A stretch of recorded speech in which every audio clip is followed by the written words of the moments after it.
Hey guys, welcome to Green Bean Fiction. So in today's video we are gonna see, what if Deku had Ghost Rider Quirk and had Harem? Part 1. This story is Ghost Rider of My Hero Academia by Ya Boy 1998. Before starting, make sure to hit that like button, as your one like motivates me to bring more stories, and subscribe the channel if you are new so you won't miss our latest videos. The Earth and its inhabitants were going about their daily lives as usual when a strange phenomenon occurred. 80% of the population began developing superpowers, later known as quirks, while the remaining 20% became known as quirkless. As time went on, some people used their gifts to help others and support society, while others used them for selfish gain. The concepts of heroes and villains became reality and were soon woven into everyday life. This led to the creation of schools for those who wished to become heroes and protect their communities from crime and villainy. Some people with quirks weren't able to become heroes, but still found ways to help society. In contrast, others became vigilantes, assisting people even though vigilantism was illegal. However, as long as these vigilantes didn't abuse their quirks or go on a rampage, the pro-heroes generally chose not to act against them. Some vigilantes even teamed up with both pro-heroes and law enforcement to fight crime. But among them, there was one vigilante who had captured everyone's attention from the moment he appeared. Nobody knew his name, only his terrifying appearance whenever he showed up to deal with crime. He looked like a flaming skeleton dressed in motorcycle gear, always riding a motorcycle. Opinions about him were deeply divided, for he tended to kill most villains and criminals he faced. Yet he sometimes spared them, claiming that he only did so if they expressed a true desire to repent. Some called him a hero, others a villain, and some swore he must have come from hell itself to punish the guilty and bring divine justice, a harbinger of the second coming. Despite the rumors, this vigilante worked with both pro-heroes and the police to combat crime and villainy. At first, they viewed him as a dangerous loose cannon, but he consistently cooperated with them and eventually began working alongside law enforcement. And then, as suddenly as he had appeared, the fiery skeleton vigilante vanished. After 4 years, there was no sign of him. Some believed he was simply waiting for the right moment to return, others assumed he had gone somewhere else entirely. Now, the story turns to a young man, appearing to be around 19 years old, wearing a high school uniform as he makes his way toward his school. He stood about 5 feet 9, with a light skin tone and green eyes. His face was framed by a short, fluffy mess of dark green hair that stuck up at odd angles, casting noticeably dark shadows onto itself. 4 symmetrical freckles dotted each cheek, and his lean but toned muscles completed his appearance. This young man's name was Izuku Midoriya. As he continued walking toward school, he noticed a giant villain on the train tracks. The villain was roaring and destroying everything within reach. Midoriya saw a broken sign about to fall onto a group of people, but a pro-hero rushed forward and caught it. "It's the pro-hero, Death Arms," a nearby citizen exclaimed happily. Water surged in front of the crowd and formed a barrier line. "Okay, everyone, stay behind the line," another pro-hero instructed. "It's backdraft," another citizen shouted. "Heroes being cool as always," Midoriya murmured as he quickly scribbled observations and analysis about backdraft into his notebook, a habit of his, as he tended to write down notes and data about pro-heroes and their quirks. A hero wearing a black suit with wooden arm guards vaulted over the crowd and charged the villain. "Go, Kamui," some fangirls cheered. "So that's the new hero, Kamui Woods, I've heard about." Making a big name for himself, Midoriya said quietly to himself. "I see you know your heroes quite well, young man. That means you're a fanboy, right?" An older man beside him commented. "I guess I am," Izuku replied with a small chuckle. The giant villain swung wildly, trying to land a hit on Kamui Woods, but the hero skillfully dodged each attack, swinging and twisting out of range. Illegal use of a quirk, including robbery resulting in bodily injuries. "You are the incarnation of evil," Kamui Woods declared as he landed on the station's roof. "He's going for his special move," Midoriya muttered, already anticipating Kamui Woods' next action. "Show us something good, Tree Man," the older man shouted. "Finishing move. Lacquered chain prison," Kamui Woods cried as he prepared to strike. However, someone else beat him to the punch. "Canyon Cannon," a female pro-hero shouted as she delivered a powerful kick to the villain, knocking him out before Kamui Woods could attack. She landed gracefully on the road and strutted toward the unconscious villain. "I'm the new debuting and next hottest hero, MT. Lady. Nice to meet you, acquaintance," she said with a playful wink, sending a cluster of men into a frenzy as they snapped photos of her. "Wow, that's going to hurt Kamui Woods' pride," Midoriya commented as he closed his notebook. "It sucks that some heroes are only in it for the fame. Guess it's time to head to school." Midoriya arrived at Aldera High School for his third and final year before applying to a hero academy. For most of his life, Izuku had been quirkless, and everyone bullied him for it. That all changed at the start of high school, when he and his mother were caught in a villain's attack. His quirk awakened in that moment, fire-based, and he used it to pull his mother from their crashed car just before it exploded. From then on, Midoriya finally had the chance to be a hero like his older siblings and his late adoptive father, both of whom were pro-heroes. His late father was not his biological one. Izuku's biological father had disappeared from his and his mother's lives when Izuku was 4. Later, Midoriya learned that his biological father had died overseas in a plane crash. A few months after that tragedy, his mother met the man who would become Izuku's new father. This man was always there for Izuku and his siblings, supporting their dreams and never once wavering in his belief in Izuku's goal of becoming a hero, despite Izuku being quirkless at the time. Izuku trained with his siblings and stepfather to defend himself from bullies, especially his former childhood friend turned tormentor, Katsuki Bakugo.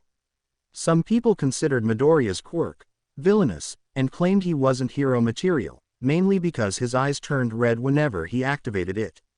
But that didn't stop him. He remained determined to become a hero like his father, who had died when Izuku was 14. People's words no longer bothered him. Now, Midoriya sat in his classroom, reading a book as he waited for his homeroom teacher to arrive. The teacher finally entered, carrying a stack of papers, and set them down on his desk. "All right, students, you're all in your third year now, so it's time to prepare for your future. I would hand out the career forms, but," the teacher suddenly tossed the stack into the air. "I know you're all going to be heroes, right?" The entire class, except for Midoriya, erupted excitedly and began showing off their quirks. "Oi, teach, don't lump me in with this bunch of losers. I'm the real deal. These guys will be lucky to end up as sidekicks to some busted D-lister," sneered a 19-year-old boy with short, spiky ash blonde hair and choppy bangs that hung over his eyebrows. He was 5 feet 9, with a fair complexion, a lean but muscular build, and sharp, bright red eyes. This was Katsuki Bakugo, Midoriya's former childhood friend. "You think you're better than us, Bakugo?" a student shouted. "Let's go. I'll take you all on." Bakugo smirked. The teacher glanced at the papers on his desk. You've got impressive test results. Maybe you really will get into UA. He's aiming for the National University," a female student said, surprised. "That school has a 0.2% acceptance rate. It's impossible to get in," another student replied. "That's exactly why it's the only place worthy of me," Bakugo declared as he stood up on his desk. "I'll ace every mock test. I'm the only one at this school who stands a chance of getting in. I'll be more popular than All Might himself and become the richest hero of all time. People all over the world will know my name, and it'll all start at UA." Yeah, keep stroking your ego, Bakugo," Midoriya commented from his seat behind him, not even looking up from his book. "Did you forget who's holding the #1 spot on the tests? Teacher, care to remind him and bring him back to reality?" "Oh, yes, Midoriya," the teacher said, checking his notes. "It says here you got a perfect score on the mock test. I'm very impressed. You'll be #1 in no time if you keep this up." Bakugo froze, shock and fury mixing in his expression. The nickname he'd given Midoriya when they were younger, Deku, echoed bitterly in his mind as he processed the fact that Deku had outscored him. He spun around, rage blazing in his eyes, and reached for his quirk. Before he could use it, Midoriya summoned a katana into his hand and placed the blade lightly against Bakugo's throat. Now, Bakugo," Midoriya said calmly, his eyes glowing red. The katana's blade darkened to a blackish red, steam beginning to rise from its edge. "You'd better watch that temper of yours, or it'll end up burning you." The class fell silent. Some students were amazed, others were terrified. Midoriya's quirk always had that effect. He hadn't always been like this. As a child, he had been shy, stuttering and muttering constantly, and cried easily. Now he was confident, intelligent, brave, and strong, stronger than Bakugo. Some classmates agreed with Bakugo that his quirk was villainous, while others thought it was incredible. Most of the latter group had seen Midoriya step in to protect victims whenever Bakugo tried to bully someone. Okay, let's all calm down and not start a fight, the teacher interjected, trying to defuse the situation. Midoriya, put the sword away. Bakugo, sit down. If you two continue, I'll be calling your parents. Understood. TCH. Whatever. Bakugo muttered, returning to his seat as Midoriya dismissed the katana, letting it dissolve into flames. Later that day, as classes ended and students left for home, Midoriya felt a hand clamp onto his shoulder. Hey, Deku, you've got some damn nerve, Bakugo growled, still seething from earlier. He reached for his quirk again, intending to burn Izuku's shoulder, but Midoriya smoothly twisted his arm into a pronating wrist lock and shoved him back into his two cronies. Geez, Bakugo, do you always have to be this loud and childish? Midoriya said with a light chuckle. Grow up already, or people are going to start calling you the tantrum hero. What did you just say? Bakugo roared. If you think you're getting into UA with that villainous quirk of yours, you're dead wrong. If you want a more heroic quirk, take a swan dive off the roof and wish for one in the next life. Just keep talking if that satisfies your ego, Bakugo, Midoriya replied flatly as he packed his things. I've got better things to do than listen to you scream all day. If I stick around, I'm going to go deaf. And what kind of hero tells people to kill themselves? That's not how a hero is supposed to act. Bakugo opened his mouth to retort, but by the time he looked up, Midoriya was already gone. Meanwhile, in another part of town, a battle was underway. A villain composed entirely of sludge was fleeing from a hero. The hero tried to contain him, but the villain's strength and amorphous body allowed him to slip free and push the hero back. Man, that guy is tough. Can anybody stop him? Is everything going to be all right?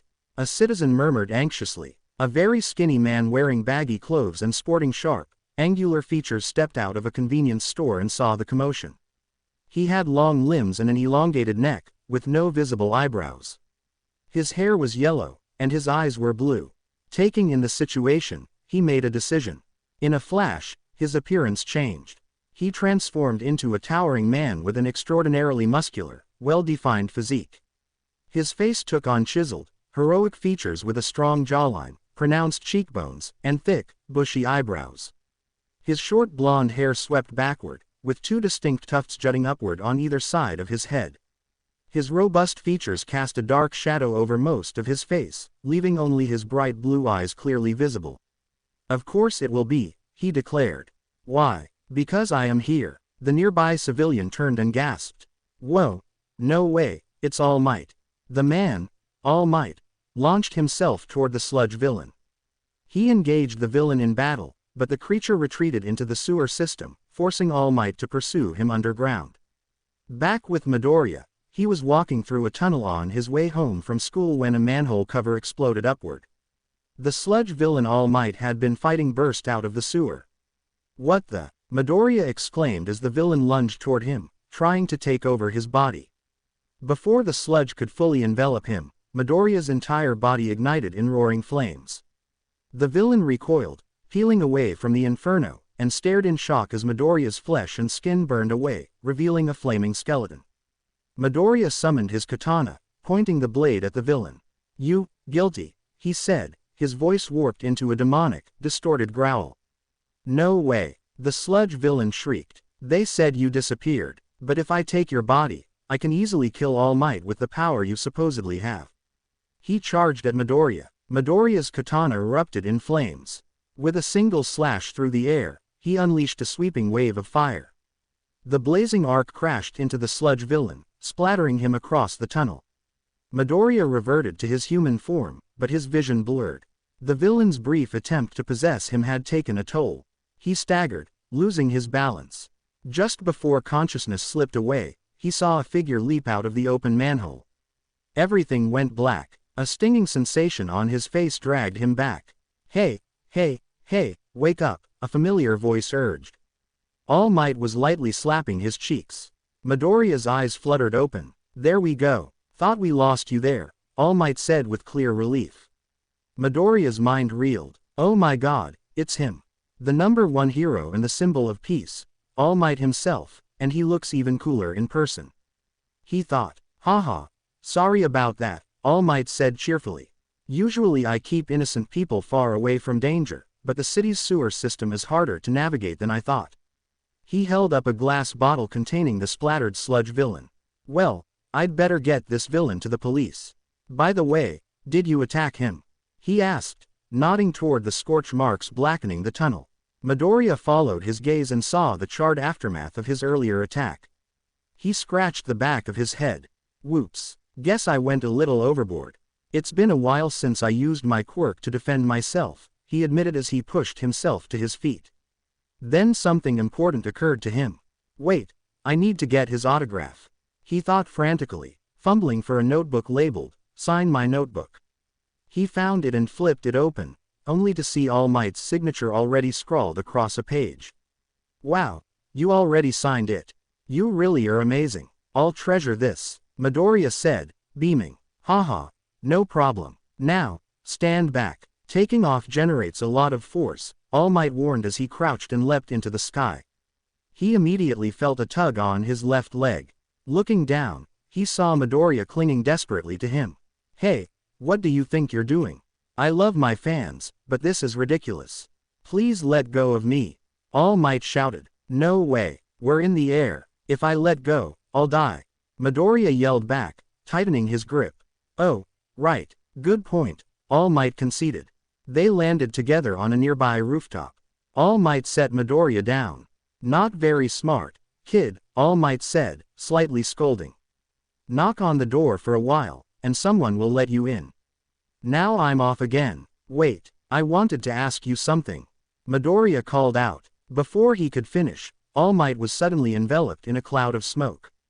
When the smoke cleared, a very skinny man stood in his place. Huh, who are you, you imposter? Where's the real All Might?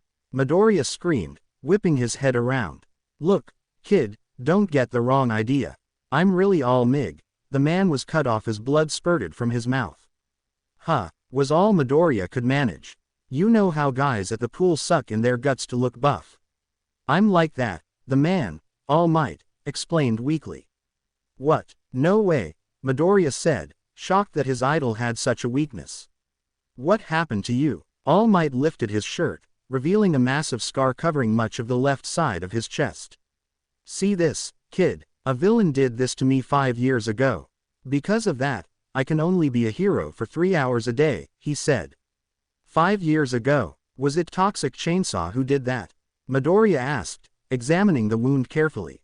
Good memory, kid, but no. It was caused by another villain. Now that you know this, I need you to promise not to tell anyone. Understood, All Might requested. Midoriya smiled. Okay, it'll stay between the two of us. But if you're sharing your secret, it's only fair I share mine. All Might blinked. What do you mean, your secret? You've heard of the vigilante who looks like a flaming skeleton riding a motorcycle, right? Midoriya asked. Yes, I've heard about him, All Might answered. Everyone calls him either the Flame Demon, or Grim Reaper. But what does that have to do with your secret?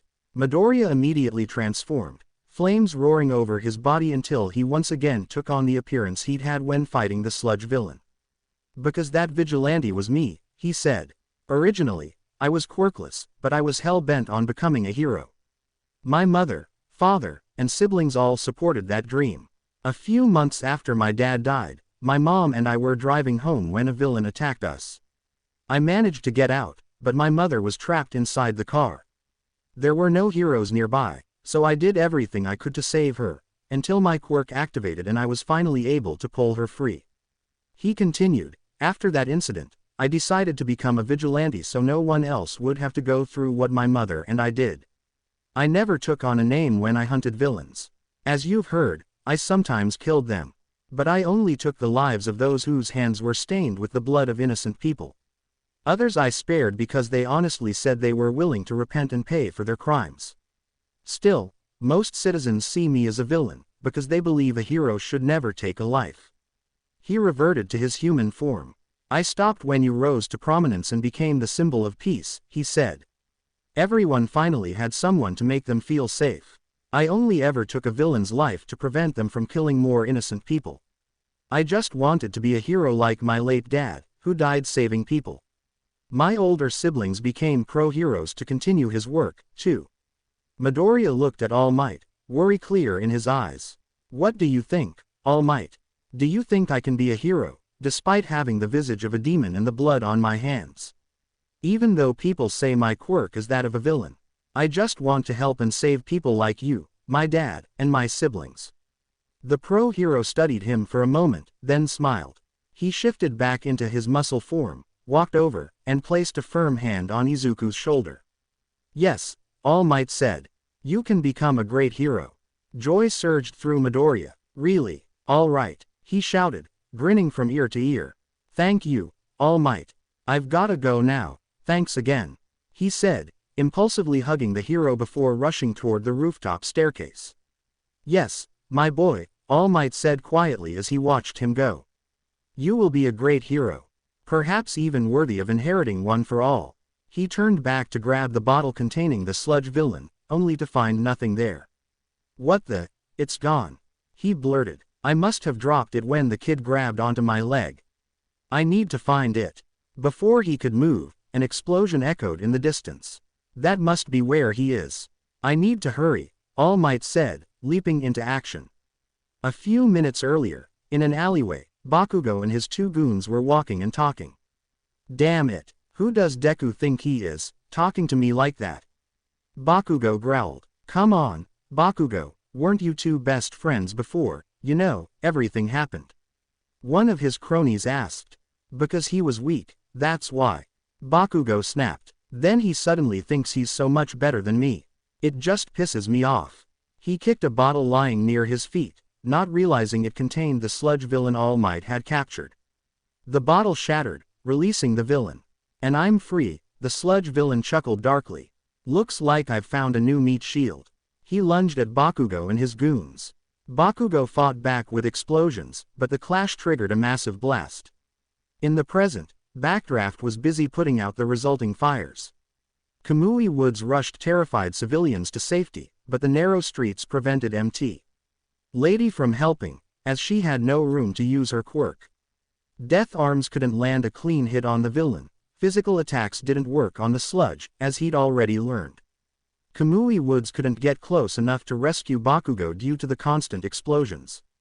Chaos reigned. All Might, having reverted to his weakened form, could only watch from the crowd. Wasn't All Might fighting this guy earlier? A random civilian asked. What? Is All Might here? Where is he? Another wondered, scanning the crowd for the hero. Midoriya, taking a different route home after his unexpected flight with All Might, noticed a crowd gathered near the shopping district. Curious, he moved closer and spotted Mt. Lady standing off to the side. Why isn't she doing anything? He wondered, then quickly realized the problem. She simply couldn't fit into the cramped streets.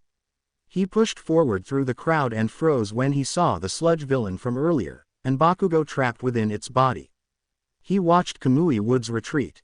What are you doing? Save him, Midoriya shouted. Don't you understand, kid? Kamui Woods shot back. Fire and wood don't go well together. Yeah, but aren't heroes supposed to save lives no matter what? Midoriya retorted, his eyes beginning to glow red. I thought you were a true hero. If you're not going to do anything, then I will. He broke into a sprint toward the villain. Idiot, what do you think you're doing? Kamui Woods yelled. Doing what you should have been doing, Midoriya replied without looking back. The sludge villain noticed him. You're the kid from before. You're going to pay for obliterating me. He bellowed, firing a mass of sludge at Midoriya.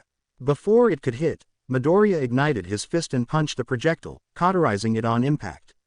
The chunk of sludge hardened and shattered on the ground as he continued his charge. He reached the villain and focused his fire on the portions of sludge wrapped around Bakugo, precisely cauterizing them without burning him. Seizing the opportunity, Midoriya grabbed Bakugo and yanked him free, hurling him toward the waiting heroes.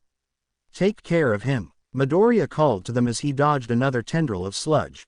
"You brat, he was the perfect meat shield for my fight against All Might." The villain roared, "But you'll do nicely once I kill you and take your body."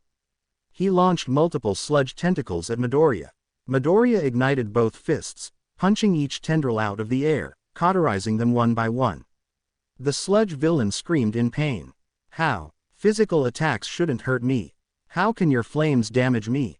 he demanded. "That's easy," Midoriya said. He raised his right hand, and the flames from the burning area around them began to draw toward him, swirling into his palm. "Because my fire," he continued as the last stray sparks were absorbed, "isn't like any normal fire." His red eyes flared even brighter. The sludge villain roared and lunged at him. Midoriya started forming a concentrated fireball in his hand, but before he could release it, All Might appeared in front of him, blocking the attack. "I'm really pathetic," All Might muttered, bracing against the villain's assault, steam radiating from his body. "All Might," was all Midoriya could say as he let the fireball dissipate. "Pros are always risking their lives," All Might shouted, blood dripping from his mouth.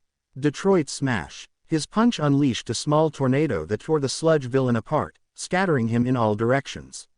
When the whirlwind died down, All Might stood tall, raising his right fist triumphantly as the crowd erupted into cheers. He glanced back at Midoriya and smiled. Midoriya smiled back. The police soon arrived to collect all the scattered remnants of the villain. Meanwhile, Midoriya was simultaneously scolded by the pro-heroes for his recklessness and praised for his help. Mount. Lady even kissed him on the cheek, which completely caught him off guard and made him blush furiously. After speaking with the heroes and police, Midoriya and Bakugo headed home in separate moods. Bakugo walked ahead, anger simmering beneath the surface at the thought of being saved by Deku. He stomped forward until a hand landed on his shoulder. He turned to see Midoriya. "Hey, I was trying to ask if you were okay," Midoriya said calmly. "You walked off as soon as the police finished talking to you." "I didn't need your help, Deku. I could have handled that villain on my own if you hadn't interfered." Bakugo yelled. "Yeah, you handled it pretty well when he was about to completely take over your body," Midoriya replied, deadpan. "That doesn't matter. I'll show you that I'm going to be the #1 hero. That quirk of yours will never be heroic, but mine will. I'm going to ace UA's entrance exam, and I'm sure you'll fail it. Then you'll finally see that you're nothing but a pebble in my way, Deku." Bakugo shouted before storming off. Midoriya wasn't fazed in the slightest. "Geez, he can't even say, 'Thank you,' when I just saved his life," he thought. That ego of his won't get him far unless he changes. "Oh, who am I kidding? He'll never change." He checked the time on his phone. "Well, I'd better head home. I'm sure Mom's anxious since the reporters were filming the whole thing," he said to himself. He was about to turn the corner when, "I am here." All Might landed in front of him, striking his iconic pose. "Whoa, All Might, wait, I thought reporters were swarming you," Midoriya said. "Haha, getting away from reporters is easy for me. Why? Because I am All Mig," he began, only to suddenly cough up blood and shrink back into his skinny form. "Sorry about that," he apologized, wiping his mouth. "It's all right. But you came here for a reason, right?" Midoriya asked. "Yes, young man. Remember what I told you back on the rooftop?" All Might said. "Yeah, you said I could become a great hero, right?" Midoriya replied. "Yes, and maybe even greater than me someday," All Might said. "Huh, what do you mean? I can't be greater than you. You're All Might, the #1 hero and the symbol of peace. How could I possibly surpass you?" Midoriya asked, genuinely confused. "If you hadn't been there, if you hadn't told me your story," All Might said slowly, "I would have remained a worthless bystander, watching from the crowd. So, thank you. But you defeated that villain easily," Midoriya protested. "I just got in your way and wasted your energy and time." He turned, starting to walk off. "I'm not done," All Might said, stopping him. "You told me that people see your power as villainous. And yet, I saw that same person throw himself into danger to save someone's life, and that inspired me to act." Midoriya's eyes widened. "Top heroes have stories from their school days," All Might continued. Most of those stories share one thing in common. Their bodies moved before they could think, almost on their own. He stepped forward and placed a hand on Midoriya's shoulder. And today, that happened to you. Maybe it's been happening since the day you started your vigilante work, even before I appeared on the scene. Midoriya remembered all the times people had called him a demon or a monster. They said his power wasn't fit for a hero, only a villain, no matter how many people he saved. The only ones who told him he could become a hero were his mother, his siblings, and his late father, back when he was still quirkless. Hearing those words now from the symbol of peace himself made tears well up in his eyes, and he didn't fully understand why it affected him so much. I'm not dreaming, right? What you're saying, it's real? He asked quietly. Yes, young man, All Might said with a proud smile. You, too, can become a hero. He paused, then added, but there's something else you should know. What is it? Midoriya asked. I've deemed you worthy of inheriting my quirk, All Might said. What do you mean, inheriting? Midoriya asked, stunned. My quirk is a sacred torch that's been passed down from person to person. This power is called One for All Might explained. He looked Midoriya straight in the eyes. Young man, what is your name, and will you become my successor? Midoriya wiped the tears from his face and thought for a brief moment. Then he looked up and smiled. My name is Izuku Midoriya, and I will gladly accept, he said. Excellent. Meet me at Dagoba Municipal Beach tomorrow. We'll begin your training, All Might said as he turned to leave. You got it, Midoriya replied. All Might gave him a thumbs up before walking away. Later, Midoriya arrived home. The moment he opened the door, his mother wrapped him in a tight hug. His mother, Inko Midoriya, shared his light skin tone, green eyes, and green hair, which she wore in a ponytail over her left shoulder. She stood around 5 feet 5 inches with a slim build. Tears streamed down her face as she clung to him. Oh, I'm so happy you made it back safely. I was so worried when I saw the news. She cried. Midoriya glanced at the TV behind her, where footage of his brief clash with the sludge villain and All Might's finishing blow was being replayed. I'm fine now, Mom, don't worry, he said, trying to calm her down. If your brothers and sisters were here, they'd be giving you an earful just like I am, Inko scolded gently. They taught you to be careful when you used to cause problems back in junior high. You always insisted on jumping into fights. It's like you don't take your siblings' words seriously at all. Mom, I do take their words seriously. Besides, Rika would probably kick my butt if I didn't, Midoriya replied with a nervous sweat drop. That she would, Inko agreed, softening. Speaking of which, your brothers and sisters called. They said they'll be back home in a few weeks. Really? That's awesome. Midoriya grinned. Being heroes who help not just Japan but other countries, too, is no small task. I'd better make sure I can do the same. I want to be like them, and like Dad. I can see your enthusiasm, Inko said warmly. You're almost finished with high school and ready to start your hero training. Now, go change and wash your hands. Dinner is almost ready. Got it, Midoriya said, heading to his room. After changing and eating dinner, Midoriya lay in bed, staring at the ceiling. Tomorrow, he would meet All Might again. He was so excited he could barely sleep. The #1 hero and symbol of peace had told him he could be a hero, and had chosen him as his successor. He couldn't stop wondering how inheriting a quirk would even work. But, for now, he let his eyes close. Tomorrow, he would meet All Might at their designated spot. This is the story of how a former vigilante began his journey to become the world's greatest hero. Midoriya was jogging toward Dagoba Beach to meet All Might and inherit his quirk. He wore a green tracksuit, his steady pace matching the early morning calm. The sky was pale, the air still cool, and he headed toward his destination with a small, genuine smile on his face. As he ran, his thoughts drifted back to the conversation he'd had with his mother over dinner the previous night. They had been quietly enjoying their meal when Inko suddenly spoke. So you met up with All Might, and he's going to train you. But you also told him your secret? Inko asked, watching her son carefully. Yeah, Midoriya replied. I found out his secret by accident, and it felt only fair to tell him mine, too. When I asked if I could still be a hero despite what I did in the past, I was honestly shocked when he said yes. Especially when he told me I could become an even greater hero than him. That really surprised me. He scratched the back of his head with an embarrassed smile. Inko smiled softly before speaking again. You know, at first, I was scared of how you would turn out after you got your quirk. I worried about the trouble you'd cause when you started high school, especially after your father's funeral. Yeah, Midoriya admitted with a faint, self-conscious laugh. I was a pretty angry delinquent back then. A bead of sweat rolled down his face at the memory. I was terrified when you started that vigilante career of yours, getting into fights with dangerous criminals and villains, even some pro-heroes, his mother continued. I thought you'd given up on your dream of becoming a hero once you awakened your quirk. But then you showed me you hadn't abandoned it at all when you began working with both the police and some heroes. Yeah, I actually forgot why I wanted to be a hero in the first place after a while, Midoriya said quietly.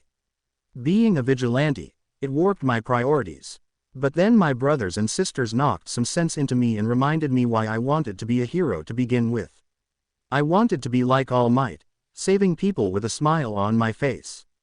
And I wanted to be like Dad. We all did, back when he first became a hero. He continued, his eyes distant but warm. He always put others before himself, even when he was in critical condition, even for people he'd never met. Dad didn't become a hero for fame, money, or attention. He became a hero because he wanted to inspire people, both those with quirks and the quirkless. He wanted to show everyone that they could do the same, because he believed we all have the potential to be heroes. We just needed to take that leap of faith and prove it to ourselves. Midoriya took a breath and finished. That's why we wanted to become heroes in the first place, Mom. To inspire others and show them they can be heroes, whether they have a quirk or not. Because Dad always believed that a quirk doesn't make someone a hero. What really matters is the drive to help people in need and to encourage them to become better versions of themselves, so they can do the same for others. A true hero is a selfless person who puts others before themselves. That's what makes a real hero. I know all of you will do just that, Inko said, her voice wavering with emotion. Your father and I always believed you could. All 5 of you trained yourselves to the bone to make sure you could reach that goal, and you took your father's words about being a hero to heart. Whenever I watched the news about the amazing things he and the 5 of you have done, I felt blessed to have such a beautiful family full of heroes. But it also terrifies me that I might lose one of you because of this dangerous work. You all knew the risks and chose to walk that path anyway. I miss your father every single day since we lost him, but I still have something that reminds me he's always with us. And what's that? Midoriya asked as Inko stood up and pulled him into a tight hug. It's seeing the beautiful children we raised together doing selfless, caring things, putting others before themselves. That reminds me of your father, she said, a single tear running down her cheek. Inko pulled away, wiping the tear from her face before smiling at her son.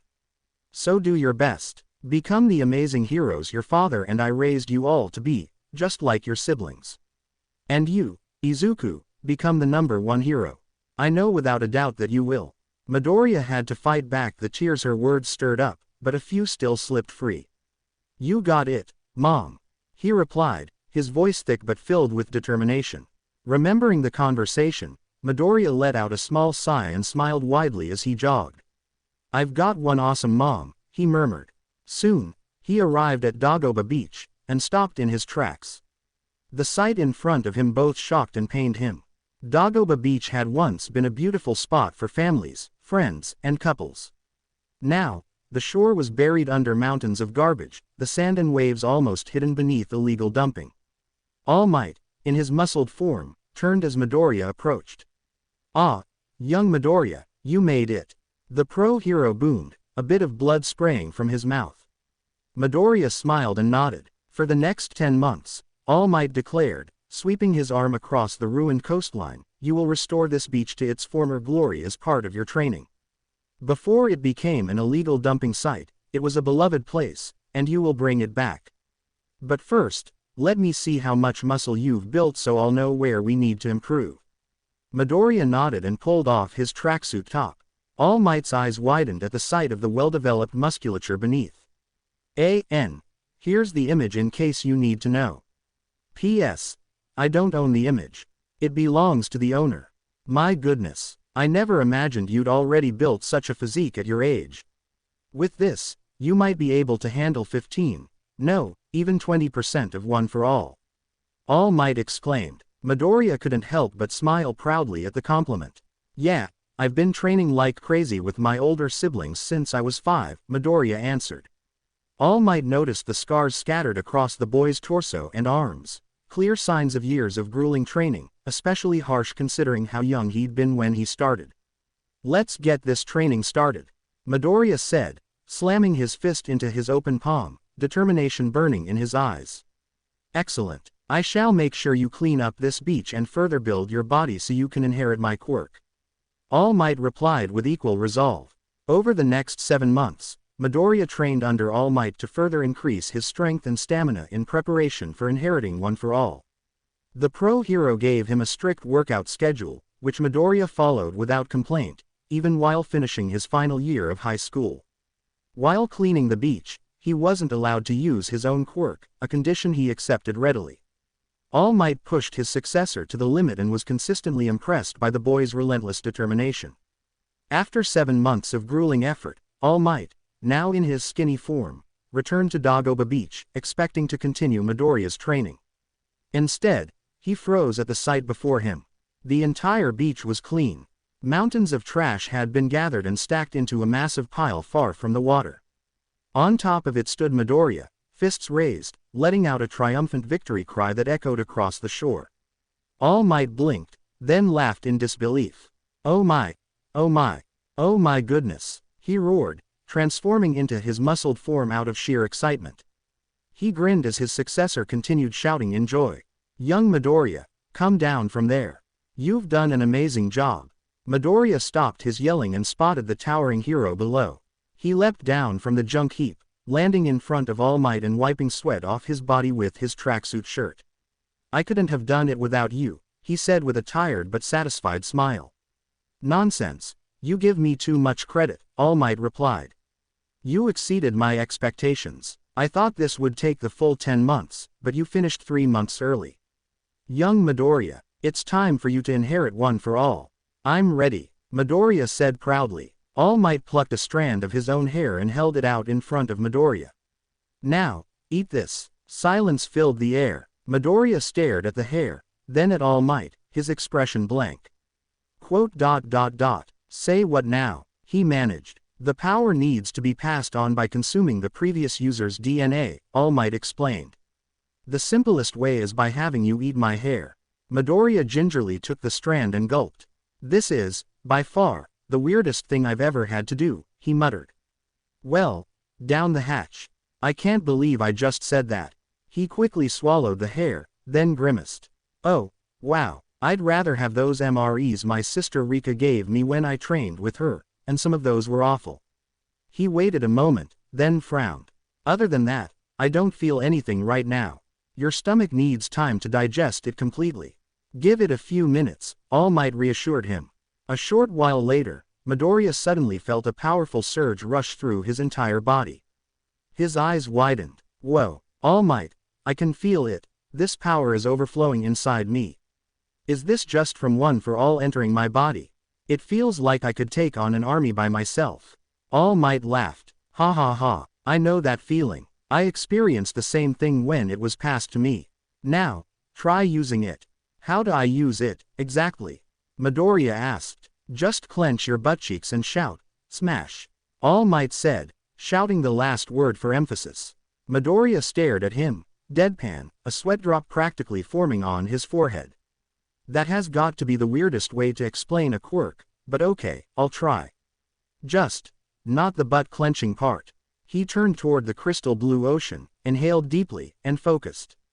He channeled One for All into his right arm, feeling the power building. Smash, he yelled, throwing his punch. A tremendous shockwave exploded from his fist, splitting the ocean's surface in two and sending water rushing aside in towering waves. At the same time, agonizing pain shot up his arm. Ow! Damn it! Why did my arm suddenly break? He cried, clutching his limb. Your body can't yet withstand One for All at 100%, All Might explained. That's why, for the remaining 3 months, I'll train you to control it so you don't keep injuring yourself. For now, let's get that arm healed before we resume. Awesome, but we don't need to go to the hospital, Midoriya replied, confusing All Might. What do you mean? All Might asked. He watched as Midoriya's broken arm began to mend itself, bones and tissue restoring rapidly. Why did your arm just heal like that? Oh, my quirk has a few extra abilities besides powerful flames, Midoriya explained. One of them is a healing factor. I can use it along with some other abilities even without transforming. But when I do transform, I get access to my full arsenal. I see. You have a fascinating quirk, young Midoriya, All Might said, impressed. But let's not waste any more time. We'll focus on helping you master one for all. Hell yeah, let's do this, Midoriya exclaimed excitedly. During the remaining months of training, Midoriya learned new ways to control and apply one for all. Instead of focusing all its power into a single limb, he learned to spread it throughout his entire body. He also learned to operate at partial power, 20 or 30%, so he wouldn't constantly injure himself. Day after day, he worked alongside All Might, gradually mastering the basics of his inherited quirk. One afternoon, after an intense session, Midoriya relaxed on the now restored Dagoba beach, lying on the warm sand and listening to the waves. After a few moments, he sprang to his feet with a quick kip up and brushed off the remaining sand. He'd decided it was finally time for a change in appearance. Midoriya made his way toward his local barbershop. His family had always gone there for their haircuts, and he trusted no one more. As he walked, a sudden sound reached his ears, a woman's voice, strained with distress, accompanied by the noise of a struggle. Midoriya's expression darkened. He veered off course and sprinted toward the source of the commotion. He reached a narrow alleyway and immediately spotted the scene. A young woman, around 19, stood there with a mature, elegant physique. She was about 5 feet 8 inches, with a light complexion, long black hair tied into a high, spiky ponytail, and a large strand hanging along the right side of her face. Her onyx eyes slanted slightly inward, giving her a cat-like sharpness. She wore the uniform of an elite, prestigious high school. Surrounding her were 3 high school-age delinquents, their outfits and postures radiating trouble. All 3 were lean with only minimal muscle, but the way they moved suggested experience with street fights. Come on, baby, we just wanna hang out with ya, the apparent leader drawled. He had bleached blonde hair styled into a pompadour. Yeah, we'll buy you something nice, said the one with a green mohawk. It'll be worth your time. We'll treat you real nice, added the last one, sporting a black bowl cut. Better yet, why don't we have a little fun at your place? The leader suggested, his voice oily. The girl's expression twisted with disgust and irritation. Keep your disgusting hands to yourselves, you creeps. I already told you no the last few times. Now leave me alone, the raven-haired girl snapped, shoving the leader back into his lackeys. She tried to walk past them, but the bowl-cut delinquent grabbed her wrist in a firm, bruising grip. I don't think so. You're coming with us, he said. Let me go, you perverts, she demanded, struggling against his hold. Midoriya had seen enough. Hey, he shouted, stepping into the alley. She clearly doesn't like your company, so how about you dumbasses do her a favor and back off? The 3 delinquents turned toward him. Who the hell are you? The mohawk punk snapped. Mind your own business and walk away. Midoriya's eyes narrowed. I think you morons must be a little deaf. I said let the girl go. Beat it, kid, or this gets ugly for you, the bowl-cut thug threatened, tightening his grip on the girl's wrist and making her wince. Midoriya sighed, rolling his shoulders as he casually spread his arms to either side. How about you dropout wannabe gangsters make me? He said, his voice calm but his expression sharp with anger. Oh, look, Mr. Tough Guy wants to play hero, the leader sneered to his lackeys. Well, that is what I'm training to be, Midoriya replied evenly. And what kind of hero just walks away when someone's in trouble? His words made the girl's eyes widen slightly, a faint smile tugging at her lips. The 3 delinquents stared for a moment, then burst into loud, mocking laughter. This guy thinks he's all that. The leader scoffed. Why don't you 2 give him a reality check? He shoved the girl roughly aside so he could focus on Midoriya.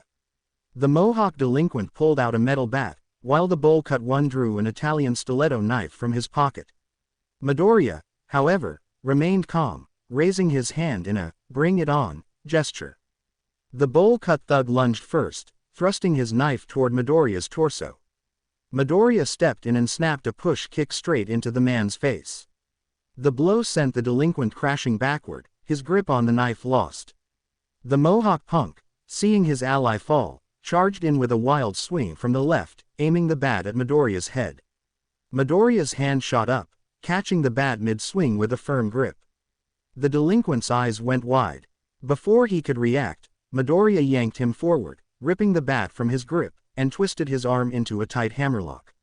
With his opponent immobilized, Midoriya unleashed a flurry of strikes, sharp crosses, hooks, and a spinning backfist, each impact crunching against the man's face. He finished with a brutal uppercut. The Mohawk delinquent staggered, dazed, but Midoriya didn't stop. He delivered 2 more heavy hooks to the face, dropping the thug unconscious. Behind him, the bowl-cut delinquent managed to scramble back to his feet, only to be immediately met with a spinning kick to the face that knocked him flat again. The Pompadour leader gaped at his 2 fallen lackeys. "So," Midoriya said, turning his gaze on the last delinquent, "what's it gonna be? You're gonna use that head of yours and do what I asked, or do you want to join Tweedledee and Tweedledum over there?" The leader shoved the girl away from him and lunged forward, swinging a punch at Midoriya's face. Midoriya stepped to the side and drove a backspin kick straight into the man's groin. The delinquent dropped to his knees with a strangled cry, clutching himself in agony. Midoriya ended it with a clean roundhouse kick to the head, sending him sprawling unconscious to the pavement. The raven-haired girl stared, stunned. Her would-be assailants had been taken out in seconds. "Hey, do you have your phone on you?" Midoriya asked, turning to her. "I forgot mine at training." Oh, yes, I do," she replied, still a bit shaken. "May I ask what you need it for?" She handed the phone over. "Calling the cops so they can take these guys in for assaulting you. When they arrive, tell them exactly what happened, okay?" Midoriya said as he dialed the police. Soon, officers arrived and took the unconscious delinquents into custody. Both Midoriya and the girl calmly explained the situation. The cops quickly understood and loaded the 3 into the patrol car. The girl noticed how comfortably Midoriya spoke with the officers, almost as if they were on familiar terms. After the car pulled away, he walked back over to her. "You okay? No injuries or anything?" Midoriya asked. "I'm fine, thanks to you," she replied. "And, you must have had a lot of training to fight like that, like you actually have experience. I'm sorry you had to put yourself in danger because of me." "I don't mind," Midoriya said with a small shrug. What kind of hero doesn't help someone in need? He reached out and gently patted her head. Her cheeks flushed at the unexpected gesture. "By the way," she added, "are you friends with the police? You were talking to them so casually when they arrived." "Well, back in my early high school days, I was an angry kid," Midoriya admitted. "I got involved in underground fights, and I went after my bullies with my fists. I was a real troublemaker. But my 2 older brothers and 2 older sisters, who are all pro heroes now, along with my mom, helped me mature. And spending some time in jail helped me cool down and learn my lesson." He smiled wryly. "After that, I trained under them non-stop, so I could become a pro like them someday." The girl's eyes widened, both surprised and impressed that he had 4 pro heroes as siblings, and that he'd turned his troubled past into motivation. "Since you're training to become a pro hero, what hero university are you aiming for?" The raven-haired girl asked.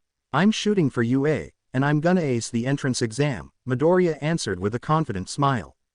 "Really? I'll also be at UA at the start of the school year," the girl said, smiling brightly. "You're already in UA. But the entrance exam isn't for another 3 months, Midoriya replied, surprised. "Oh, well, I was accepted through recommendation, so I don't have to take the entrance exam like everyone else," she said, looking down, embarrassed.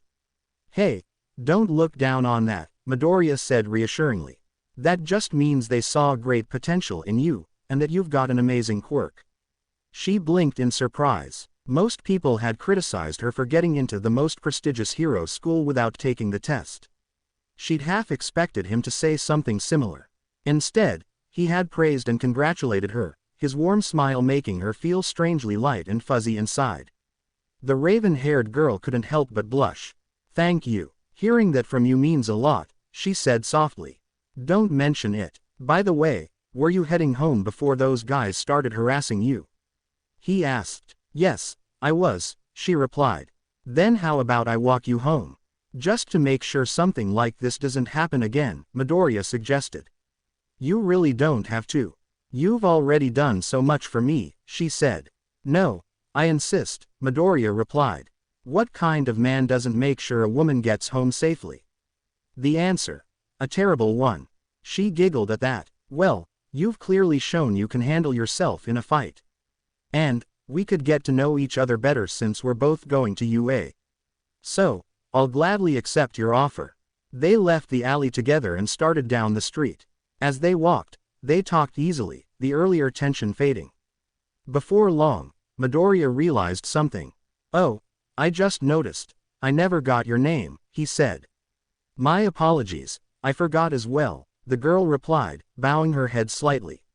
"My name is Momo Yaoyorozu. And yours?" "Izuku Midoriya. Nice to meet you, Yaoyorozu. If you don't mind me asking, what's your quirk?" he asked. "My quirk allows me to create non-living objects as long as I know their molecular structure," Yaoyorozu explained. "I manifest them from my skin by converting my body's lipids." Midoriya's eyes lit up. "That's a really handy quirk. You can create anything you need on the spot as long as you understand it. And having to know the molecular structure. You must be incredibly smart. No wonder you got into UA through recommendation. You've got an amazing quirk." "Thank you, Midoriya," Yaoyorozu said with a genuine smile. "What about your quirk?" "The surprising thing is, I didn't get it until my first year of high school," he said. "It's flame-based, but it doesn't behave like normal fire. I can absorb flames to power myself up or restore my stamina. I can control the temperature to make it feel like a cool breeze or burn hotter than the sun. I can also control anything that uses fire as a medium." He paused, thinking to himself, "That's all I can tell you, that's just the tip of the iceberg." "That's an incredible quirk, Midoriya," Yaoyorozu said, impressed. "It sounds like it borders on the supernatural or even magical." "Huh, I never thought about it that way," Midoriya replied, chuckling. "But yeah, I guess you're right." Both of them laughed. After a few more minutes of walking and talking, they arrived at Yaoyorozu's home. Midoriya stopped and stared at the massive gate stretching as far as he could see. "Whoa, you're not just beautiful and smart, you're rich, too. Then again, that uniform was kind of a dead giveaway," Midoriya remarked. Yaoyorozu blushed deeply at being called beautiful. "Well, thank you, not only for saving me from those perverts, but also for making sure I got home safely, Izuku," she said. She froze, realizing she had just casually used his first name, and her face turned bright red. I'm so sorry. I didn't mean to call you by your first name so informally." "No, it's fine," Midoriya said with an easy smile. "My siblings and I don't really care about formalities unless it's strictly necessary. So you can call me by my first name if you want." "I don't mind at all." "I see, that's a relief," she replied, relaxing. "Then, to make it fair, please call me Momo. Considering we'll be classmates soon, once you pass the entrance exam." "Yeah, I can't wait," Midoriya said. "I'll see you at the start of the school year, Momo." He turned to leave, but she quickly called after him. "Wait," Momo said, stepping forward and holding out her phone.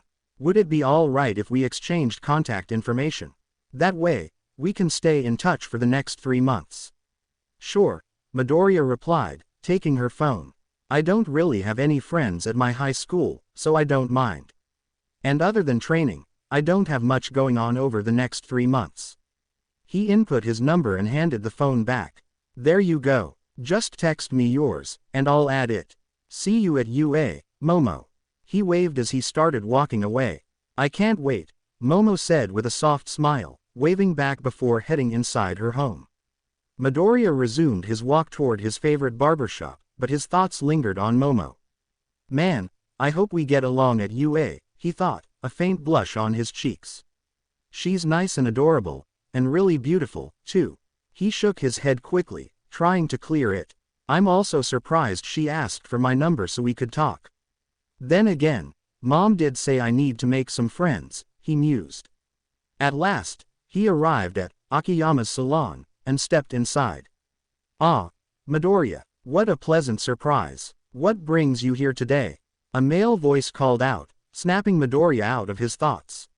He looked up to see a man who appeared to be around 50, about 5 feet 4 inches tall, with short gray hair, brown eyes, and an average build. He wore professional barber attire. Ah, Ito-san, it's great to see you, Midoriya replied. I'm here for a haircut. I'm heading to UA soon. UA, that's wonderful news, Ito said, beaming.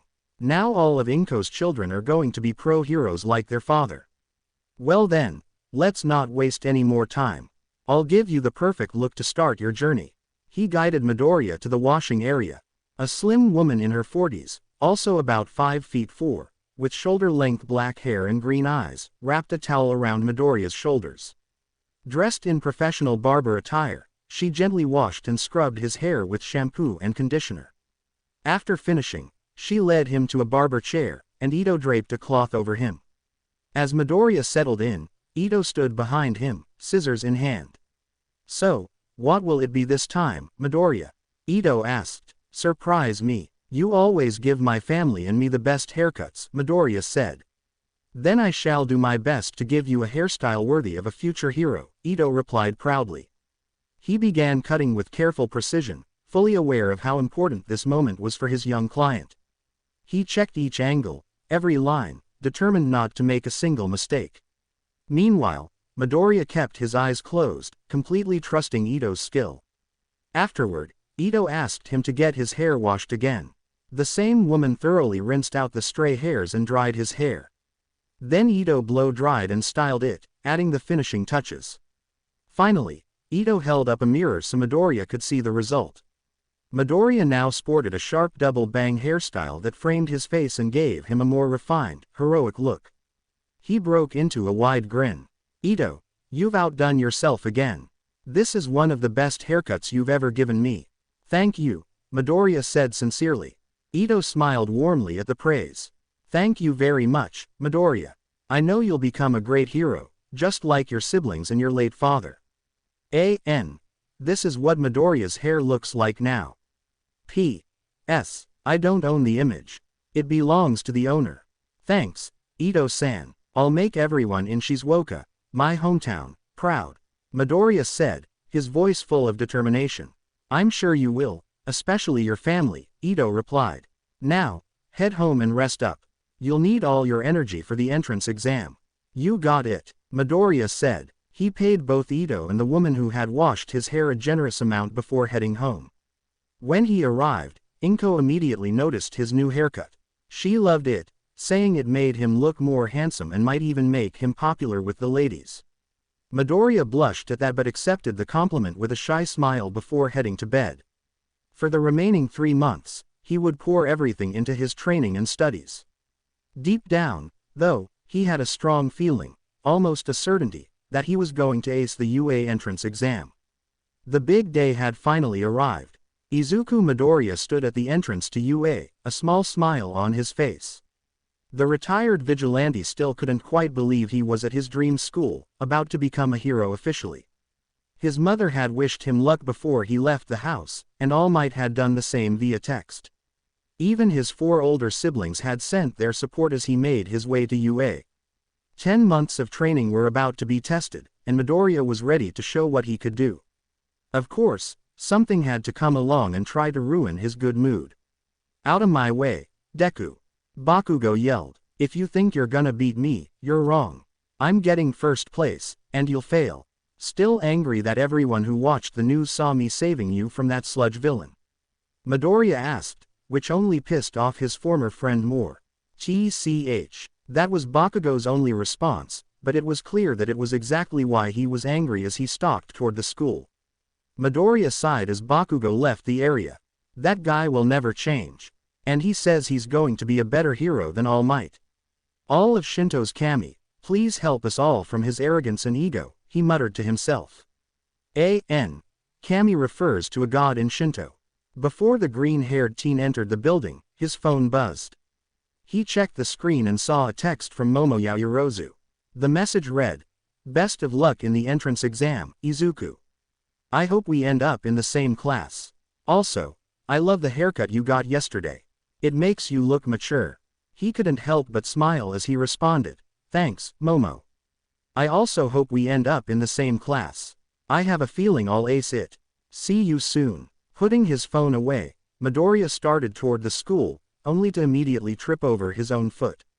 "Oh, you gotta be kidding me," he thought, bracing himself for the impact. But he never hit the ground. Confused, he opened his eyes and realized he was floating. "Sorry for using my quirk on you without permission. But it's bad luck to fall on your face before an exam, right?" A female voice said. Midoriya turned to see his savior. A 19-year-old girl, about 5 feet 5 inches, fair-skinned, with large, round auburn brown eyes framed by thick upper lashes and a few, more pronounced lower lashes. She had a slender yet curvy figure, a perpetual blush on her cheeks, and shoulder-length auburn brown hair bobbed inward at the ends. 2 longer locks framed her face on either side, and short bangs fell about a quarter of the way down her forehead. Midoriya also noticed the small, pinkish pads on each inner segment of her fingers. "Yeah, you're right. Thanks for the save," Midoriya said, grateful as she gently lowered him and deactivated her quirk. "It's no problem. Anyway, we should head in. We don't want to be late," the auburn-haired girl said, walking toward the building with him following behind. After entering, Midoriya made his way down a hall and took his seat in the auditorium, only to notice that Bakugo was sitting right next to him. "What are the odds of this happening?" he muttered. "I'm not happy about it either. Now stay away from me. I don't want to attract your uselessness, or I'll fail," Bakugo snapped. "I'd rather sit next to a muzzled dog with rabies, it'd be more civilized than you." "Then again, all you're missing is the foaming mouth," Midoriya replied calmly. Bakugo growled, baring his teeth. "Proving my point exactly," Midoriya added dryly. A tall, slim man then stepped onto the stage. He was about 6 feet 1 inch with slightly tanned skin, long blonde hair spiked upward into a huge tuft, a small brown mustache, and orange-tinted shades over his red rectangular eyes. He wore a black jacket with a very tall, studded collar, matching black pants, and knee-high boots. Tan shoulder pads, a red belt, elbow pads, studded black fingerless gloves, a directional speaker around his neck, and headphones with the word, "Hage," written on the headband completed his look. Midoriya immediately recognized him as the pro hero Present Mike. "Hello, listeners. Welcome to my show. Can I get a yeaahhhhh?" Present Mike shouted. Silence. "Okay, tough crowd," he coughed. "Anyway, I'm gonna run down what's in the exams in one go, so listen up." Midoriya took detailed notes as Present Mike explained the entrance exam, a written test followed by a 10-minute practical exam, the types of robots, their point values, and the rules for the combat portion. He stifled a yawn. It had been an early morning, then noticed a 19-year-old boy raising his hand. The boy was about 5 feet 10 inches with fair skin, square blue eyes, and short dark blue hair, neatly flattened and parted on the right, with a small shaved patch near the base of his head. He had a tall, muscular frame with a wide build and a sharp jaw. His thin, long eyebrows hooked inward at the ends, and he wore rectangular glasses. "May I ask a question?" the boy with glasses said. "Go ahead," Present Mike replied as a light focused on him. "On the printout, it says that there are 4 types of villains. If this is a misprint, then UA, the most prestigious hero school in Japan, should be ashamed of such a foolish mistake. We examinees are here aspiring to be exemplary heroes under this institution," he stated, then turned and pointed directly at Midoriya. "In addition, you over there, with the green hair." A spotlight snapped onto Midoriya. "Is there something I can help you with?" Midoriya asked. "You have this unamused look on your face, and you keep yawning. It's distracting. If you're not here to take this seriously, then I suggest you leave," the glasses-wearing boy said sharply.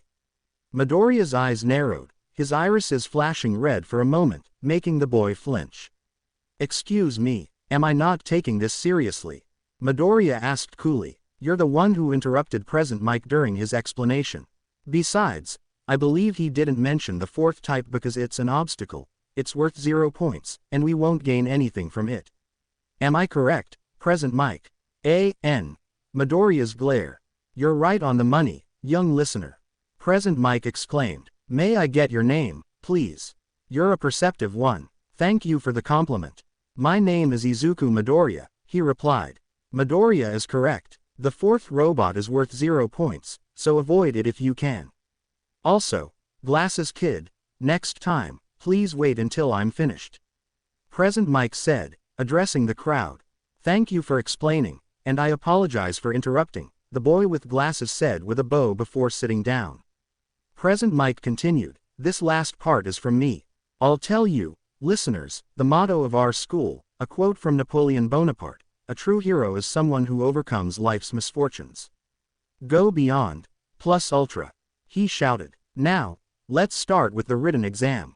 The examinees filed out to their assigned rooms. They were given an hour and a half to complete the written test before heading to the practical exam. Midoriya glanced through the questions and sighed in relief. He'd stayed up late studying like crazy, but it had paid off. The test was easier than he expected. He finished in 10 minutes, handed in his paper, and walked out, shocking the other examinees. After changing into his green tracksuit, he boarded the bus to his testing zone. Luckily, he wasn't assigned to the same area as Bakugo, which was a huge relief. He put on his headphones and listened to music, not noticing the stares he was attracting, girls blushing as his tracksuit showed off his muscles and boys shooting him jealous glares. He only noticed once the bus arrived at ground Beta B. There, a massive walled facility rose ahead, designed to look like a real city.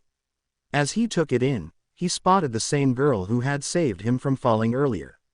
She was breathing heavily, swaying on her feet as if she might pass out. Midoriya started toward her, but a hand clamped down on his shoulder, stopping him. It was the same glasses-wearing boy from earlier. You weren't planning to distract that girl, were you? He demanded. A tick mark throbbed on Midoriya's temple. Okay, you're starting to get on my nerves, he replied evenly. That girl is nervous and might be panicking. I was just going to help calm her down. Now, if you'll excuse me, I'm going to do exactly that.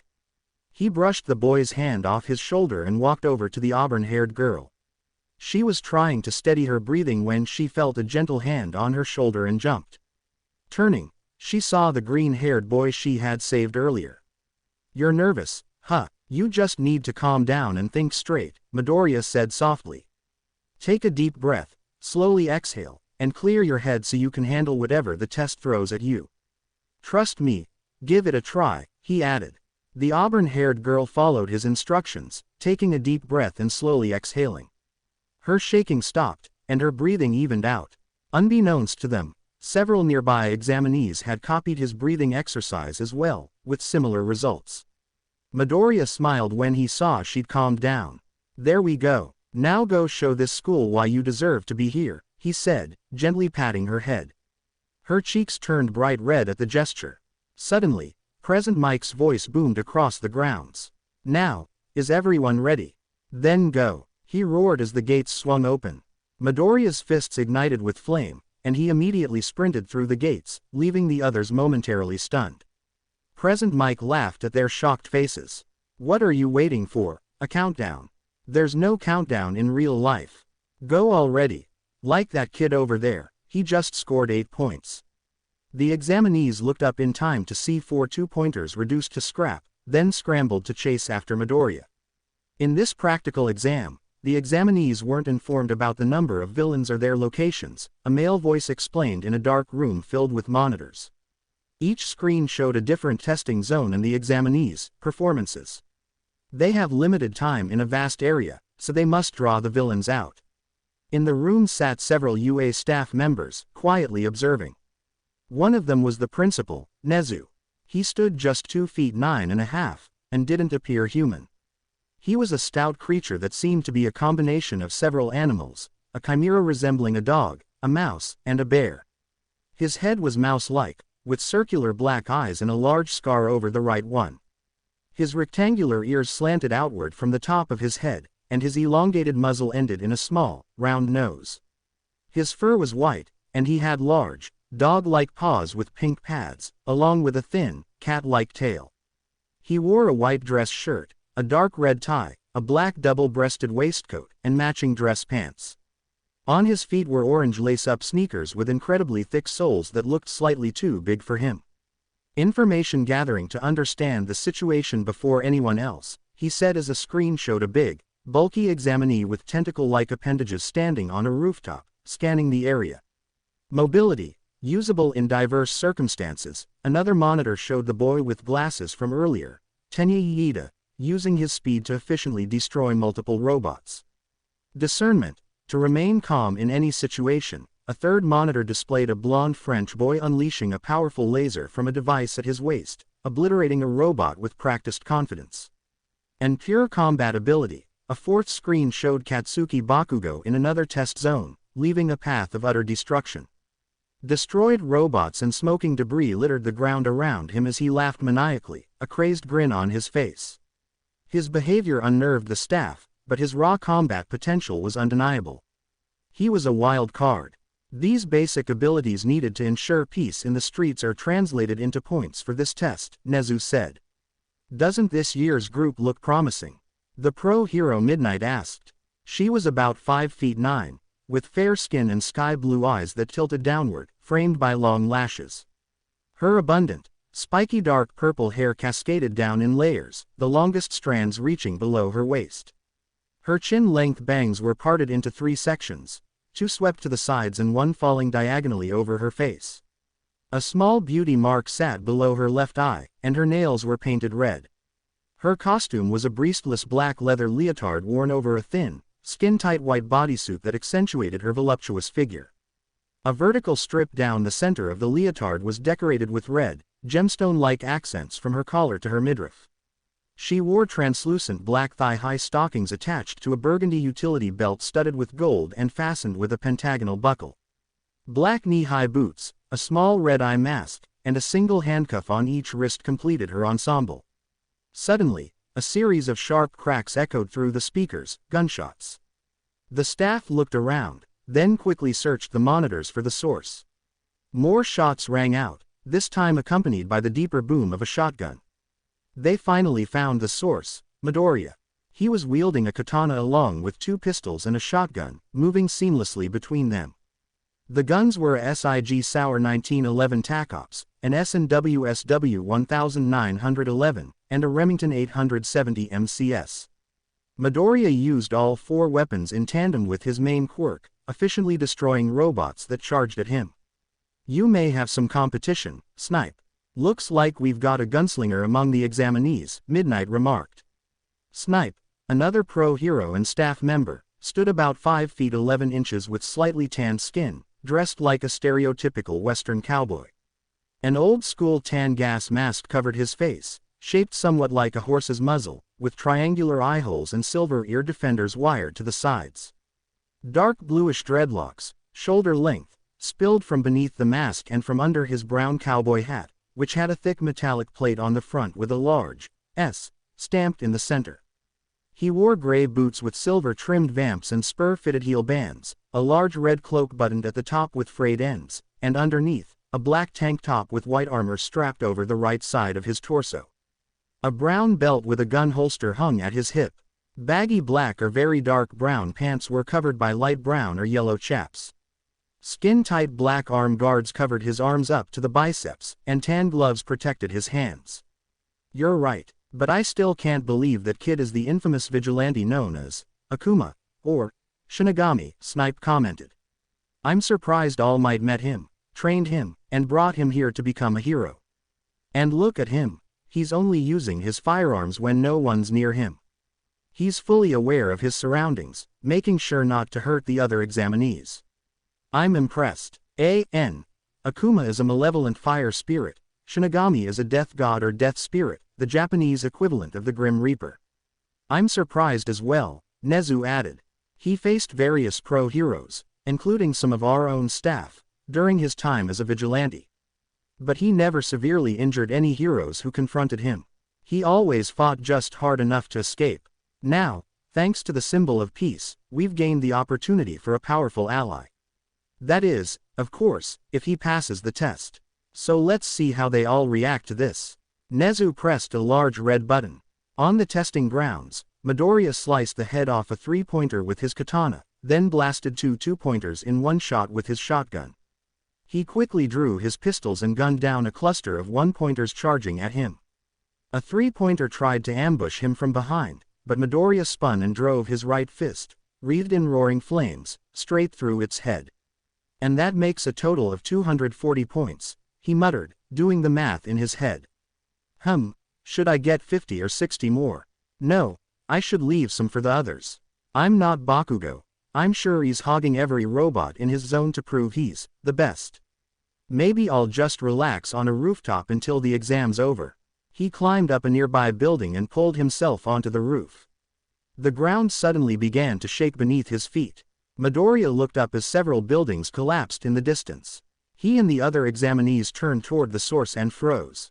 A giant green robot towered above the mock city, taller than any building. It had 8 red eyes, hands the size of trucks, and a base like a tank's, with 16 massive wheels. The enormous foe villain crushed another building under its hands, sending rubble flying. The examinees screamed and ran. Holy crap, UA really went overboard with that one, Midoriya muttered. He leapt down from the rooftop and landed on the street below. Well, considering I'm way above the minimum score needed to pass, I think I'm done for today, he decided, turning and jogging toward the entrance.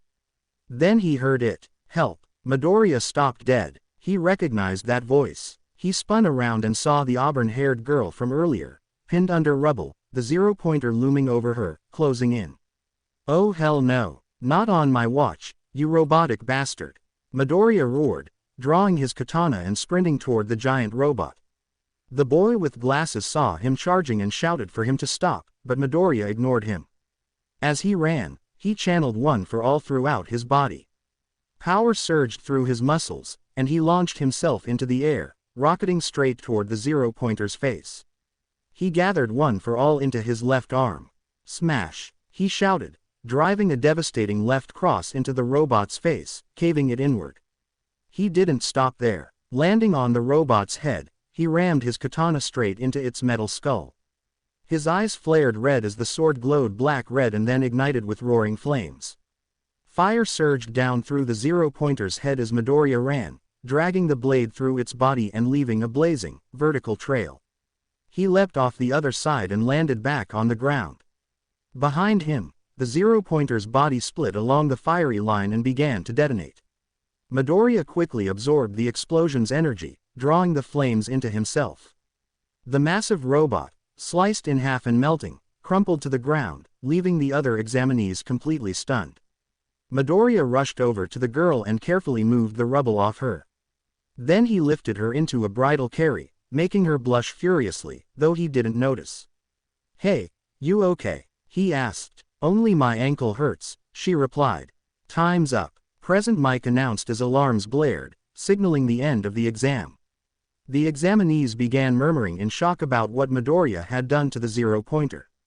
As they talked, someone pushed through the crowd, a very short, elderly woman about 3 feet 9 inches with fair skin.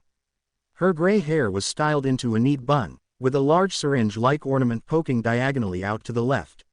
She had a tiny nose and eyes that appeared as simple dashes, and a long mouth with pronounced nasolabial folds. She wore a doctor's lab coat over a dress decorated with yellow and red vest-like designs, 2 yellow buttons, and a belt with a pink, R-shaped buckle. Pink boots, a helmet framing the sides of her head, a purple-tinted visor, and a syringe-like cane completed her appearance. Okay. Good work. Good work. Good work. Here are some gummies for you all, the elderly woman said, handing out candy to the exhausted students. Who's she? One examinee asked. It's UA's school nurse, the youthful heroine, recovery girl, the blonde French boy answered. Her quirk is magnifique. She's the reason UA can have such reckless practical exams. She can save you months of recovery. Are you 2 youngsters hurt? Recovery girl asked as she reached Midoriya and the auburn-haired girl. No, I'm fine, but she's got a broken ankle from the rubble, Midoriya explained, gently setting the girl down so her injury was visible. Okay then, recovery girl said.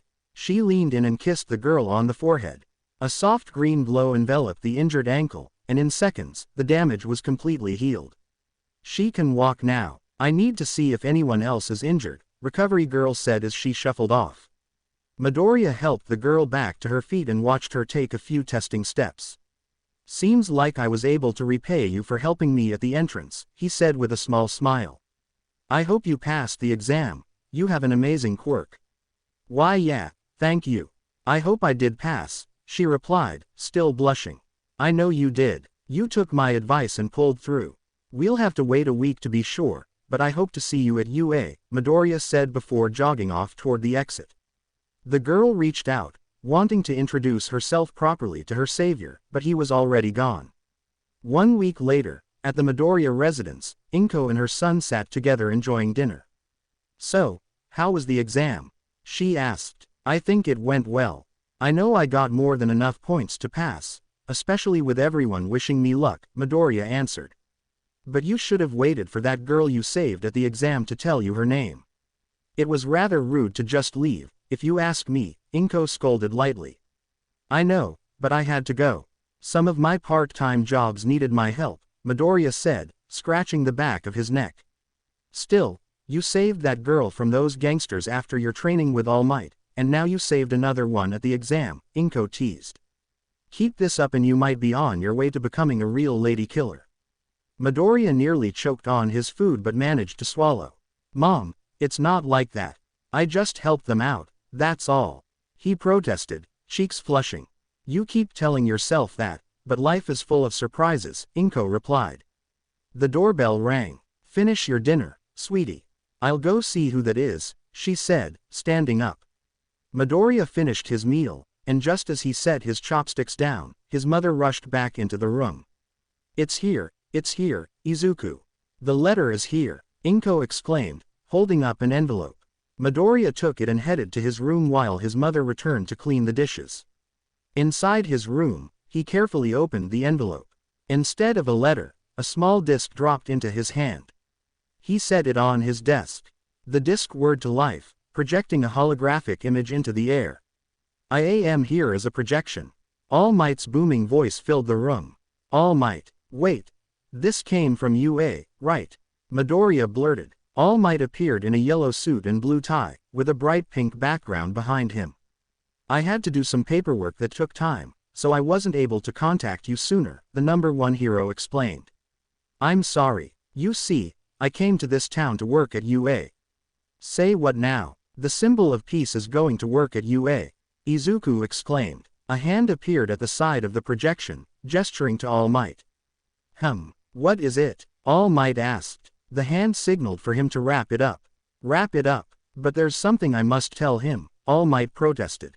The hand gestured again. It's going to push everything else back, and I have to make how many of these? All Might muttered. The hand gave him a thumbs up. All right, I'll get to the point, he relented. Midoriya sat on his bed, heart pounding, hanging on every word.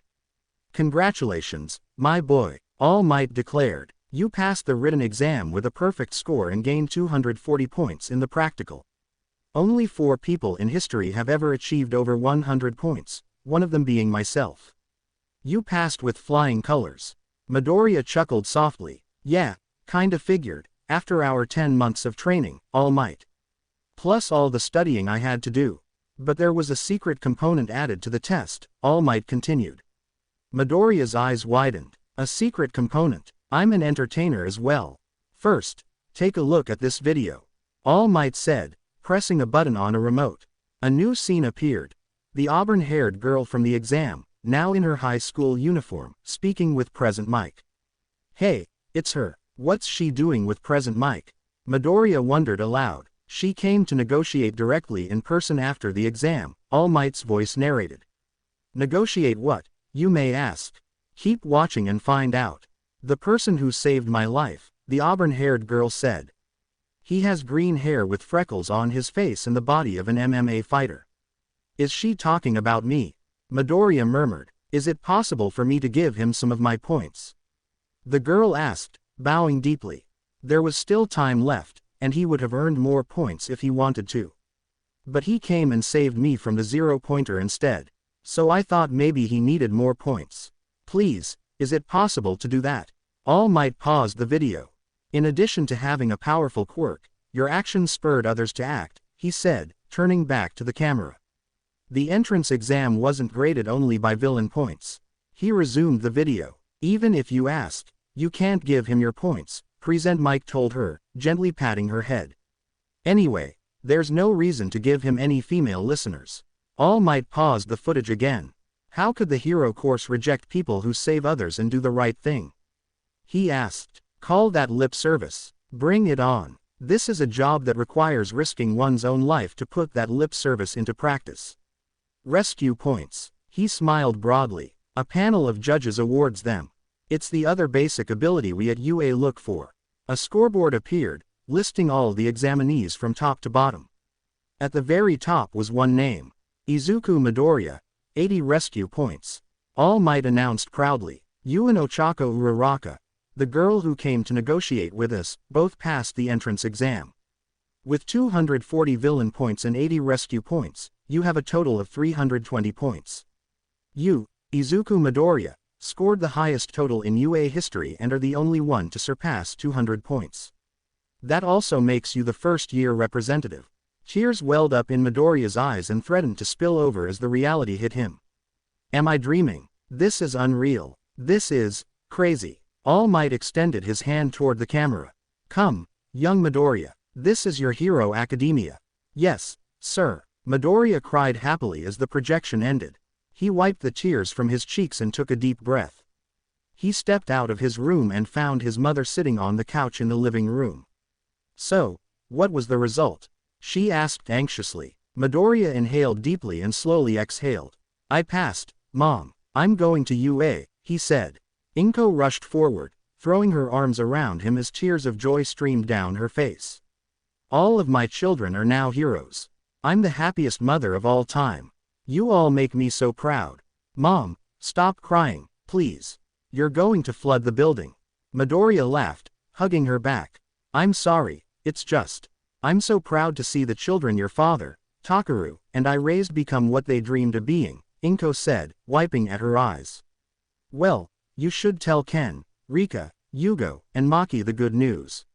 I need to get ready for UA, especially since I'm also the first-year representative, Midoriya said. You're definitely going to be a busy man once you start, Inko replied with a fond smile. But I know you'll do well. You've already done things pro-heroes, police officers, and soldiers do every day. Yeah, I tend to be a jack of all trades thanks to my siblings and their friends training me, Midoriya said, grinning. Well, I'm going to head to bed, Mom. It's going to be a big day for me. Good night, my future pro-hero. I'm sure your brothers and sisters will be ecstatic, Inko said as she went to call his siblings. Midoriya went to his room and changed into his pajamas, a white tank top and black jogger sweatpants. Before going to sleep, he pulled out his phone and opened his messages. Hey, just got my results back from UA, and I passed, he texted Momo. Her reply came within seconds. That's amazing. That means we can see each other more often now. I do hope we end up in the same class. Life's full of surprises, but we'll know when we get to UA. See you soon, he answered. Momo responded. See you at UA, Izuku.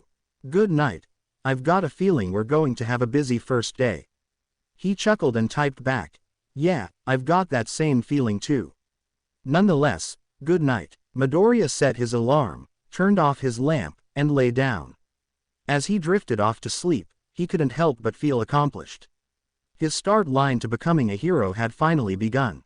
It was early April, and Izuku Midoriya's first day at UA. University had finally arrived. Speaking of Midoriya, he was in his room putting on the university's uniform. A long-sleeved, button-up white shirt beneath a gray jacket with blue-green stripes, dark blue-green pants, and a red tie. After tightening the tie properly, Midoriya moved to the entrance of his home to put on his favorite shoes, red Nike Air Force 1 High ID sneakers. Once he had his uniform on and had double-checked his belongings, Midoriya was ready to leave. Do you have everything? Inko asked her son. Got everything, Mom. Midoriya replied happily. Your phone, she asked. He held it up. Right here. Wallet with your school ID. Inko added. In my pocket, he answered. What about tissues and a handkerchief? She wondered. Got them, Midoriya replied. Are you sure? Inko pressed. Yeah, I'm sure, Midoriya assured her. But are you really sure? She insisted. Midoriya chuckled. Yes, I'm sure, Mom. But I gotta go now, or I'm going to be late. He hurried to the front door, hand on the knob, ready to leave. Izuku, Inko called out. He turned around and saw his mother smiling through the tears forming at the corners of her eyes. You look really cool, she said. Thanks, Mom, I'm off, he replied with a smile of his own and headed for UA. He made his way to the apartment's parking garage to choose one of his motorcycles for the commute. Midoriya's collection consisted of a panhead chopper, a Yamaha V-Max, a Suzuki GSX-R 1000, a Suzuki GSX 1300R, and a Lido Sora electric superbike. He decided on the electric superbike. After putting on his Icon Airflight helmet, Alpinestars SMX-1 Air V2 gloves, and Roland Sands Ronin leather jacket, he mounted the bike, powered it on, and rode off toward the university. During the entrance exam, Midoriya had informed the staff he could drive and, in turn, had been granted a parking pass for the school lot. A.N. Motorcycles and motorcycle gear. The ride was relaxing for the former vigilante as he headed toward the prestigious university. Finally, Midoriya arrived at UA and parked his motorcycle in the university's lot. He locked it securely with chains and a heavy lock before heading toward the main building. As he walked, he removed his riding gear and carried it with him, making his way through the halls toward his classroom. He didn't notice the blushes from the female students or the stares of jealousy and admiration from the male students. The reason was simple: the uniform clung to his muscular frame. Some of the girls wanted to get close enough to touch those muscles, while some of the boys wanted to know how he'd built them. Midoriya, however, was too focused on the campus map in his hands, trying to find his classroom. Fortunately, he didn't have to search long. He soon stood before a large sliding door labeled 1A. What's up with UA and giant doors? Then again, they probably used them for students and staff with enlargement quirks, Midoriya thought. Hopefully, I don't run into that glasses guy or Bakugo.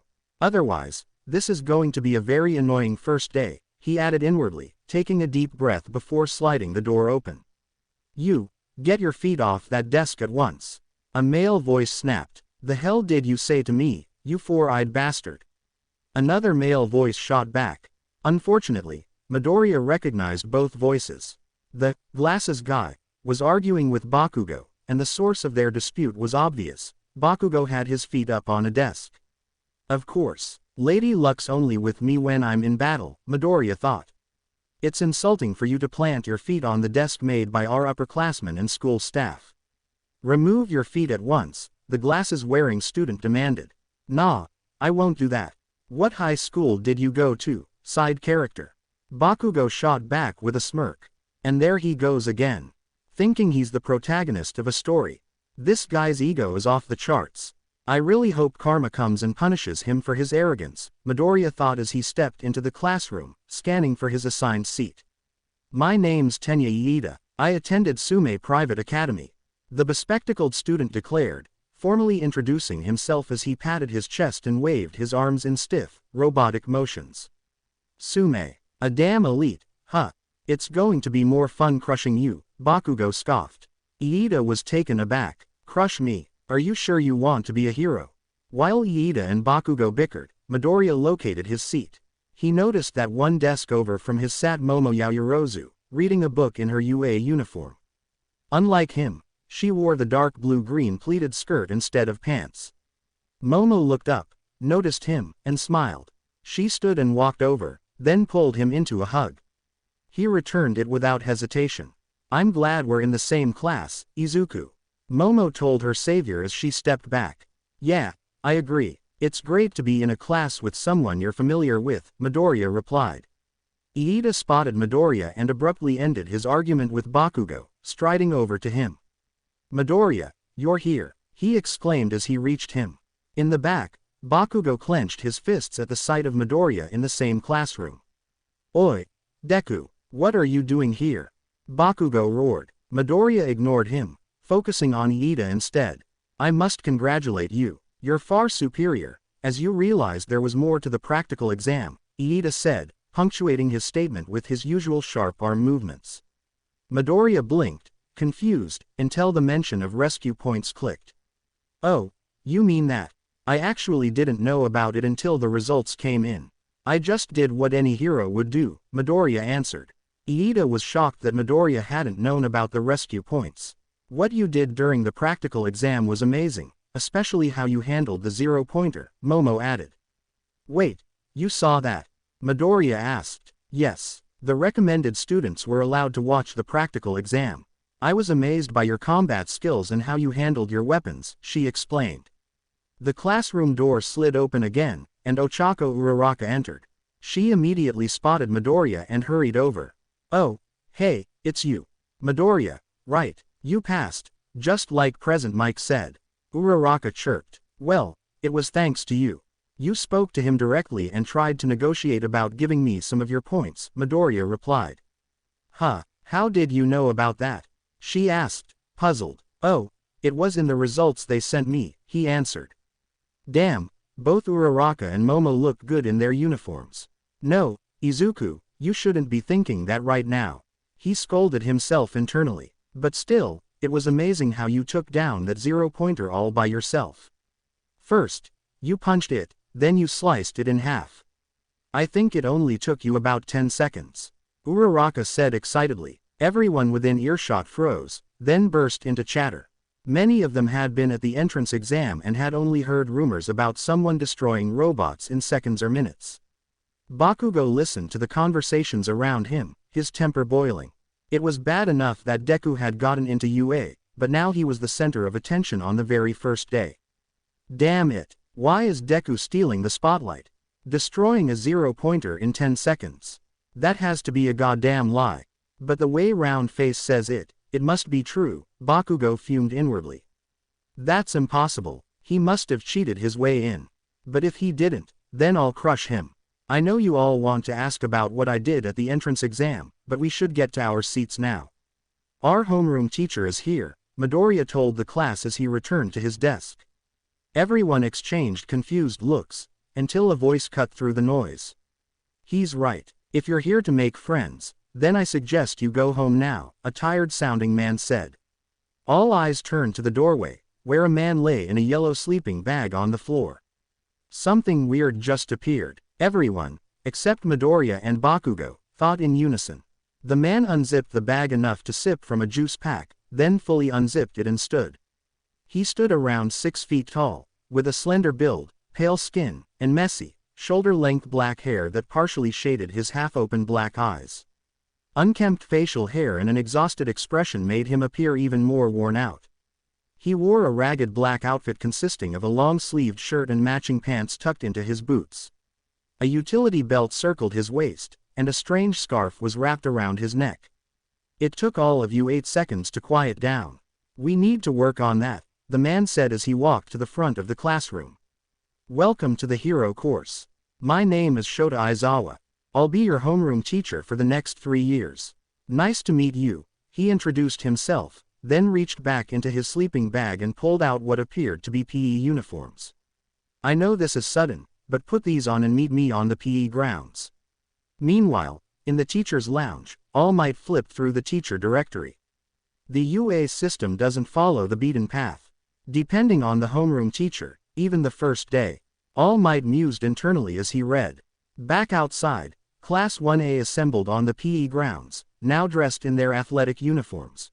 Dark blue pants with white vertical lines running up the legs, and a matching short-sleeved shirt with white lines forming the letters U and A.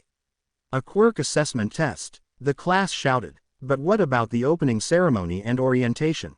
Uraraka asked. Ochako Uraraka, right, Aizawa asked. She nodded. We don't have time for such leisurely things. We're here to train you as quickly as possible so you're ready for hero work, natural disasters, rescue operations, and more. UA's selling point is how unrestricted its traditions are, including how teachers run their classes. You kids have been doing physical tests since junior high, right? Fitness tests where you couldn't use your quirks. The country still uses averages taken from results with no quirks allowed. It's not rational. The Ministry of Education is procrastinating, if you ask me, Aizawa continued, then turned toward Bakugo. Bakugo, you placed second in the entrance exam. What was your best distance for the softball throw? I placed second. Who placed first? Bakugo demanded. I'll tell you after. Now, once again, what was your best softball throw? Aizawa pressed. 67 meters, Bakugo answered. Aizawa took a softball from his bag and tossed it to him. Bakugo caught it easily. Try using your quirk this time. You can do whatever you want as long as you stay within the circle. Now, hurry up, Aizawa instructed, gesturing toward the throwing circle. This will remind Deku who deserves to be on top, Bakugo thought as he stepped into the circle, winding up with a wicked grin. Die, he shouted as he launched the ball, detonating a massive explosion from his palm. Seriously, die. This guy still hasn't changed since childhood, Midoriya thought dryly. Know your own limits first, Aizawa said as the ball finally landed, a distant speck. That's the rational way to form the foundation of a hero. He held up his phone, which displayed the distance, 705.2 meters. 705 meters. Seriously, a 19-year-old male student blurted. He stood about 5 feet 6 inches, with a slim build, fair skin, short gold hair parted to the right, and a black, lightning-shaped streak cutting through his left fringe. His yellow, somewhat triangular eyes and small eyebrows gave him a sharp, mischievous look. We can use our quirks as we want. As expected of the hero course, this is going to be fun. A 19-year-old female student cheered.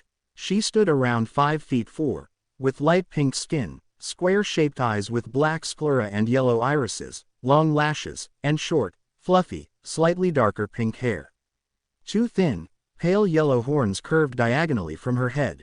Fun, you say, Aizawa said ominously. You have 4 years to become professional heroes. Will you keep that same attitude the whole time? Whoever comes in last overall in all 8 tests will be punished, with expulsion for not having potential. Class 1A shouted, this time except for Midoriya. Back in the teacher's lounge, All Might frowned at the directory. Aizawa, it appears young Midoriya will be facing a lot of suffering from the start. The symbol of peace thought. We're free to do what we want regarding our students' circumstances. Welcome to UA's hero course, Aizawa declared, sweeping his hair aside to reveal a chilling smirk. Whoever ends up in last place will be expelled. But it's the first day of school. That's unfair, Uraraka protested. Natural disasters, major accidents, selfish villains, and calamities can happen at any time. Japan is covered in unfairness, and it's the responsibility of heroes to balance that unfairness, Aizawa replied. If you plan to hang out with your friends at the local fast food place after school, you're sadly mistaken. For the next 3 years, UA will throw hardship after hardship at you. So go beyond, plus ultra. He narrowed his eyes. Overcome it with everything you've got. Iida took a long drink from his water bottle. This is too serious to take lightly. However, if this is how we're to prove our resolve to become heroes, then so be it, he thought. I can't wait to blast everything in my way, Bakugo thought with an evil grin. Now that the demonstration's over, it's time for the real thing, Aizawa told them. The first test was a 50-meter dash. The first pair was Iida and a 19-year-old girl with frog-like traits.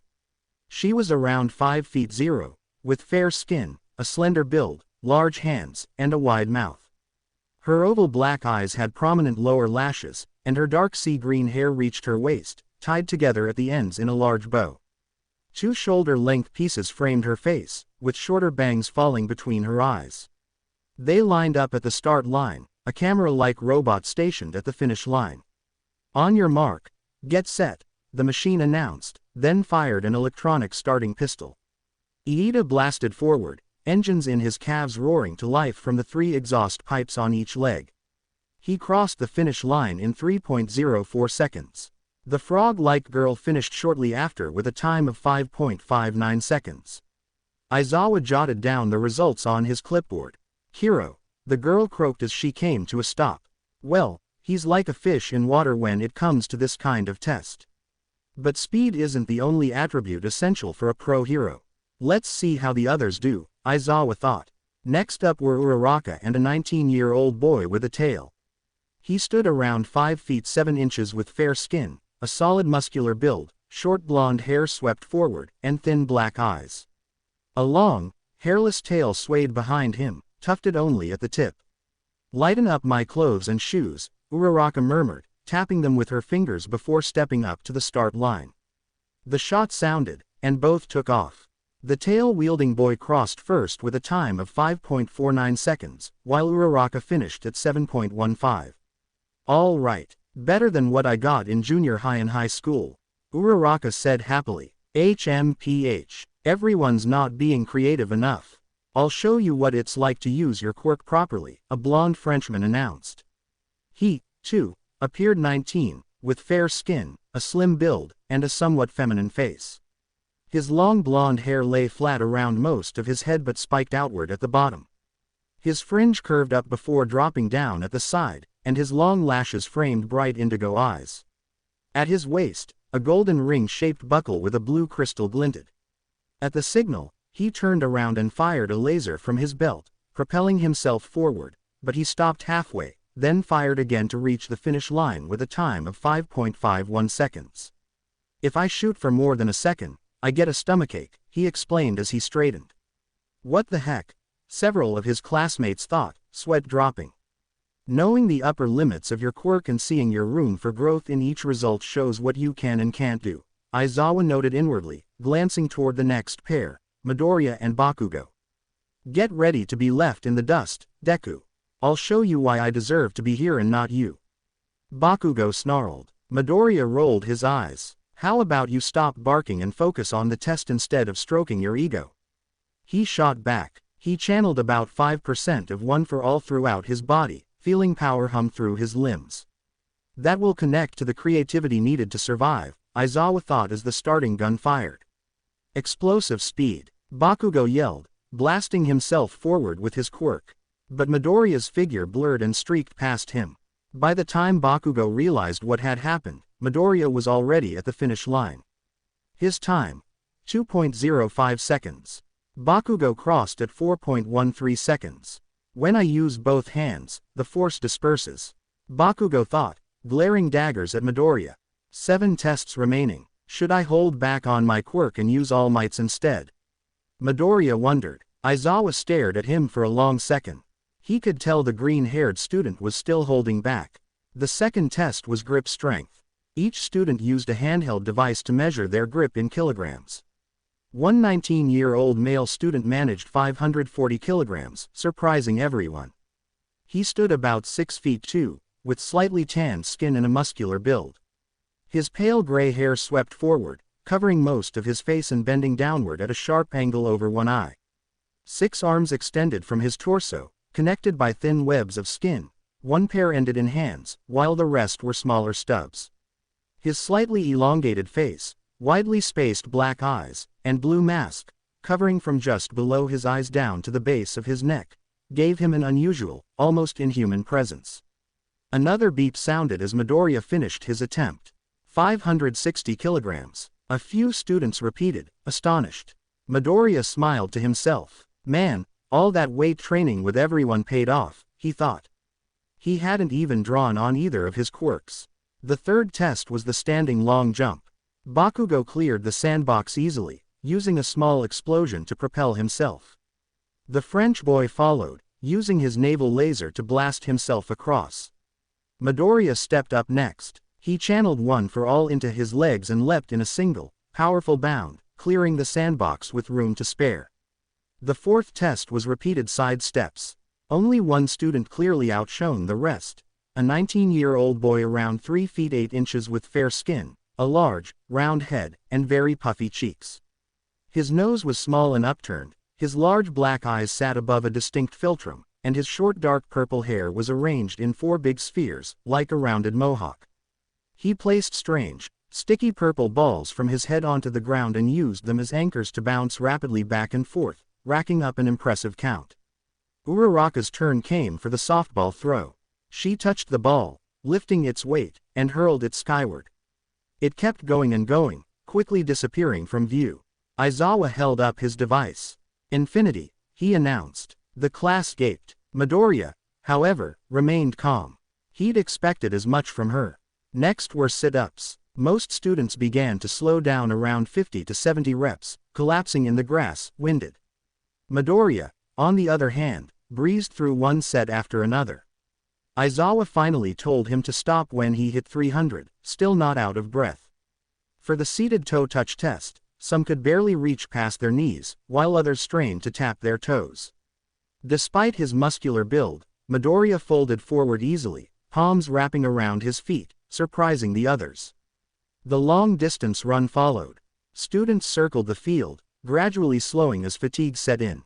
Midoriya, however, maintained a steady sprint, repeatedly lapping his classmates. "On your left," Midoriya called out as he passed a group. "On your left," he said again as he passed them a second time. "Yeah, on our left." "Got it," the lightning-streaked blonde muttered.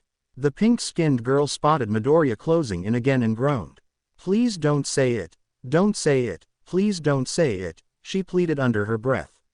"On your left," Midoriya said casually as he sprinted past. "Oh, come on," another 18-year-old girl complained. She was about 5 feet 0 inches with a slender yet curvaceous figure, but the rest of her body was entirely invisible. They tried to keep pace, but most of the class eventually sagged, drenched in sweat and gasping for air. Yaoyorozu was the only one who managed to keep up at all, using her quirk to create a solar-powered bicycle. Midoriya ran up behind another group. "On your left," he said yet again, drawing a collective groan. He caught up to Yaoyorozu, who was pedaling alongside the others. "Hey, Momo, nice idea using the bike for this," he said as he ran past. "Thanks, Izuku," she replied, smiling, before focusing on keeping pace. When the run ended, most students collapsed, struggling to breathe. Midoriya jogged over to them, only slightly sweaty and breathing normally. "You guys need a medic?" he asked. "Hilarious. But how are you not out of breath like the rest of us?" the lightning-haired blonde demanded. "You ran a couple of miles like it was nothing," the pink-skinned girl added. 15 miles, to be exact. "I would have done more if I'd stretched properly first," Midoriya replied as he pulled his shirt off. Every girl present flushed bright red at the sight of the defined muscles across his chest and arms. Many of the guys, meanwhile, stared in stunned admiration at both the muscle and the network of scars crisscrossing his torso. Midoriya casually used his shirt to wipe sweat from his face and neck, until Yaoyorozu appeared at his side and pinched his cheek. He yelped as she snatched the shirt from his hand and tugged it back over his head. An image of Midoriya's scars. "What is the matter with you? You shouldn't be committing a form of indecent exposure on the first day, Izuku." Yaoyorozu scolded, cheeks pink as she pouted. "How else am I supposed to wipe the sweat off?" Midoriya asked calmly. "You can just ask me to create a towel for you to use," Yaoyorozu shot back. "I don't want you to waste your quirk on something like that, Momo. Especially during a test where we're being graded on our quirks," Midoriya replied. Nonetheless, Yaoyorozu created a towel and draped it over his head. "I don't mind, Izuku. But still, you shouldn't be taking your shirt off like you're at the beach. We're at school. If you're done with the married couple act, Midoriya is the last one to do the ball throw. Let's get to it," Aizawa cut in, making both of them blush. He tossed the ball to Midoriya. As Midoriya stepped into the circle, he felt something wrap around his torso. A moment later, he realized Aizawa's scarf had bound him. The green-haired teen looked up to see Aizawa's red eyes glowing, his hair floating upward. The rest of the class murmured in confusion, wondering why their homeroom teacher had restrained him. Aizawa walked forward, gaze sharp. "I know you've been holding back. That's a problem. If you don't show us your full power, you'll be a liability. That leads to casualties. Do you understand?" Aizawa said, voice low but firm. Midoriya's eyes dropped briefly to the yellow goggles partially hidden beneath Aizawa's scarf. "Wait. Those goggles, you're the underground hero, Eraserhead," he said. Unbeknownst to both teacher and students, All Might was hiding at the edge of the field, watching. "That's right, young Midoriya. He hates dealing with the media because it hinders his work. He and I don't get along, All Might thought. These people are going to be your classmates, so you should trust them enough to show them your full power, Aizawa continued, unwrapping his scarf from Midoriya. Then he leaned in and spoke in a voice only Midoriya could hear. You should place your trust in us, too. When All Might told us about you, we were skeptical at first. But after hearing the reason for your actions, we changed our minds. Show us what you can do without transforming and prove why you deserve to be here. Midoriya thought for a moment, then straightened and met his teacher's eyes, determination blazing. I understand, sir, and I apologize for holding back. Which tests do I need to redo to get an appropriate score? Good. Redo the 50-meter dash, the grip strength, and the standing long jump. After that, you can perform the ball throw. Let's go, Aizawa answered. The other students stared. Midoriya had been holding back on those. Midoriya returned to the start line for the dash, this time channeling both One for All and his own quirk. At the starting signal, he exploded forward. To the naked eye, he simply vanished and reappeared at the finish. 0.2 seconds, someone whispered. Aizawa gave a satisfied nod. For the grip test, Midoriya once more channeled both quirks before squeezing the device. A high-pitched beep rang out, and the number on the screen made Iida, Uraraka, and Yaoyorozu gasp. 45,359.2 kilograms. Yaoyorozu read, stunned. Bakugo's eye twitched, a vein bulging in his forehead. To him, Deku was spitting in his face by not having gone all out from the start. Midoriya moved back to the sandbox for the standing long jump. Power surged through his body as he activated both quirks. He bent his knees and launched himself high into the air, soaring out of sight. He landed nearly a kilometer away from the sandbox. Finally, it was time for the last test, the softball throw. Now that's more like it, Midoriya. This is what you should have done from the start, just like during the entrance exam. You didn't take first place with a score of 320 points by holding back, Aizawa said. The entire class froze. Midoriya had placed first in the entrance exam, with the highest point total in UA history. Bakugo's rage flared hotter. Midoriya hadn't just taken first place from him, he'd utterly crushed his score. Now, finish this up so I can report the overall scores, Aizawa told him. Midoriya nodded, stepping into the pitcher's circle. He took a pitcher's stance, channeled both quirks, and closed his eyes. After a deep breath, he opened them and threw. The ball launched from his hand like a rocket, shattering the sound barrier and creating a deafening shockwave. It streaked across the sky like a comet. The blast of air knocked everyone off their feet except Aizawa and Midoriya. Aizawa glanced at his device and saw the distance tracker climbing, then climbing more, with no sign of stopping. Then the same softball came hurtling back toward the field like a meteor, on a collision course with Midoriya's back. Midoriya spun on his heel and caught the ball one-handed. Impact detonated in a small explosion, kicking up a thick cloud of dust and carving a shallow crater into the ground. When the dust cleared, Midoriya stood at the center of the crater, unscathed, the softball smoking in his hand. Hey, sensei, Midoriya called, looking up at Aizawa with a proud, boyish grin. How was that? Aizawa's lips curled into his familiar, unsettling smile. Kid, you're gonna go places, he said, then held up his device for everyone to see. Distance: 74,703 miles. Jaws dropped across the field. 74,703 miles. Does this guy have a cannon for an arm? The lightning bolt blonde yelped. That's equivalent to going around the world 3 times, Yaoyorozu murmured. And he caught it when it came back down like a meteor, Uraraka added. Then the catch destroyed the ground, but he wasn't even scratched. Iida finished. Quiet down, everyone. I don't feel like announcing all 20 scores, so I'll just show them, Aizawa said. He tapped his phone, and a holographic ranking list appeared. The rankings were Momo Yaoyorozu, Izuku Midoriya, Shoto Todoroki, Katsuki Bakugo, Tenya Iida, Fumikage Tokiyami, Mezzo Shoji, Mashirao Ojiro, Eijiro Kirishima, Mina Ishido, Ochako Uraraka, Koji Koda, Rikido Sato, Tsuyu Asui, Yuga Aoyama, Honta Siro, Denki Kaminari, Kyoka Jiro, Toru Hagakure, Minoru Mineta. Congratulations, Momo, You got first place. I was right when I said UA saw great potential in you, Midoriya said, raising his hand for a high five. Yaoyorozu smiled and met his hand with her own. I thought for sure you were going to take first place again, like on the entrance exam. But thank you, and congratulations as well, Izuku, she replied. Midoriya glanced over and noticed the grape-haired boy, Minoru Mineta, looking like he was about to cry. Oh, by the way, the whole expulsion thing was a lie. It was a rational deception to push you to your limits, Aizawa announced with a sinister grin.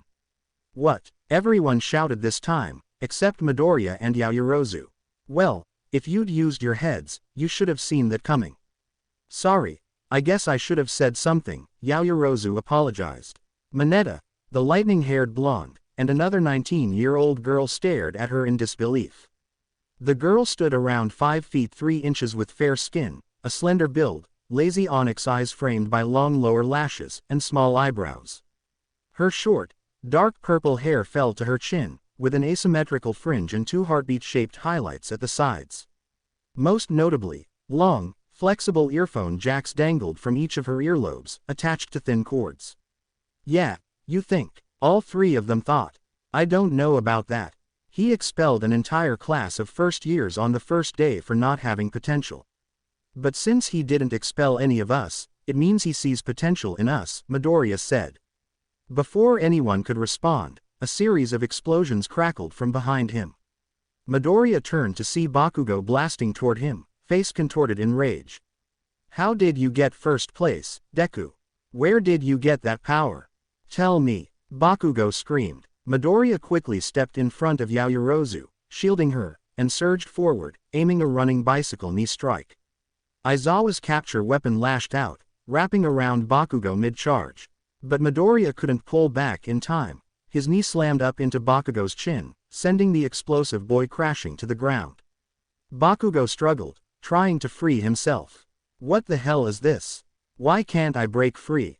He roared. Because it's my capture gear, Aizawa replied, eyes glowing red and hair floating. It's made of carbon fiber woven together with a metal wire of a special alloy. And stop making me use my quirk over and over. I get dry eyes. He deactivated his quirk, leaned his head back, and squeezed eye drops into his eyes, then loosened the capture weapon and let Bakugo go. Don't do that again, or I'll expel you before you even get started here at UA. And don't act like a brat just because Midoriya is stronger than you, Aizawa said flatly. Then he turned to Midoriya. And Midoriya, yes, sensei, Midoriya answered. That was a nice kick, Aizawa said. Bakugo scoffed, still seething over falling out of the top 3. With that, we're done here. There are handouts with the curriculum and such back in the classroom. Look them over when you return. From here on out, tomorrow and every day after will be packed with more rigorous tests, Aizawa told his students as he walked off. He was about to enter the main building, but instead slipped around the corner, where he was confronted by none other than the symbol of peace himself. So, what do you think of him after that test, given everything I told you? All Might asked. He really is more than meets the eye. He already knows how to fight, can handle various weapons, and has a powerful quirk. I'm surprised Nezu decided to let him in after what you told us about how you first met him, Aizawa replied. Believe me, I saw the spark and the fire of a hero burning inside him. That's why I believe UA will help him become the hero he always dreamed of being. We just need to give him the push and the training, All Might said. I hope you and Nezu are right about this kid, because he's a wild card, Aizawa answered neutrally as both heroes headed back into the building. After an eventful first day, Midoriya changed back into his regular UA uniform and prepared to head home. His classmates also changed and began making their way off campus. Midoriya walked to the school parking lot and approached his motorcycle. He kicked up the stand and slipped on his gloves and jacket. Just as he reached for his helmet, a familiar voice called out. There you are, Midoriya. Iida called as he hurried toward him. I'm glad I caught up to you. I wanted to say you were truly incredible today. Thanks, Iida, but you were incredible too. I didn't know you had a speed quirk. Those engines in your calves are really cool, Midoriya replied warmly. I was taken in by Aizawa sensei's methods and thought, this is the best of the best, and so on. I couldn't believe a teacher managed to motivate us with a lie. But it seems it worked. Although I thought his threatening you with expulsion was a bit extreme. However, you showed him that you, and our classmates, deserve to be here, Iida said earnestly. I thought you were pretty annoying at first, but you're actually just earnest and serious about your education and training. That's a good trait if you want to become a pro hero, Midoriya thought, impressed by Iida's diligence. Hey, you two, you're heading to the train station, right? Wait for us, a girl's voice called. Midoriya and Iida turned to see both Uraraka and Yaoyorozu jogging over. Momo, Uraraka, Midoriya said. Oh, you're the Infinity Girl and the one who got first in the Quirk assessment test, Iida added, adjusting his glasses. I'm Ochako Uraraka. Yaoyorozu here said she's friends with Midoriya from when he was training for the entrance exam, so I thought we could all walk to the train station together, Uraraka said cheerfully.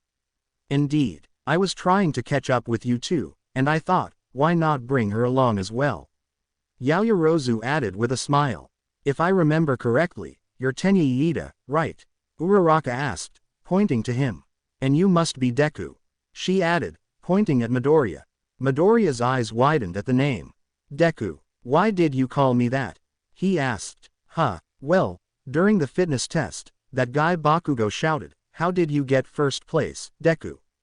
Right, Uraraka explained. My name is Izuku Midoriya, but, Deku, is what Bakugo's called me since we were kids. It means, good for nothing, worthless, or, trash. Basically, he's saying I won't ever amount to anything, Midoriya clarified. An insult. That's not a proper way to address a fellow classmate, Iida declared. Indeed, it's quite unprofessional and unbecoming of a hero, Momo agreed. Oh, is that right? I'm sorry, I didn't know. But, Deku, sounds like it comes from Dekiru, like, you can do it. It has this, never give up, vibe, so I kind of like it, Uraraka said. Midoriya blinked, then smiled faintly. Well, if that's what it means to you, then I'm okay with you calling me that, he said, surprising Iida. What? But Midoriya, wasn't that an insult? Iida protested. It's okay. It used to bother me a lot, but after a while, I stopped caring. It's a matter of perspective. Bakugo uses it as an insult, but Uraraka sees it differently. So I'm fine with her calling me that, Midoriya explained. By the way, Izuku, is that your motorcycle? Yaoyorozu asked, pointing at the bike. Yeah, I own 5 motorcycles and used one to get here today. And, Iida, yes, I have my license and a pass to park in the school lot, Midoriya answered. That's amazing. You own 5 motorcycles. What do the others look like? Uraraka asked excitedly. You'll see them eventually. I also own some cars, so if you guys ever want a ride home, just let me know, Midoriya said. But I can walk with you to the train station now. We can get to know each other better on the way. I would like that, Uraraka said. Same here, Iida added.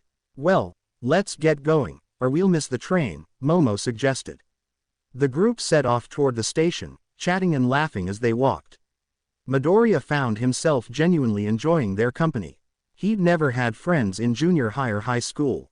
But now, on his very first day at UA, he had 3. 1 he'd met during his training, and 2 he'd met today. He couldn't wait to tell his mother and siblings what he'd done, and the friends he'd made, on his first day at UA. It was a new day at UA for Midoriya. He and his 19 classmates arrived at their classroom, and all 20 of them began socializing with the people they knew from before entering UA.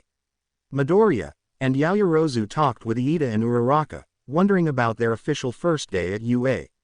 That was when the classroom door opened, and Class 1A's homeroom teacher came in. All the students stopped talking to see what Aizawa would be announcing. Listen up, you're stuck with each other for the next 4 years, so we're getting this over with now, Aizawa said flatly. One at a time, come up here, say your name, your quirk, and anything else you feel like sharing. I don't care what it is.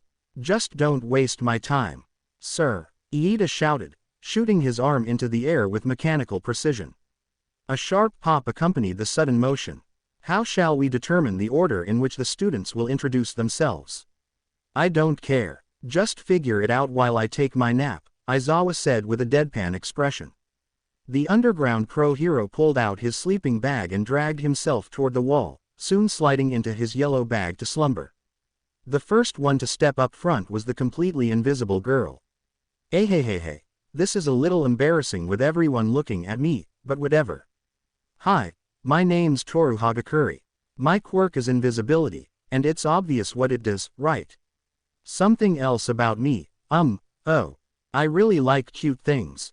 Hagakure introduced herself. Up next was the male student with the mask over his mouth and 6 arms. I'm Mezzo Shoji. My quirk is dupli arms. I can create replicas of my body parts with my tentacles, like my mouth, eyes, and ears. I don't have any worldly desires, so I guess that's it, Shoji said, sniffing, perhaps from allergies. The next was the male student with the tail. I'm Mashirao Ojiro. My quirk is just my tail. It acts as a third arm for me and helps maintain my balance. Something about me. I practice martial arts, Ojiro introduced himself. Following Ojiro was a rather flamboyant young man. I am Yuga Aoyama. Aoyama introduced himself with a dramatic flourish of his hands. My fabulous quirk is naval laser, where I can shoot a laser from my belly button. But if I shoot for more than a second, I get a stomachache. Another stylish fact about myself is I can speak French, he finished with a wink. Bakugo stood up to introduce himself, leveling Aoyama with narrowed eyes and a deep scowl. What's with that tool? Whatever, the name's Katsuki Bakugo. My quirk is explosion, and all you need to know is that I can blow your asses up. I'm going to be the next #1 hero, so stay out of my way, extras. Midoriya's face fell into his palms as he shook his head side to side. I don't like having to follow up that jerk. The girl with earphone jacks dangling from her earlobes glowered at Bakugo, who sneered and bared his teeth at her, though she paid him no heed. My name is Kyoka Jiro. My quirk is earphone jack. She motioned to her extended earlobes, her left lobe rising and waving around, where I can insert them and listen to noises even through very thick walls. Oh, and they stretch, too. Jiro demonstrated by extending one of her earphone jacks. I can play music with different instruments, she finished. Following Jiro was the blonde male teen with the black lightning bolt in his hair. Rising with evident confidence, a grin spread across his face. Hey, the name's Denki Kaminari. My quirk is electrification. I can let loose a bunch of electricity from my body and shock people by touching them. I kinda short circuit if I go over my limit, though. I like manga and comics. Kaminari announced. My turn. The pink-haired, pink-skinned girl happily said. She cartwheeled to the front of the class. Name's Mina Ashido, and my quirk is acid. It lets me secrete corrosive acid from my skin, which is the reason for my hot purple-pink tone.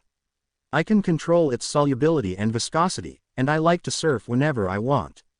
If I use it for too long, I start losing my resistance to it. I love to breakdance, but I don't like bullies, and I'm looking at you, Bakugo. Ashido stated, pointing at the bully in question. In response to this slight, Bakugo flipped the bird at the young woman. Fuck off, he snapped. After Ashido, a lanky 19-year-old male with fair skin, walked to the front. His hair, while combed, ended with jagged bangs coming about halfway down his forehead. He possessed almond-shaped eyes, a wide smile, and stood 5 feet 9 3/4. I'm Honta Zero, and my quirk is tape. Zero introduced himself. I can shoot this material from my elbows, and it's stronger than regular tape. It can support my body weight pretty easily. If I use too much, my skin dries out. I like to play video games. Next up was another 19-year-old male. Like the one before him, he had fair skin and stood at 5 feet 8 inches, yet was gifted with an impressive physique for his age. He had sharp red eyes and a small scar just above his right one. His thin eyebrows, sharp teeth, and bright red hair spiked away from his head at all angles, with 2 more pronounced tufts spiked on either side of his forehead, were reminiscent of little horns. I'm Eijiro Kirishima, and my quirk is hardening. Kirishima stated as he flexed one of his arms, which grew stiff and rigid. My skin hardens, and I can punch through solid concrete. I'm a big fan of Crimson Riot. He finished. Guess I'm next, the girl with frog-like features said as she got up. I'm Suyu Asui, and my quirk is frog. I can do many frog-like things, like jump far, climb walls, swim fast, extend my tongue several meters, and secrete a mild toxin. Because of my quirk, I'm susceptible to cold, and I get sleepy if I get too cold. Something about me is that I always speak my mind, Asui finished. Following Asui was Mineta. I'm Minoru Mineta, and my quirk is pop off. I can pluck off the balls on my head and make them stick to things. Something about me. He then wore a lecherous grin. I love girls. Female heroes especially. Some of the costumes are pretty sexy. Mineta exclaimed. The room filled with severe discomfort, and the rest of the class booed at him while Iida reprimanded Mineta and tried to get the others to calm down. However, Midoriya had an angered expression, a sharp stare bored into the pervert, as if hoping his glare would rake against his skin. After Mineta was a 19-year-old boy who stood 5 feet 3, with fair skin and a lean build. His head resembled that of a black bird, either a crow or a raven. He had a tan, yellowish beak, slightly hooked down at the end, thin red eyes with small black pupils, and a red choker. I'm Fumikage Tokiyami, and my quirk is Dark Shadow. Inside me is a shadow-like monster that I can materialize from wherever I want, like an extension. I don't have much to say about myself. That's pointless, I think, Tokiyami announced.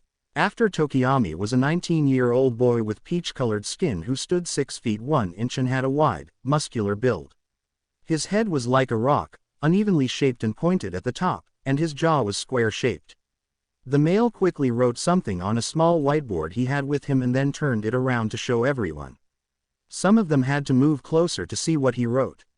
On the whiteboard was, Koji Koda. My quirk is Anavoice. I can talk to animals and influence them to do what I ask. I like animals. Ashido gave him a thumbs up. Don't sweat it, Koda. That's really cool, she told him. Even though it made Koda smile, he hurried back to his seat. Iida came up to the front after Koda and stiffly waved to them. Hello, fellow students. I am Tenya Iida, and my quirk is Engine. My legs have powerful engines in them, allowing me to shift into different gears to increase my speed. They're similar to real engines, he finished. Yaoyorozu was up next after Iida. Greetings, my name is Momo Yaoyorozu, and my quirk is Creation. I can create objects from any exposed part of my body. I'm able to construct virtually anything, except for living things, of course. All I need is to understand the object's atomic configuration in a little time. In my spare time, I enjoy reading and drinking tea, Yaoyorozu introduced herself. Next was a 19-year-old boy who stood 5 feet 9 and a quarter, had fair skin, a muscular build, and hair that didn't pass his neck. The boy's hair parted twice so as not to obscure his vision and was evenly split between two colors, white on his right side and crimson red on his left. His right eye was brownish dark gray, while his left was turquoise. The shape of his eyes was thin and reserved. On his left eye was a burn scar that reached from his hairline to halfway down his cheek. I'm Shoto Todoroki, and my quirk is half hot, half cold. I can generate ice on my right and fire from my left. I like snow cones, Todoroki stated. Next was yet another 19-year-old man who stood 6 feet 1, had tan skin, was very muscular, and had a wide build. His brown hair was short and spiked upwards away from his head. He had relatively small, square-shaped eyes with small black pupils and a pair of bushy eyebrows just above them. He possessed huge, thick lips that were slightly darker in color than the rest of his skin and a notably large, round nose. My name's Rikido Sato, and my quirk is Sugar Rush. Whenever I ingest 10 grams of sugar, my strength gets 5 times stronger for 3 minutes. For every 10 grams of sugar after that, my strength doesn't rise. But if I use it for too long, I get exhausted, and my body shuts down for a bit. I like to bake desserts, especially cake. Sato told his classmates, to whom many oohed and awed. Second to last was Ochako Uraraka. My name's Ochako Uraraka, and my quirk is zero gravity. When I touch an object, it loses its gravitational pull and starts to float. For now, I can make an object that's 3 tons weightless. But if I use it for too long, I get nauseous. And something about myself is that the pads on my fingers look like a cat's paws. She said to everyone, making some of them coo at this. And finally, last up was Izuku Midoriya. Hi, my name's Izuku Midoriya, and my quirk is Flame Control. I can control any form of fire to make it burn like the sun or cool like a breeze. I can even generate my own fire and heat something, but I need to concentrate on doing it. I'm trying not to talk too much, but I will let you all know I'm a motorhead, as I like motorcycles and cars. And a fine selection of motorcycles and cars, quipped Yaoyorozu. Most of her peers turned to look at her as she boldly explained. I was impressed with the vehicles that you own from the photos you sent me. I was delighted when you let me select which car to have you drive Uraraka, Iida, and me home after class. Yaoyorozu said happily, a faint blush coloring her cheeks. Wait, he has motorcycles and cars. Does anyone else here drive, or is it just him? Kaminari asked. Nobody raised their hands. Yeah, I've got photos of the cars and motorcycles I own if anyone wants to see, Midoriya said as he took out his phone. Immediately, everyone, except Bakugo, huddled around him to see the vehicles he owned. Everyone saw the 5 motorcycles Midoriya owned, but they were truly impressed when they saw the cars. The first set they saw was a 1969 Ford Mustang Mach 1, a 1970 Chevrolet Chevelle SS 396, a 2011 Dodge Charger, and a Lamborghini Urus. The second group included a 2015 Dodge Charger SRT Hellcat, a Bugatti Centodieci, and a McLaren Senna. The final collection was a Maserati Gran Cabria, a 1969 Dodge Charger, and a Lamborghini Aventador. Midoriya's classmates were shocked by the cars he currently had, especially since all the vehicles were extremely expensive. Holy crap, Midoriya, what kind of job do you have to afford all those? Kaminari exclaimed. Those are some very manly cars. Hiroshima commented. Which car did Midoriya let you pick, Yaoyorozu? Ashido asked. Out of the 10 cars, I chose the 2015 Dodge Charger SRT Hellcat, as it can fit 5 people in it, Yaoyorozu answered. With cars like those, you'll definitely be popular with the girls, Shiro commented. Well, I believe everyone has introduced themselves, so let's resume class, Midoriya said to his classmates. Right. Iida walked to Aizawa. Sir, we've finished with the introductions. Okay, review your curriculum, and don't be late for your next class, Aizawa responded, his eyes still closed. Yes, sir, Iida instantly replied, everyone, sweat dropping at his seriousness. UA's hero course curriculum included regular classes like English in the morning. Which one of these English sentences is wrong? Present Mike asked as he wrote 4 sentences on the chalkboard. The man whom I respect most is my father. That is the house which he lived. I will remember the day on which we both met. Please tell me that all you know. So normal. Mina, Kaminari, and Jiro thought simultaneously. So goddamn boring, Bakugo thought as he rested his head on his hand. Everyone, heads up, let's get this party rolling. Present Mike yelled to get the students to be more enthusiastic. The relative pronoun in sentence 4 is in the wrong place, Midoriya mentally answered. Even though he knew the answer as soon as Present Mike wrote down the sentences, he gave his classmates a chance instead. Yaoyorozu raised her hand when nobody else moved to answer. Okay, Yaoyorozu, come on. Present Mike said. She proceeded to answer correctly, and thus the class went on before lunch came around. Lunch was at the main cafeteria, where gourmet meals were served for the hungry students. White rice is the best comfort food, isn't it? A male UA staff member said to Midoriya, Uraraka, Yaoyorozu, and Iida. He stood 5 feet 3, wearing a cooking apron and a chef's hat, as well as a mask that covered his face.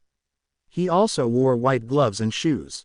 There was a tube that connected from his mouth to his back. This was the cook hero. Lunch rush. Ochako chewed the delicious dish with delight. Yeah, she answered happily. She's so adorable, Midoriya thought as he ate his katsudon. After lunch, in the afternoon, was their next class, Hero Basic Training. All of Class 1A waited for their next teacher. That was when they heard someone who excited them. I am here, a familiar voice all of Aizawa's students knew. Coming through the door like a normal person. All Might exclaimed as he burst through the door in dramatic fashion, which wasn't normal at all. That's not normal, All Might, Midoriya mentally commented with a slight chuckle. It's All Might, Kaminari said with excitement, hyped to be taught by the #1 hero himself. Wow, he really is a teacher at UA. Hiroshima added. He's wearing his Silver Age costume, Asui pointed out. Its style is different, but I'm getting goosebumps, Ojiro said, a bead of sweat rolling down his cheek. All Might marched to the podium to start the lesson. I'm going to be your teacher for hero basic training. This subject touches on the different ways of becoming a hero. If you use all that you learn from here wisely, you'll become great heroes. So let's get right into it with today's lesson being combat training. The number 1 hero announced as he held up a card with battle in red font. Combat training, Bakugo thought with a smirk. He was excited because it would show Deku who truly deserved to be here, and show everyone why he was going to be the next number 1 hero. But what is a hero without their costume? All Might questioned as he pointed to a wall, which then flipped around to reveal 20 cases. These are costumes made based on your Quirk registration and the requests you sent before school started. All of the students cheered, excited to wear their new costumes for the lesson. After you change, meet me at ground beta for the lesson, All Might instructed. Yes, sir, all of Class 1A responded. All Might waited at ground beta for the students to arrive. A few minutes later, the students could be seen coming out through the tunnel. They say clothes make the man, young ones. Be fully aware, from this point on, you are heroes, the symbol of peace told the students. After he finished his statement, Class 1A emerged in their hero costumes. Their outfits were designed based on their registrations, requests, and quirks. All of them were ready for whatever challenge today's lesson would give them. All Might smiled as he watched the aspiring heroes in training, hopeful that they'd become pro heroes like him one day. The symbol of peace approved of their costumes, which complemented them in one way or another. That's excellent, everyone. You all look incredible now. Now, shall we begin, you bunch of newbies? The number 1 hero said. Wait, All Might, Deku-kun isn't here, Uraraka told him. Maybe the nerd finally realized that he didn't belong here and left, Bakugo commented. How dare you, Bakugo? Izuku proved that he deserves to be here, as he displayed at the entrance exam and the apprehension test. There's a logical reason why he isn't here at the moment, Yaoyorozu scolded. Don't mind him, Momo. Bakugo always loves proving his superiority, but I always remind him, Midoriya stated as he approached. Besides, I was just putting the finishing touches on my costume. Everyone turned to see Midoriya in his hero costume. He wore a black leather jacket with white stripes and premium stitching. On the coat was a pair of armored pauldrons, and underneath he wore a white, sleeveless tank top. Midoriya also had on black tactical pants with built-in knee pads and Versace combat boots. The final touches to the costume were a pair of red and black gauntlets, pistols holstered at his right hip and at the back of his pants, and a katana in his hand. Wow, that's a manly costume right there, Hiroshima commented. All say, he's got good taste in leather jackets, Jiro added. Deku-kun, Izuku, both Uraraka and Yaoyorozu said as they approached him. Sorry for being late, Uraraka, Momo. By the way, I like your costumes, Midoriya told them. Thank you, but I should have written what I wanted. Mine ended up being a skin-tight bodysuit. It's embarrassing, Uraraka replied. No, don't feel bad, because it does fit you. After all, it seems to me that your costume is close to a futuristic astronaut suit. It looks amazing on you, Midoriya said, making her blush. Thank you, Deku-kun, Uraraka said, the blush still there. And the reason your costume is like that is that it can help you produce whatever you make, right, Momo? So your clothes won't get in the way, Midoriya said to Yaoyorozu.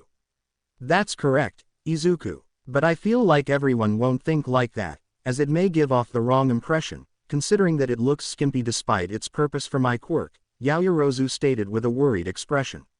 Well, just ignore those guys. But if they bother you, let me know. I'll make sure they never badmouth you again. And besides, you do look amazing in your hero costume, Midoriya reassured her with a smile and a thumbs up. Yaoyorozu smiled with a faint blush on her face. Thank you, Izuku. The hero course is the best, Mineta said as he ogled Uraraka and Yaoyorozu. However, this didn't go unnoticed by Midoriya, who gave him the same glare he had given Iida at the entrance exam. Mineta immediately backed away when he saw Midoriya's glowing red eyes. Meanwhile, All Might was impressed by Midoriya's costume and relieved the boy hadn't simply copied him, despite idolizing him. Midoriya had instead found his own identity, and it showed through his costume. The symbol of peace saw everyone turn to face him, ready to begin the lesson. Now, it's time for combat training. All Might stated. Sir, this battle center looks similar to the one in the entrance exam. Does that mean we will be conducting urban battles again? Iida asked the pro hero. No, we're going to be moving 2 steps ahead instead. Most of the time, you'll be fighting villains out in the open. But if you look at the total numbers, villains appear indoors a lot, examples being imprisonment, house arrest, and backroom dealings in a society with heroes. Brilliant villains tend to hide in the shadows. All Might explained. So in today's lesson, you'll be split into heroes and villains and fight in a 2-on-2 indoor battle. The symbol of peace announced. Without basic training, Asui responded. This is a real battle to understand the basics. However, the key this time is that there's no foe villain to battle against, All Might replied. How will the wins and losses be determined? Yaoyorozu asked. Can we destroy them? Bakugo questioned. Of course, he'll be the one to ask that, Midoriya thought. Will the punishment be expulsion like with Aizawa-sensei? Uraraka nervously asked, not wanting that pressure again. Can we team up with friends? Iida wondered. Isn't this cape wonderful? Aoyama said, utterly off topic. All Might was quickly overwhelmed by the barrage of questions since it was his first day as a teacher, and being peppered like this was new to him. I'll answer your questions. Now listen here, the symbol of peace stated as he pulled out some notes. A script, really. But then again, All Might is new at being a teacher, so it kind of makes sense, Midoriya thought, finding All Might's antics a little funny. The situation is that a pair of villains has hidden a nuclear weapon somewhere in their hideout. The heroes are tasked with disposing of the weapon. For the hero team to pass, they must either get the nuclear weapon or capture the villains in the allotted time. For the villain team to pass, they must protect the weapon until time runs out or capture the hero team, All Might read from his script. This situation feels kind of American, Midoriya commented. The number 1 hero then took out a yellow box. The teams will be selected by drawing lots. He announced. They're being decided haphazardly. Iida asked, having expected a more organized selection. It actually makes sense, Iida. Think about it. Pros tend to create or form makeshift teams with heroes from different agencies. A pro hero needs to know how to adapt to any scenario they come across. That way, they can cooperate accordingly to make sure the mission is successful, Midoriya explained. I see. The perception to look ahead, Iida realized, then bowed. Please excuse my rudeness. It's fine. Let's hurry up and do this. All Might said as the students drew their lots to see who they were paired with. The selected teams were, Team A, Izuku Midoriya and Ochako Uraraka. Team B, Shoto Todoroki and Mezzo Shoji. Team C, Momo Yaoyorozu and Minoru Mineta.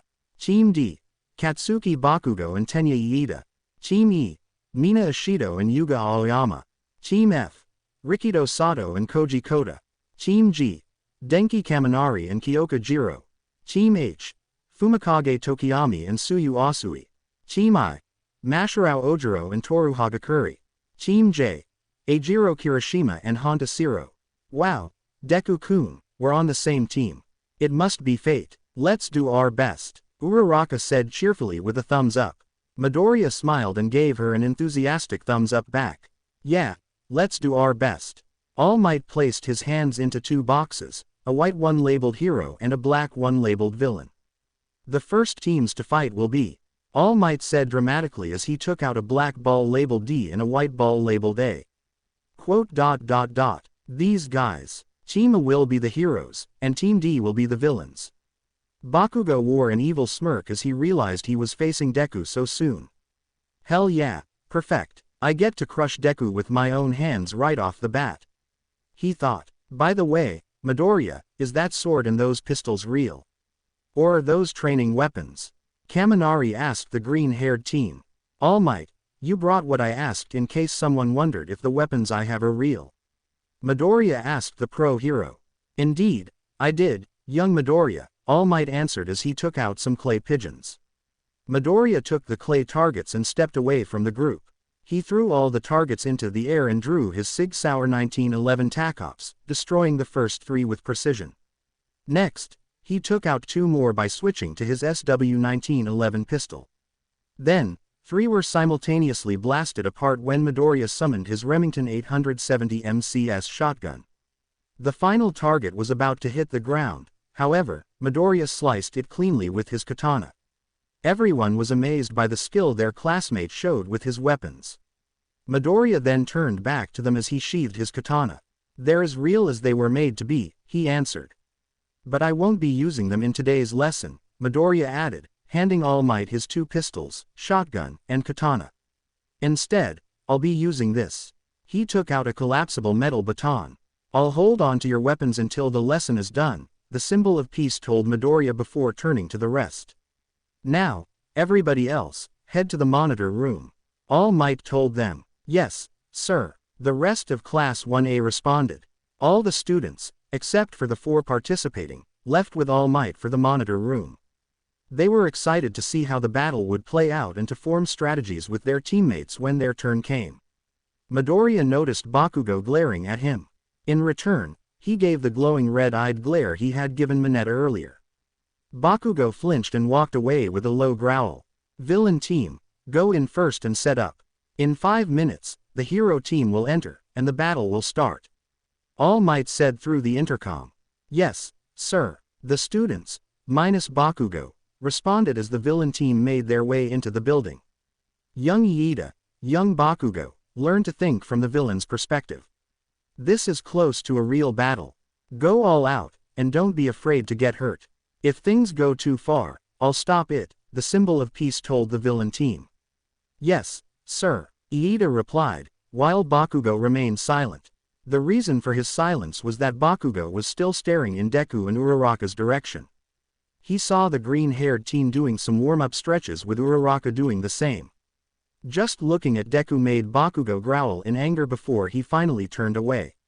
Both Iida and Bakugo made it to the floor where the fake nuclear weapon was. Iida began to speak to break the silence. "Even though this is training, it pains me to play the role of a villain. So our job is to protect this," Iida said as he knocked on the fake nuclear weapon. "It's papier-mâché. Hey!" Bakugo yelled to get Iida's attention. Iida turned towards Bakugo, who had his back to him. "What do you think of Deku's quirk?"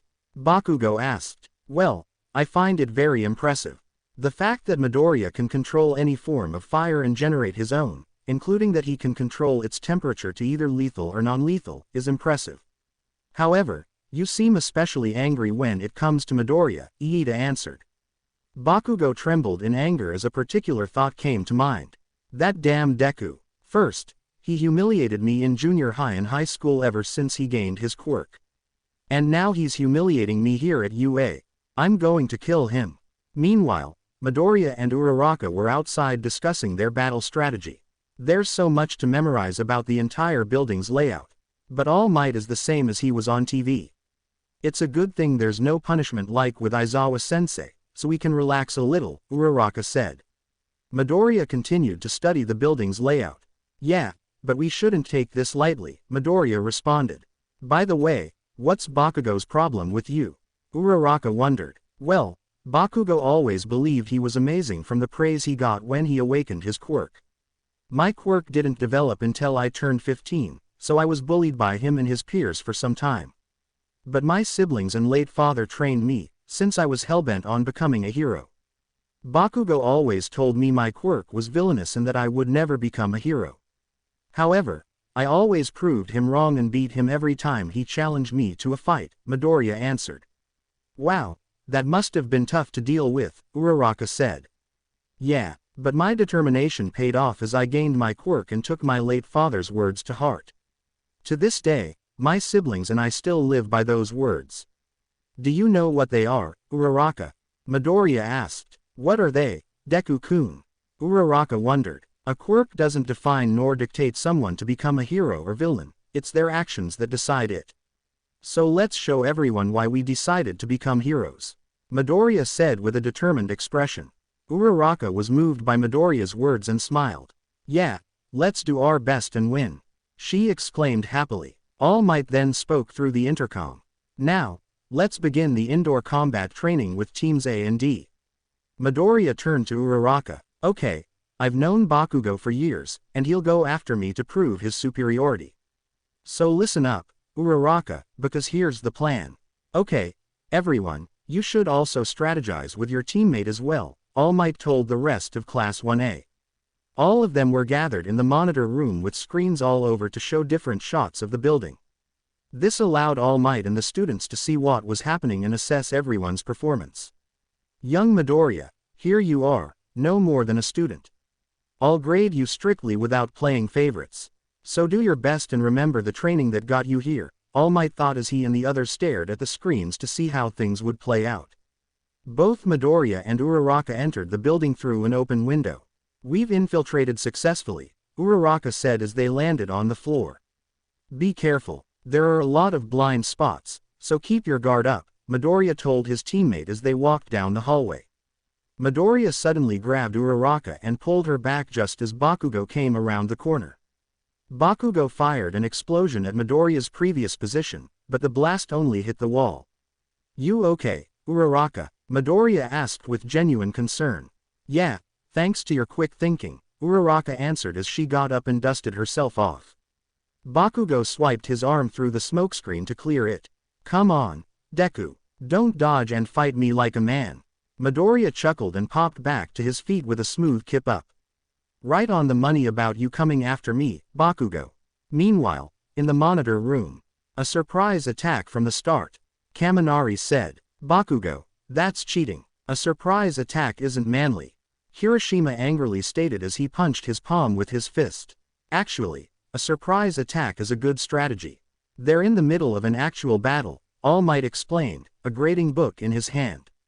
Midoriya avoided it, Ashido stated. There goes Bakugo, Kaminari pointed out as the monitors showed Bakugo charging at Midoriya. I won't do too much damage and have the fight stopped, but I'm gonna get close. Bakugo yelled as he aimed a right hook at Midoriya. However, before Bakugo could connect, Midoriya countered with a roundhouse kick to the head, then tossed him to the ground with a Morotsui Nage judo throw.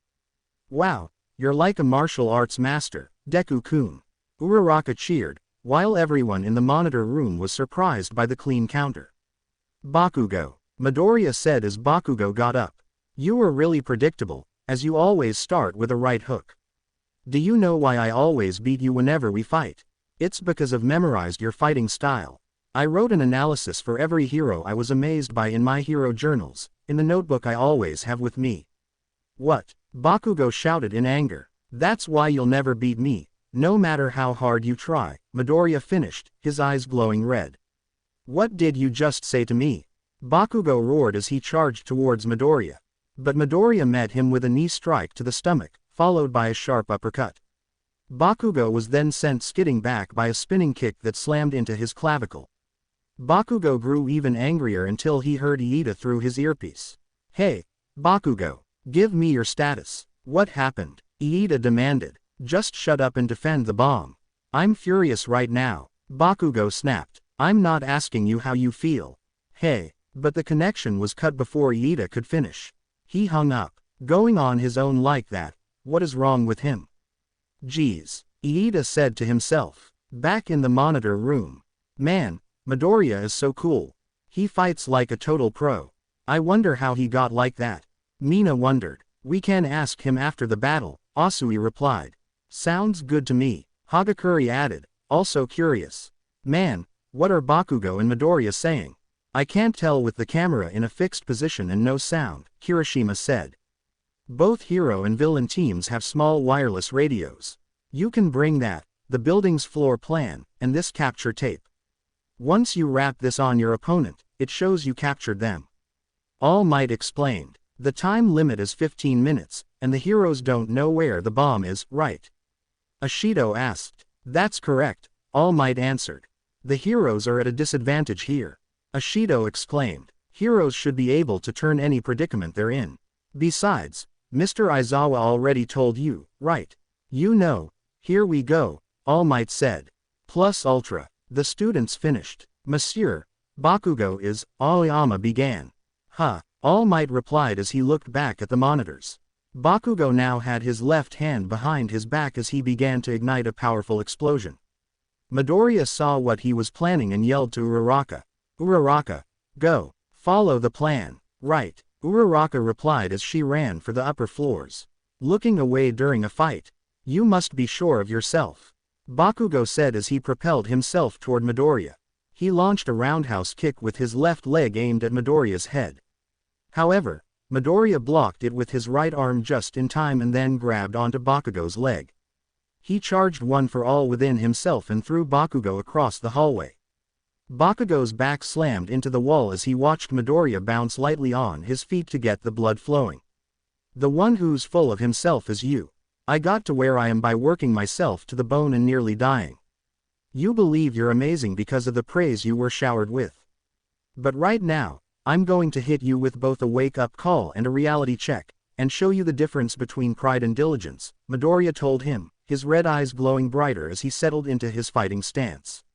The mock battle between Team A, Midoriya and Uraraka, and Team D, Bakugo and Iida, raged on. Midoriya drove his opponent back with a barrage of punches and kicks to the face, chest, and ribs. An uppercut to the chin sent Bakugo staggering. Seizing the opening, Midoriya drew his collapsible baton and charged, but Bakugo blasted himself to the side, narrowly avoiding the strike. Bakugo swung an arm toward Midoriya, the moisture on his palms heating as he readied an explosion, but Midoriya sprang back before the blast could fire. The green-haired team then dashed in the opposite direction from the seething blonde. Damn it! Get back here, Deku! Bakugo screeched, bolting after him. After a drawn-out game of cat and mouse, Bakugo's patience snapped. Where are you, Deku? Come out and fight like a real man! He shouted. Over here! Bakugo turned toward the voice, only to be driven back by a knee slamming into his stomach, powered by 10% of One for All. The impact launched him across the room, and he crashed onto his back. You damn nerd, you got lucky with that cheap shot. Bakugo snarled, slowly forcing himself back to his feet. Midoriya bounced lightly from foot to foot, channeling 10% of One for All through his body. A dense, thin heat surged through his veins, steam rolling off his costume before igniting into an arc of lightning that crackled and twisted around him. In the blink of an eye, he closed the distance. Bakugo tried to cross his arms in defense, but Midoriya's baton slammed into his abdomen before he could react. The ash-blonde teen dropped to his knees, coughing and hacking, a sharp wheeze ripping from his lungs. Midoriya used the opening to retreat again, sprinting away with Bakugo, now furious, chasing after him. Meanwhile, on the 5th floor, Uraraka peeked around a corner. Found it, she thought. Iida stood guard over the mock nuclear bomb, helmet gleaming even in the dim light. Now, I just have to call Deku-kun and hide until he arrives to help me, she decided. But before she could contact Midoriya, she heard Iida speaking. Curious, she leaned out again. Bakugo is a natural at being bad, but it fits this exercise perfectly, Iida declared. Then I must also devote myself to villainy. That's right, this is another trial for me to become a man who won't bring shame to the Iida family. He struck a dramatic pose. Become a villain. Be dyed with evil to become a hero. I am extremely evil, Iida intoned in an overdramatic, cliché villain voice. Uraraka clamped a hand over her mouth, doing her best not to laugh, and failed, a giggle bursting out. He's taking this too seriously, she thought, shaking with suppressed laughter. Iida's head snapped toward the sound. Is that you, Uraraka? He called, still using his villain voice. Oh no, I blew my cover. She panicked, another snicker slipping out. Realizing stealth was no longer an option, she stepped out from her hiding spot. I knew you came here alone the instant Bakugo ran off by himself, Iida said smugly. Your quirk allows you to make anything you touch float. That's why I cleared everything from this floor before your arrival. Now you cannot play any of your tricks. You have blundered, hero. He cackled. He's starting to look like a villain. Uraraka muttered, a bead of sweat rolling down her face. Back with Midoriya and Bakugo, Midoriya hid in a darkened room, trying to control his breathing. Deku-kun. Uraraka's voice came through his earpiece. Uraraka, how's it going? Midoriya whispered. Iida found me. I'm sorry. I slipped up, and he figured out I was here, Uraraka apologized rapidly. I'm evil, came Iida's theatrical declaration in the background. Midoriya blinked. Was that Iida? He asked, baffled. Well, he's really getting into the whole villain role right now, Uraraka replied. Where are you right now? Midoriya asked, pushing aside Iida's dramatics. On the 5th floor. That's where the weapon is, she answered. That's directly above me, and Bakugo, Midoriya muttered. We don't have much time left either. If we run out of time, our opponents win. Bakugo burst into the room, rage twisting his features. He was panting hard, but his right gauntlet glowed ominously red. They're loaded, Bakugo said with a feral smirk. Midoriya didn't respond. Instead, he activated one for all throughout his body again and sank into his fighting stance. Why aren't you going all out? Bakugo demanded. What? Midoriya blurted. Bakugo's growl deepened. Don't act stupid. I know you aren't at 100%.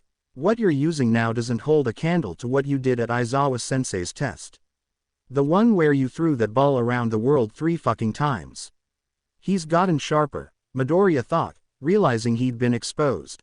Are you saying you can easily beat me even when you're not going all out? Bakugo roared. Even if you've beaten me every time, don't underestimate me, Deku. He raised his right arm.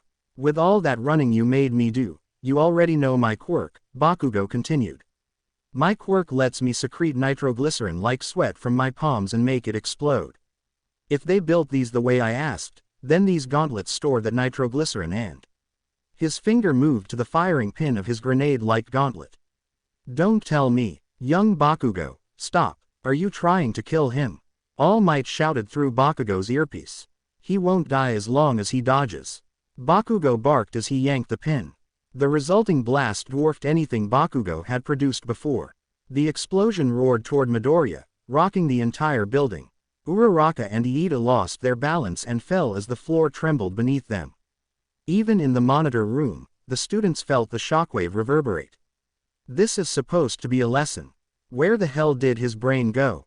Is Bakugo completely nuts? Kirishima yelled. Young Midoriya, All Might bellowed into the mic, panic lacing his voice. Yaoyorozu clasped her hands, silently praying. Please be okay, Izuku, she begged in her mind. Everyone in the monitor room stared at the screens as the smoke began to clear. Midoriya stood there, unscathed. His eyes glowed a fierce, luminous red as he held Bakugo's explosion compressed into a massive, swirling sphere between his hands. Slowly, the orb shrank, its violent power dwindling until it vanished completely, leaving only Midoriya's furious gaze locked on Bakugo. That could actually kill someone if they weren't ready for it, Midoriya said coldly. I think it's time I end this before you do something dangerous again. He dropped back into his fighting stance. Hyo's fighting stance from King of Fighters 13. Whoa, Midoriya just made Bakugo's attack disappear, Kaminari breathed in the monitor room. Yeah, that was so manly, Kirishima said, pumping his fist. Seems like Midoriya's getting fired up, Shiro added. Bakugo, answer me, was that shaking caused by you? Are you insane? You'd better explain yourself. Iida shouted through his earpiece, demanding an answer from his teammate.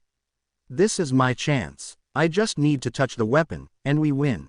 Uraraka thought, taking advantage of Iida's distraction as she bolted for the bomb.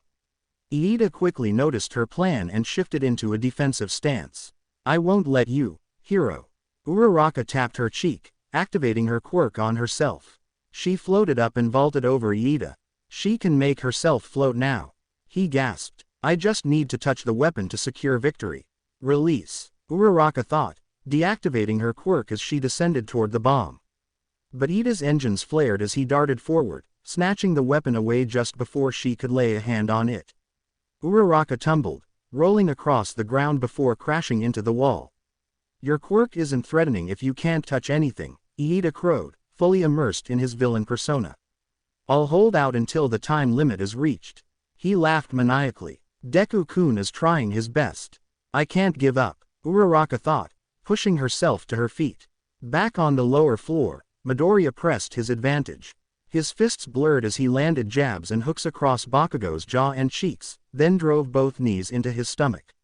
Bakugo swung a right hook, but Midoriya caught the punch, countering with a solid blow to the gut followed by a spinning backfist to the face, sending Bakugo skidding back. Oi, Deku, Why are you still holding back? Bakugo snarled. Do you still believe you're stronger than me? Midoriya asked evenly. You're wrong. I've beaten you so many times. How many times have you won since I gained my quirk? He leapt into a spinning hook kick that crashed into Bakugo's guard and sent him stumbling. None. You've never beaten me once. Uraraka, what's the situation? Midoriya asked over his earpiece. Deku-kun, thank goodness you're all right. Uraraka's relief was obvious. Bakugo's face twisted in disbelief. Ignoring me again. I can't believe this nerd. Am I not a threat? In the monitor room, the tension was palpable as everyone watched the feed. Man, Midoriya's pushing Bakugo back. But Bakugo's really losing it. He's gonna hurt someone. Or worse, if this keeps going. You should stop this, Kirishima urged All Might. No, All Might replied, eyes narrowed as he watched. Part of him is still sane, he thought. I don't know if it's small-minded or stubborn, but... He grabbed the mic. Young Bakugo, if you use a technique like that again, I'll stop the fight, and your team loses. That is your only warning, the symbol of peace said through the intercom. Huh, Bakugo muttered dumbly. To use a large-scale attack indoors invites destruction of the stronghold you should be protecting, All Might continued. It's a foolish plan for both heroes and villains. Points for your team will be deducted because of your action. As a teacher, I should end this. However, don't worry about it, All Might, Midoriya cut in. The number one hero raised an eyebrow. You don't have to stop the fight. I'm going to finish it right now, Midoriya said with quiet confidence. What did you just say, Deku? Bakugo roared, charging with explosions bursting from his palms. Midoriya stepped in, grabbing Bakugo's momentum and throwing him with a smooth tomonage, sending him crashing into the wall. All Might stared, momentarily speechless. Young Midoriya, I don't know what you've planned, but I believe in you, he thought. Get ready, Uraraka, I'll be there soon. Just keep Iida distracted, Midoriya ordered. You got it, over and out, she replied, refocusing on Iida. Fine, let's settle this with our fists, Deku. Bakugo shouted, propelling himself forward with another blast. Midoriya braced to counter, but at the last second, Bakugo fired an explosion to change direction midair. The sudden shift let him slip behind Midoriya and blast him square in the back. He's getting crafty, Midoriya grimaced, feeling the burns flare along his spine. I'll admit, I wasn't expecting that. Back in the monitor room, several students jumped to their feet. What was that? Kirishima exclaimed. He doesn't look like the type to think, Todoroki said calmly, but it seems he's more subtle and intelligent than I expected. What do you mean? Kirishima asked. Bakugo changed his path with a blast that doubled as a smokescreen, then used another immediately, Todoroki explained. Getting a clean hit while dealing with inertia requires fine, lateral adjustments to his explosion's power, Yaoyorozu added thoughtfully. Bakugo must have a keen understanding of his quirk to pull off a move like that. Bakugo's talented. Too talented. Man, what a drag. Kaminari muttered. Bakugo charged in to capitalize on his attack. Where's that confidence you had earlier, Deku? You'll always be below me. Here comes the right swing. He shouted, winding up his signature right hook. For the love of Kami, just shut up. Midoriya snapped, ramming his elbow into Bakugo's face, then hurling him into another wall. I should stop this, but I don't want to stop them. For his sake, All Might thought, torn over his successor. You goddamn nerd, you keep underestimating me. I know you have more power than that, so stop holding back already. Bakugo yelled, you want my full power. Midoriya shot back, then make me use it. They sprinted at each other, left arms cocked back. Bakugo's palm crackled with an explosion. Midoriya focused 10% of One for All into his fist. These are the first passionate emotions young Bakugo has shown since he declared he'd become the next number one hero, All Might thought. I'm sure this is necessary for him to achieve the future he strives for. You're toast, Deku, Bakugo roared, ready to incinerate him. Both of you, Santo, All Might shouted through the intercom as they closed in. But at the last instant, Midoriya vanished. Bakugo's eyes widened. What? Midoriya reappeared beneath his guard, slamming a punch into Bakugo's gut. Before Bakugo could react, another blow crashed into his kidney from behind, bouncing him off the ground and knocking the air from his lungs. In one smooth motion, Midoriya wrapped capture tape around Bakugo's arms and legs, binding him. Then he teleported them both to the 5th floor. Uraraka and Iida both froze, stunned by the sudden arrival. Midoriya hurled the bound Bakugo at Iida. Instinctively, Iida caught his teammate, only to be nailed in the face by a flying dropkick from Midoriya. Landing, Midoriya drew his baton and hammered a rapid series of strikes into Iida's shoulders, ribs, and legs. Iida crashed onto his back just as Midoriya hooked his legs and locked in a reverse figure 4 leglock. Uraraka, get the bomb. Midoriya called. Right, she shouted, sprinting toward the weapon. She slapped her hand against it. Weapon retrieved, she announced, flashing a triumphant thumbs up. No, the weapon. Iida screamed in horror and pain, his wail echoing through the building. A buzzer sounded, signaling the end of the match. All Might's body trembled as he pressed the intercom. Hero team wins, he declared. For Bakugo, everything went silent. Deku beat me again. The words tasted like ash in his mouth. The thought of losing to Deku for a 3rd time since entering UA made his blood boil. He looked over and saw Midoriya helping Iida up while Uraraka checked him for injuries. Midoriya met Bakugo's blank stare and simply shook his head. He had meant what he'd said. He would humble Bakugo if necessary. He refused to let Bakugo bully or dominate their classmates anymore. He intended to make sure no one stood in the way of his and his classmates' dreams, not even Bakugo. Bakugo finally spoke, voice shaking. Why you played me from the start? You knew I was going to attack head-on. You knew my team was going to split up. So you planned all of this from the beginning. You sent that girl to go after the weapon while you distracted me. You baited me. Midoriya hesitated but couldn't deny it. Bakugo had walked right into his plan. For all his temper, Bakugo wasn't stupid, he had a sharp mind. His attitude just overshadowed his intellect. Still, Bakugo knew he'd lost fair and square. You're right, Midoriya said quietly. I did. He turned away and walked out with Iida and Uraraka to rejoin their classmates. The trio stepped outside and found All Might waiting for them. You two go on ahead. I'm sure All Might wants to tell me something, Midoriya told Iida and Uraraka. They nodded and headed back to the monitor room. Excellent work, young Midoriya, All Might said. But I was confused, you could have ended the battle much earlier. Why did you let it drag on? I chose to teach Bakugo a lesson, Midoriya replied. I wanted him to learn something from this experience. He gave a small bow and headed after his classmates. Back inside the building, Bakugo stood alone, his right hand trembling with rage. My right. Deku predicted it. On top of that, he won the exercise. If we fought all out, Deku could have completely beat. He cut himself off as a hand settled on his shoulder. Come back, young Bakugo. It's time to review the results, All Might said gently. Whether you win or lose, learning from each result is part of life. Bakugo didn't respond. He simply shrugged off the hand and stalked out, heading back to the monitor room. After reviewing the results, I declare Midoriya the MVP, All Might announced. Can anyone explain why? Yaoyorozu raised her hand. Izuku was the only one who fully embraced his role and viewed this challenge as a real-life situation, she said. He avoided drastic moves that could cause collateral damage or unnecessary destruction. He devised a solid plan that minimized damage and focused on capturing the villains to bring them in for questioning. Meanwhile, Uraraka exposed her position to the enemy. Her role was to remain hidden until Izuku arrived to support her. Bakugo was driven by a personal grudge against Izuku, which led him to use such a destructive technique. Iida committed to his role and respected the challenge, but he made a minor mistake. He moved the fake weapon around carelessly, which a novice villain wouldn't usually do. If the weapon had been real, a single misstep could have caused catastrophic damage.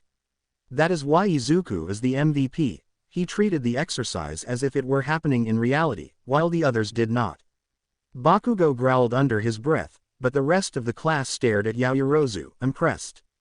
That was more than I expected, All Might thought before speaking. That's correct, Yaoyorozu, he said. But you overlooked a few things. Both Midoriya and Iida should have relaxed a little bit. I see, Yaoyorozu replied, nodding thoughtfully. I always believe one should start with the basics and devote themselves wholeheartedly to learning. That is the way to become a top pro hero. The class remained quietly impressed. Wait, Deku-kun, are your hands and back okay? They looked burned, Uraraka asked suddenly, noticing the damage. Midoriya blinked and glanced down, then winced as he turned slightly. Oh, I didn't realize until you mentioned it, he admitted. Here, take this. It'll lead you to Recovery Girl so you can get that healed, All Might said, handing him a slip of paper. Thanks, All Might Sensei, Midoriya said, accepting it. He turned to the class. Good luck in your matches, everyone. Especially you, Momo. I'll do my best, Izuku. Just make sure you're healed up before school ends, alright? Yaoyorozu replied, concern evident in her voice. You got it, Midoriya said, heading out. As Midoriya left, the rest of the teams completed their combat training. Next up was Team B as heroes versus Team I as villains. Hagakure instructed Ojiro to guard the bomb while she went after Todoroki and Shoji, planning to capture them while fully invisible without her gloves and shoes. She hesitated, embarrassed at the idea of stripping in front of Ojiro, who was equally flustered. Inside the building, Todoroki and Shoji moved cautiously down the corridor.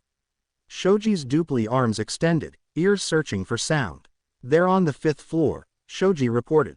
Get outside, Todoroki said calmly. Shoji did as instructed. Moments later, Todoroki froze the entire building in a single, overwhelming wave of ice. Ojiro and Hagakure's feet were trapped where they stood, resulting in an easy victory for the hero team.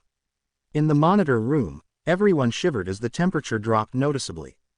Once the ice melted enough for movement, Team H, as heroes, faced Team J as villains. Fumikage and Asui advanced toward the stronghold while Shiro plastered tape across the interior of the room and Kirishima hardened his arms in preparation. The villain team lay in wait, but the broadcast did not show the battle's final outcome. After that, Team G took on Team C. Yaoyorozu erected barricades to protect the bomb and her teammate. Above, Mineta ogled her shamelessly, earning a withering glare that sent him trembling. On a lower floor, Jiro drove one of her ear jacks into a wall to listen for movement. She pointed upward, signaling Kaminari to their opponents, location as static crackled around his hands. Once again, the final result wasn't shown on screen. Finally, Team E acted as heroes while Team F played the villains. Sato downed some sugar to activate his quirk, bulking up as his strength surged. Beside him, Kota trembled, clearly uncertain and shy. Meanwhile, Aoyama strutted as though walking a runway while Mina used her acid-like skate trail, gliding across the floor. Some of her acid splashed onto Aoyama's cape, prompting a dramatic gasp and hurried apologies from Mina. As before, the results weren't fully displayed, but before long, all the combat training matches had concluded. Great work, everyone. Now that all the matches are over, you can return to your homeroom, All Might announced. Now let me show you how a pro exits. He vanished in a blur. Wow, he wasn't kidding about exiting like a pro, Kaminari said, impressed.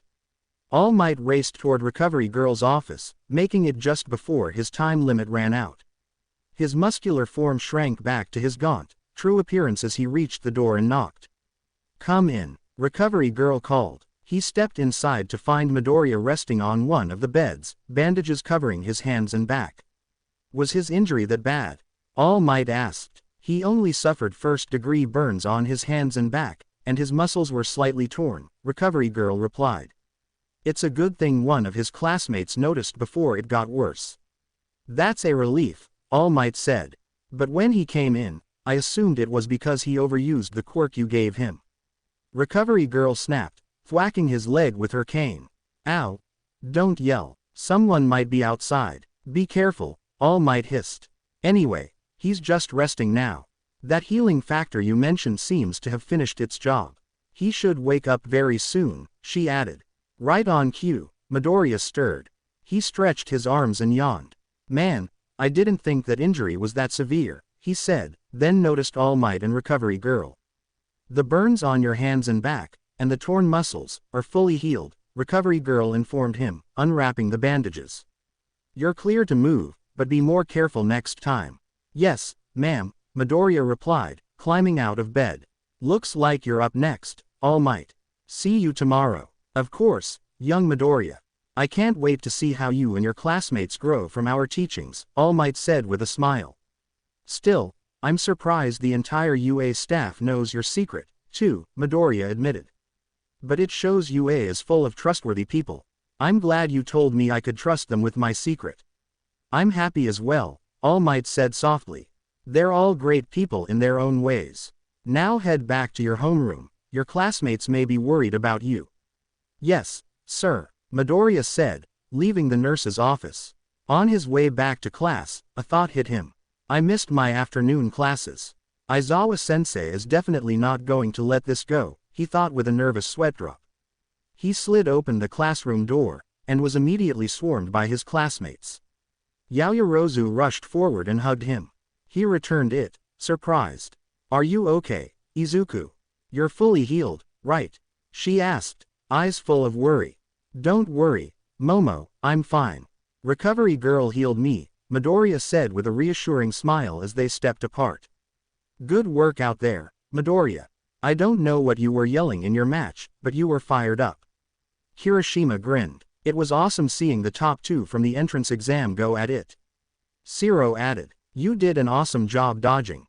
Ashido chimed in energetically. You guys went all out in your match, so we gave it our all in ours, Sato said, pumping his fist. You weren't elegant, but, Aoyama began.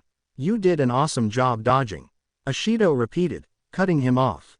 Thanks for the compliments, Midoriya said, rubbing the back of his neck. It's a shame I couldn't see you all shine in your own matches. Well, I'm Eijiro Kirishima. I'm glad to be training alongside you, Kirishima said, formally introducing himself. I'm Honta Zero, Zero added. I'm Yuya Aoya. Aoyama started, only to be interrupted again. I'm Mina Ashido. Nice to meet you, Ashido cut in. I'm Suyu Asui, but you can call me Su, Asui said calmly.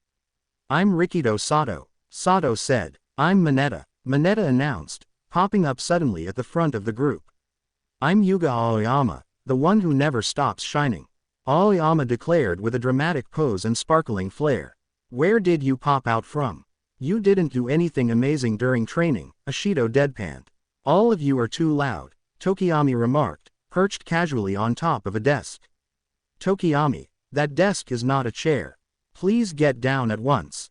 Iida scolded, chopping the air with his hands. It's not that big of a deal, right? Jiro said bluntly. Iida gaped. Also, what's with those hand movements? Ojiro asked, puzzled. You guys, I can't condone behavior that disrespects the equipment our upperclassmen used before us. Iida declared passionately. Iida doesn't waver, does he? Midoriya thought, sweat dropping. Kaminari and Uraraka then entered, each carrying stacks of books. Hey, Uraraka, wanna grab a bite sometime? What do you like? Kaminari asked casually, not so subtly trying to ask her out. Mochi, Uraraka began, then spotted Midoriya. Midoriya, she cried, rushing over and leaving Kaminari hanging. How are you feeling? Are you okay? Where were you? Did recovery girl heal your injuries? She asked in a rapid-fire stream. I'm fine, Uraraka, Midoriya assured her. Like I told Momo, everything's healed thanks to recovery girl. I just had to rest in her office for a bit. He glanced around and realized the only one missing was Bakugo. I'm guessing Bakugo left because he lost to me. He asked quietly. We tried to stop him, but he walked out without saying anything, Uraraka explained. Don't worry, I'll find Bakugo and talk to him, Midoriya said, slipping out of the classroom. In the hallway, he spotted Bakugo heading toward the front gates. Midoriya teleported, appearing in front of him. So this is how you accept defeat, Bakugo? Midoriya asked. Bakugo glared. What do you want, Deku? I just came to check on you. We need to talk, Midoriya replied. There's nothing to talk about. You beat me fair and square, Bakugo snapped. But don't let this victory go to your head, Deku. I won't let you stay ahead of me anymore, I will beat you one day. And when that day comes, you'll see I was right about becoming the #1 hero. So get ready for that day, Deku, because I won't be pulling any punches. His voice wavered slightly, tears gathering at the corners of his eyes. Midoriya sighed inwardly, realizing Bakugo wasn't ready to listen to anything else. "Alright," Midoriya said, "I'll accept that declaration, Bakugo. But I won't be easy to take down, so you'd better train hard. I'm aiming to become the #1 hero, too. From this point on, we're officially rivals." Bakugo huffed and turned away, heading for home without another word. Midoriya remained where he stood, a small smile forming as he wondered what their future would hold. Unbeknownst to them, All Might, back in his buff form, watched from the shadows. "I'm proud of you, young Midoriya," he thought. "Not only did you keep one for all a secret from young Bakugo, but you also accepted him as your rival. No doubt you'll both push each other to go beyond your limits. Good job, young Midoriya. Keep up the excellent work." He slipped away toward the faculty offices. They weren't the only ones observing. Uraraka, Asui, Ashido, Yaoyorozu, Jiro, and Hagakure had also witnessed the exchange from a distance. "Man, what were they saying? I couldn't hear a word," Ashido complained. "It appears Bakugo and Midoriya have become rivals," Yaoyorozu inferred. "The fated battle between rivals," Uraraka murmured. "Well, it felt more like Bakugo declaring war and Midoriya just accepting the terms," Jiro said. "But yeah, rivals sounds about right. I could see that." Bakugo did not seem happy about losing to Midoriya, Hiro, Asui added. "Man, this is so exciting," Hagakure exclaimed. "The fated battle between rivals," Uraraka repeated dreamily. "Well, we should get Iida and meet up with Izuku," Uraraka. "We shouldn't keep him waiting," Yaoyorozu said. "You're right, let's go," Uraraka replied cheerfully. "Hey, is it okay if we ask him some questions while you get Iida?" Ashido asked. "I'm sure Izuku won't mind," Yaoyorozu answered. "When I met him before the entrance exam, I learned he's a very selfless, kind person." "Are you two dating? You keep calling each other by your first names. Are you boyfriend and girlfriend?" Ashido asked with a teasing smirk. Yaoyorozu's face turned bright red. "No, we're not together. I got to know Izuku for 3 months before the entrance exam. We hung out a couple of times during his training, but we're not in a relationship." "Are you sure? Because you two look pretty close. Even Aizawa-sensei says you act like a couple," Ashido pointed out. "Let's go get Iida, Uraraka," Yaoyorozu blurted, flustered, as she hurriedly pushed Uraraka away. "Well, we should go ask our questions and get to know Midoriya better before they leave," Jiro said to the others. "Yeah, I agree, let's go," Hagakure said enthusiastically. The 4 girls headed outside, eager to bombard Midoriya with questions. Meanwhile, at an abandoned bar deep within the city, a slim man stood alone. He was about 5 feet 11 inches, dressed in a plain black long-sleeved V-neck shirt, matching pants, and red shoes. A simple black jacket with a hood concealed most of his features. He flipped through a newspaper, stopping on a bold headline, "All Might becomes UA. Teacher. Closes agency temporarily. Do you see this?" he muttered to the empty bar. "It says he's a teacher now. Hey, what do you think would happen if the symbol of peace were killed by villains?" The man smiled faintly. Midoriya arrived at UA's front gates for another day at the Hero University, only to find the entrance swarmed with reporters. They pressed in close, cameras and microphones shoved into his personal space, making him deeply uncomfortable. "Hey, you, how are All Might's classes?" a female reporter called, while others crowded around him. Now Midoriya understood why they were here, and why Aizawa disliked the media so much. "He's a good teacher, despite being new to the position, and he's taught us a lot," Midoriya answered, keeping his response short. "That's all I'm going to say. I need to get to class." He pushed his way through the mass of reporters and hurried into the school grounds. The crowd immediately turned and rushed toward Uraraka as she arrived at the gate. "What do you have to tell us about the symbol of peace being a teacher?" someone shouted. Uraraka flinched at the sudden attention. What's he like?" He's very muscular," she blurted, flexing both arms in a clumsy imitation of All Might. Then the reporters caught sight of Iida approaching the entrance and swarmed him next. "What do you think of All Might as a teacher?" they asked. "He made me recognize that I attend an educational institution that is the best of the best. Of course, both his dignity and character go without saying, but we students are constantly able Iida's speech was abruptly cut off when Midoriya clamped a hand over his mouth.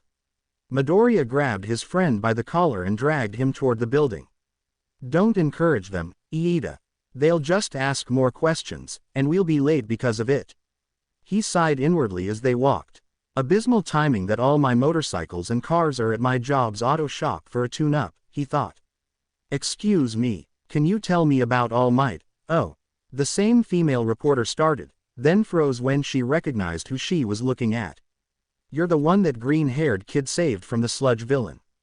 Bakugo's face twisted with anger at the mention of the incident. He wished he could forget it entirely, but every time someone brought it up, it hit a nerve. He glared at her and kept walking without a word. About All Might. Wow, you're scruffy. What's your deal? The reporter said as she finally noticed Aizawa standing in front of the gate. He's not on duty today. You're disturbing the classes. Please leave, Aizawa said flatly. Without waiting for a response, he turned and walked through the front entrance. Wait, I would like to speak directly with All Might.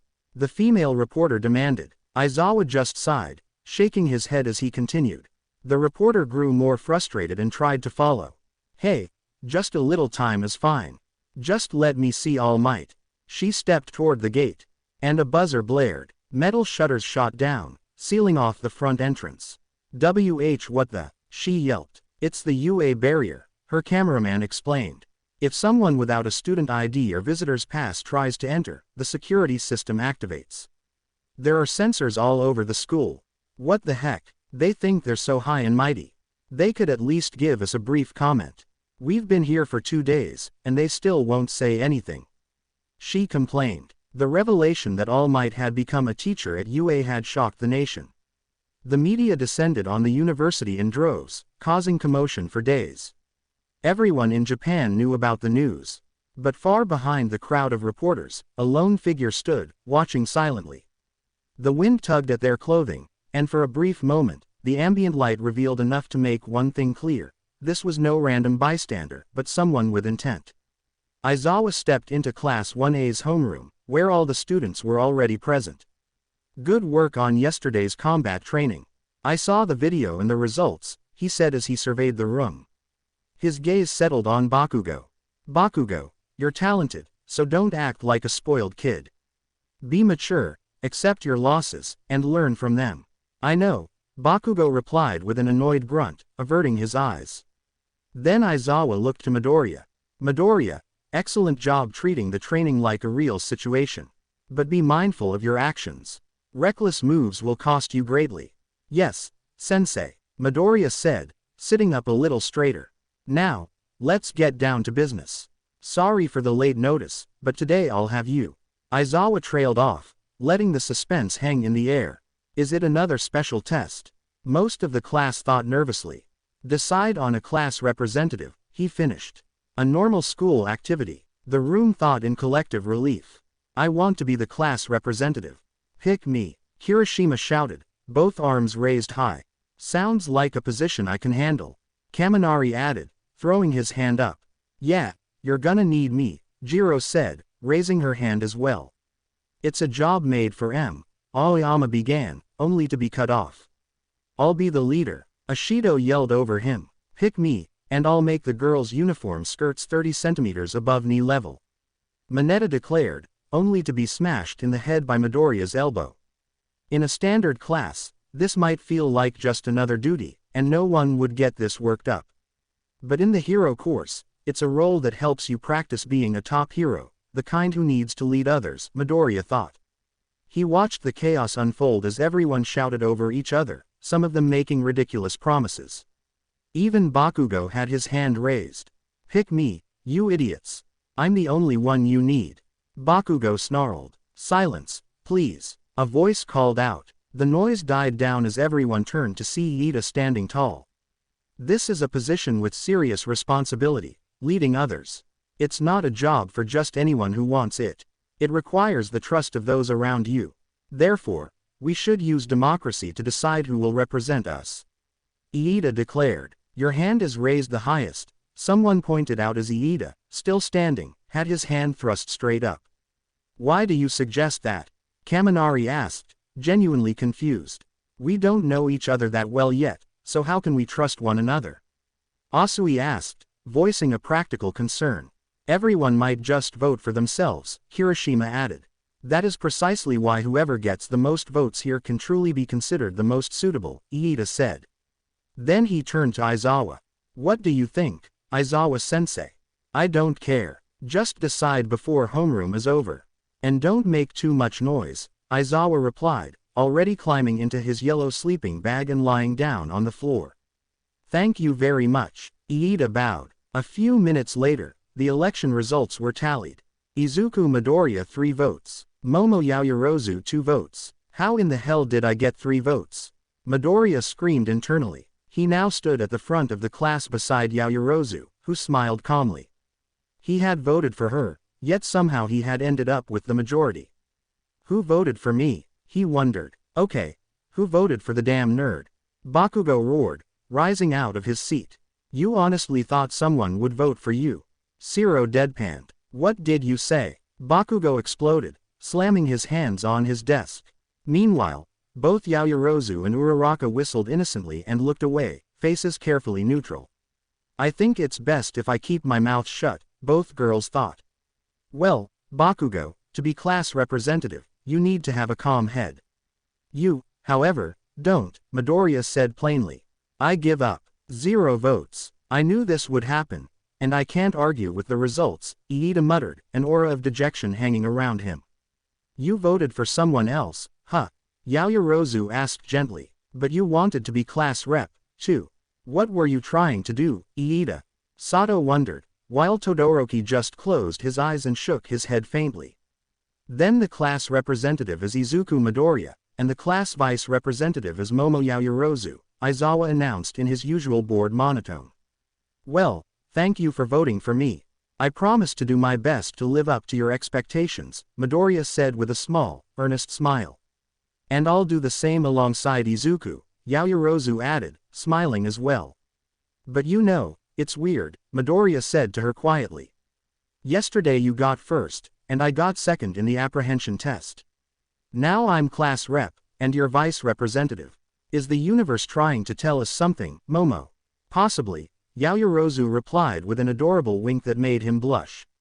Hey, you know what, this might not be too bad, Asui commented, looking at the new representatives.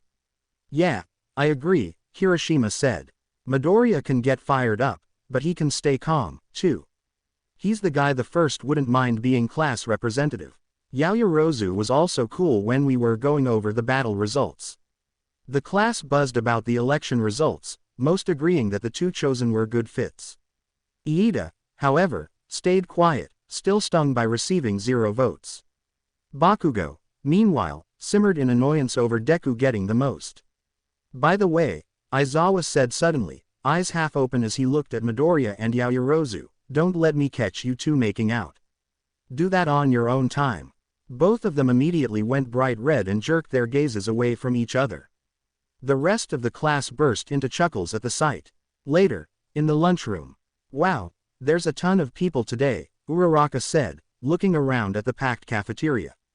That's because students from the hero, support, and management courses all meet in the same place, Iida explained. Uraraka took a bite of her rice and practically glowed. This rice is so delicious. Midoriya poked at his katsudon, looking uneasy. I'm gonna be honest. I'm kind of nervous about the duties of class rep, he admitted before taking a bite.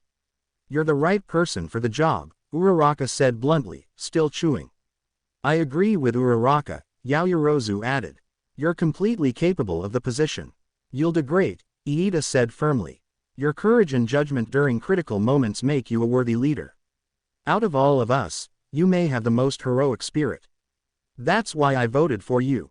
You voted for me, Midoriya asked, startled. I also voted for you, Uraraka revealed. As did I, Yaoyorozu said. Wait, all 3 of my votes were from you guys. Midoriya stared at them, wide-eyed. But didn't you want to be class rep, Iida? I mean, you've got glasses and everything, Uraraka said, tilting her head. Uraraka says some things without thinking. Midoriya thought with a mental sweat drop. Iida took a sip of his orange juice. Wanting the position and being suitable for it are different issues. I merely did what I judged to be the right course of action. Merely. You don't usually use that word, Midoriya pointed out. Oh, that's, Iida mumbled, looking away. I was wondering about something. Are you rich, Iida? Uraraka asked bluntly. I tried to change how I talk because I didn't want anyone to judge me for my status, Iida said. Midoriya, Yaoyorozu, and Uraraka all leaned closer, clearly interested. Yes, my family has been heroes for generations. I'm the second son, he revealed. Wow, all three exclaimed. Do you all know the turbo hero, Ingenium? Iida asked. He's a popular hero with 65 sidekicks working at his agency in Tokyo, Midoriya replied, drawing from his encyclopedic knowledge of heroes. He's my older brother, Iida said proudly, standing and planting his hands on his hips. Just telling us straight out, Uraraka and Yaoyorozu thought. He's a likable hero who honors the rules and leads others. I aspire to become a hero like my brother. However, I believe I'm not ready to lead yet. Midoriya understood the practical portion of the entrance exam better than I did. That's why I believe he's more suited to the position, Iida explained. He then realized the three were staring at him in awe. This is the first time I've seen you smile, Iida, Uraraka said. What, really? I smiled, Iida asked, genuinely surprised. Before anyone could say more, an alarm began blaring overhead. An alarm, Midoriya said, looking up. A level 3 security breach has been detected. All students, please evacuate outdoors promptly, the intercom announced. What's level 3 security? Iida asked a nearby third year. It means someone trespassed on school grounds. I've never experienced this in my earlier years. You should hurry too, the upperclassman replied. Chaos erupted as students all tried to leave at once. The exit clogged, bodies pressing in from every side until there was barely room to breathe. Ow! Uraraka and Yaoyorozu groaned as they were crushed together in the crowd. Other members of Class 1A were likewise mashed against each other. As expected of the best, everyone reacted quickly in a crisis. Iida shouted, face squished. Wrong. They panicked too quickly. Midoriya groaned, stuck in an awkward position. He was shoved hard against a window and caught sight of what was happening outside. The trespassers were just the press. Give us all might. He's here, isn't he? The same female reporter yelled. We told you he's not here. Present Mike shouted back, clearly fed up with their constant questioning. If you give us a brief comment, we'll leave. The reporter insisted. If you get one comment, then you'll want another. That's just how you are, Aizawa said, glaring at them. He still couldn't believe the press had managed to break through UA's security. You know they're illegal trespassers, Present Mike muttered in Aizawa's ear. You can call them villains. So can we beat them up? Don't do it, Mike. They'll write half-truths about you and drag your name through the mud. Let's wait for the police, Aizawa replied. Midoriya watched and shook his head in disbelief. All this because they want to interview All Might, he thought. Now that I know the reason for the alarm, it's time to calm everyone down. He used his quirk to teleport upward, then created a massive fireball beneath him, using it to float and glide toward the cafeteria doors. Everyone, calm the hell down, he shouted, voice booming over the alarm. It's just the press and media. Our teachers have it under control. We're at UA, for crying out loud. Instead of acting like children, we should act like heroes. Let's remind everyone why we're the best of the best. The crowd gradually settled, breathing calmed. They could all hear the distant wail of police sirens approaching, signaling that the press would be removed soon. Yaoyorozu, Uraraka, and Iida looked up at Midoriya, smiling proudly at how he'd taken charge of the situation. Outside, the police arrived and began escorting the press and media from the premises. Goodbye, bad mass media. It's quiet for y'all now. Present Mike crowed as the reporters were pushed back beyond the gates. Midoriya watched from the window and allowed himself a small smile. The danger had never been real, but the panic had been. Maybe I am the right person for the job, he thought. This is good practice for when I have to lead others, and hopefully, for when I become the next #1 hero. The smile faded, but something doesn't feel right. How did they get in here in the first place? He focused, using his quirk to sense anomalies. There, he felt 4 distinct souls gathered near UA's front entrance. Midoriya turned to Yaoyorozu. Hey, Momo, I need you to get everyone back to our classroom. I'll join you soon. Why? What's the matter, Izuku? She asked, concern creasing her brow. Just making sure a suspicion I have right now is wrong. Don't worry, I'll be back before you know it, he said with a reassuring smile. He gently patted her on the head, making her flush and smile shyly. Okay, just come back soon, Yaoyorozu said as Midoriya teleported out of the cafeteria. At the front entrance, Principal Nezu, Recovery Girl, Midnight, and Snipe stood examining the damage. The metal gate that served as part of UA's barrier had been reduced to dust, only fragments remaining. How could ordinary members of the press do something like this? Nezu murmured. Did someone instigate this? Did an evil person manage to slip in? Or is this a declaration of war? Midoriya appeared nearby in a flare of fire and smoke. Just like I thought, he said, looking at the ruined gate. I assume you're wondering who did this as well. Indeed, Midoriya, Nezu replied, clasping his paws behind his back. I think we both know no one in the press could have done this. I'm guessing the press and media were being used as a distraction, Midoriya said. What do you mean? Snipe asked. Think about it, Midoriya explained. News about All Might becoming a teacher here was bound to draw the press. Whoever did this probably let them in on purpose, triggering the alarms while the teachers handled the reporters and the students evacuated. Someone used the media as a diversion. What I don't know is why. I'll investigate to see if anything else is out of the ordinary, Nezu said. If I find something, I'll inform you and the staff. But if it's dangerous, I fear we may need your quirk, Midoriya. Let's just hope I don't have to reveal my secret to my classmates, Midoriya replied quietly. Right now, only the UA staff and my family know about it. Let's hope for the best, Nezu said. Now, rejoin your classmates in your classroom. I'll have the damage repaired and investigate the cause of this break-in. Yes, sir, Midoriya said with a nod, teleporting away. Meanwhile, in another part of town, a giant pink villain held 3 civilians hostage. Mount, Lady, Kamui Woods, and another hero stood in front of him, battered and breathing hard. Listen, heroes, don't come after me. If you do, I'll kill this rich family here. The villain threatened, squeezing his captives. It's fine now, family. Missouri smash, a booming voice cried from above. All Might, wearing a bright yellow suit, dropped from the sky and chopped the villain on the back of the neck. The criminal collapsed, unconscious, and the family stumbled free. Why? Because I'm on my way to work. All Might announced, leaping back into the air. A hit and run, a bystander shouted as All Might shot past. It'll be bad if I'm late, but... All Might thought as he pursued a speeding car. I've gotten slower. After I gave young Midoriya one for all, my power weakened. On top of that, the time I can stay in this form has shortened. He landed in front of the car and punched the engine, bringing it to a violent halt. Young Midoriya, please think about the responsibilities that come with this power, All Might thought as he soared away again. If word gets out, the world will be flooded with those who want it. This secret must be kept, for the sake of society, and for your sake. His mind drifted to the stories he'd heard about Midoriya's days as a vigilante, how he always prioritized saving civilians, how he refused to let bystanders be harmed, how, despite having blood on his hands, it was only the blood of villains. Some criminals he spared, some heroes he fought, but only when cornered, never going beyond what was necessary to escape.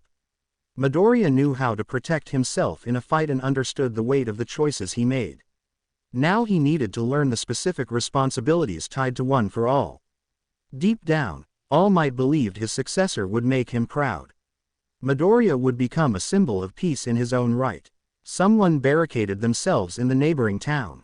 A civilian shouted nearby. All Might turned instantly and rocketed toward the new scene. Back at UA, Aizawa stood before Class 1A. For today's hero basic training, we'll have 3 instructors, All Might, me, and one more person, he announced. The class murmured, wondering who the 3rd instructor could be. I wonder if this is a special case, if there are going to be 3 instructors, Midoriya thought. Excuse me, Shiro said, raising his hand. What will we be doing? Aizawa held up a card with the word rescue in blue letters. Disasters, shipwrecks, and everything in between. It's rescue training, he revealed. Rescue? Huh, looks like we've got a lot of work this time, Kaminari said. Right, Ashido chimed in. This is the duty of a hero. My arms are ready to rumble, Kirishima declared, fired up. No one can beat me in the water, hero, Asui said calmly. I'm not finished, Aizawa cut in. You can decide whether or not to wear your hero costume this time, since some costumes may limit your abilities. He pressed a button on a remote, and a line of cases popped out of compartments along the wall, each labeled with a student's seat number. The training will happen off campus, so we're taking a bus. That's all. Start getting ready, he concluded. The class rose from their seats and headed for their costume cases. Rescue. It's what I've done before, and what I admired All Might for, Midoriya thought. He remembered the old video of All Might's debut, the one he'd watched countless times as a child. He clenched his fist. More training to help me become the greatest hero. I'll give it my all. Later, outside, Class 1A waited for the bus. Hey, Izuku, I see that your costume is already repaired, Yaoyorozu said. Midoriya rubbed the back of his head. Yeah, I got my costume fixed thanks to my mom and aunt. My aunt runs my older sibling's hero agency, so she made sure the repairs were done quickly. She's a pro hero, the reason my brothers and sisters have such great costumes and gear. He carefully kept his eyes on Yaoyorozu's face, trying very hard not to let his gaze drift. Damn it, why are there girls with such sexy costumes? He complained to himself. Your aunt is a pro hero as well. It seems that both you and Iida come from families with a legacy in hero work, Yaoyorozu observed. Yeah, we do. Also, here, Midoriya said, summoning a silver and black revet. Tornado 3 motorcycle jacket with his quirk. It's a motorcycle jacket made for all 4 seasons. In case we go somewhere too hot or too cold. And it'll help you avoid, unwanted attention. If you want, I can help you come up with some redesigns for your costume later. Oh, thank you so much. I'll take you up on that offer, Yaoyorozu said, taking the jacket with a faint blush. She tied it around her waist for later. The bus pulled up, and Aizawa walked over to Midoriya. Tell them to get on the bus, class representative. Midoriya nodded, pulled out a whistle, and blew sharply. His classmates turned toward him. All right, everyone, let's hop on the bus and get this party started. He called. Midoriya, shouldn't we line up by seat number and board the bus in an orderly fashion? Iida asked. Iida, do you know what type of bus this is?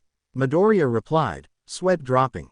Iida stepped on and froze when he saw the interior. Wide, open aisles and seats arranged like public transportation rather than a strict 2-row school bus. Shoot, I didn't take into account that it would be this kind of bus. Forgive me, Midoriya, Iida said, bowing vigorously. Don't worry about it, Iida, Midoriya replied. Yeah, there was no point, Ashido said, looking at all the extra space. Hey, I tend to say whatever comes to mind. Midoriya, Asui said from behind him. Yes, Asui, Midoriya asked. Please call me Sue, she requested. Right, my bad, Sue, he corrected himself. I wanted to know more about your quirk, she said. It appears very different from other flame-based quirks. I'm actually still learning about it myself, since I didn't get it until I was 15, Midoriya said. When I was training, I learned I could generate my own fire from my body, manipulate other sources of fire, and even create flame from thin air. But how do you teleport? That's not normal for fire-type quirks, Asui pointed out. Oh, that, Midoriya said. I ignite my whole body in fire and use the heat in the air to maneuver. If it's a cold area, I generate fire in the air to keep moving. I can also travel as smoke. That's a cool quirk you got, Midoriya, Kirishima said. You've got a lot of options for offense and defense.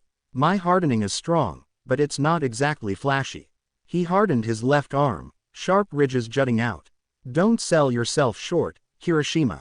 I think you've got a fantastic quirk, Midoriya said. You've got a defensive edge in battle. With enough training, you'll definitely pass as a pro. A pro, huh, but you have to think about popularity as a hero, too, Kirishima mused. My naval laser is already pro level in both flashiness and strength. Aoyama cut in confidently. But it's no good if you get a stomachache, Ashido giggled, making Aoyama pout. Well, if we're talking flashy and strong, then it's gotta be Midoriya, Bakugo, and Todoroki, Hiroshima said, nodding toward Bakugo. Yeah, but Bakugo's always mad, so I don't think he's getting popular anytime soon, Asui said, matter of fact. The hell did you say? You wanna fight? Bakugo shouted, jumping up from his seat. See, Asui said blandly, proving her point. We don't know each other that well yet, Kaminari added, but we already know Bakugo's personality is crap steeped in sewage. What's with that vocabulary, you bastard? I'll make you regret ever coming here. Bakugo yelled. Everyone except Bakugo burst out laughing, Midoriya included. He couldn't help but enjoy seeing Bakugo taking the hits for once, instead of him, like back when he was quirkless. What a vulgar conversation, Yaoyorozu muttered, covering her mouth with one hand. Yeah, but I like this kind of stuff too, Uraraka said cheerfully. We're here, so stop messing around, Aizawa announced as the bus pulled to a stop. Yes, sir, Class 1A answered in unison. They filed out of the bus and gathered in front of the massive training facility. Everyone, I've been waiting for you. A voice called. Midoriya smiled. He recognized her instantly. The space hero. 13. The pro-heroine who saved tons of people from disasters. 13 stood at 5 feet 11 inches, wearing a white, puffy spacesuit-style outfit, a black helmet with white eye markings, and yellow boots. Oh, I love 13. Uraraka squealed, practically vibrating with excitement. Let's go inside without delay, 13 said. We're looking forward to working with you. Class 1A chorused as they followed her into the facility. Inside, the students stopped and stared in awe. The space was enormous, with distinct zones for different kinds of disaster training, water rescues, landslides, fires, and more.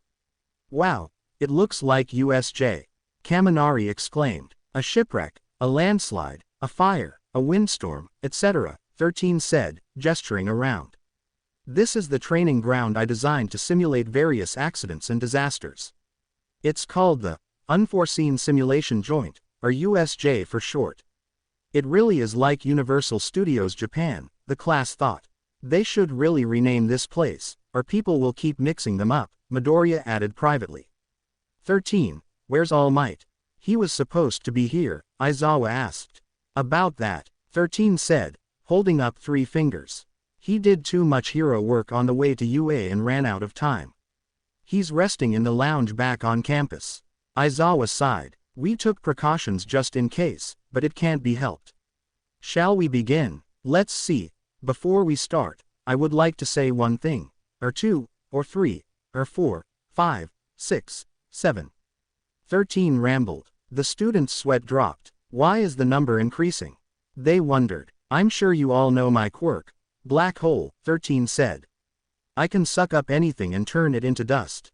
You use it to save people from all kinds of disasters. But it's also a power that can kill. There are quirks like that, Midoriya said quietly. Exactly, Midoriya, 13 replied. Personal quirks have been certified and strictly regulated in superhuman society, so at first glance, that didn't seem like a problem. However, you must not forget that many quirks can easily kill with a single misstep. With Aizawa's physical fitness test, you discovered the hidden potential of your quirks. You tested your limits. That was followed by All Might's person-to-person combat training. I believe you've started to grasp the risks involved in using your powers on others. This class is a fresh start. All of you will learn how to use your quirks to save lives. You do not possess power to harm people. I hope you leave today with the understanding that your power exists to help others.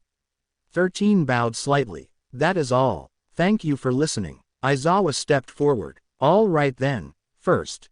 He was cut off as the lights in the facility began to flicker.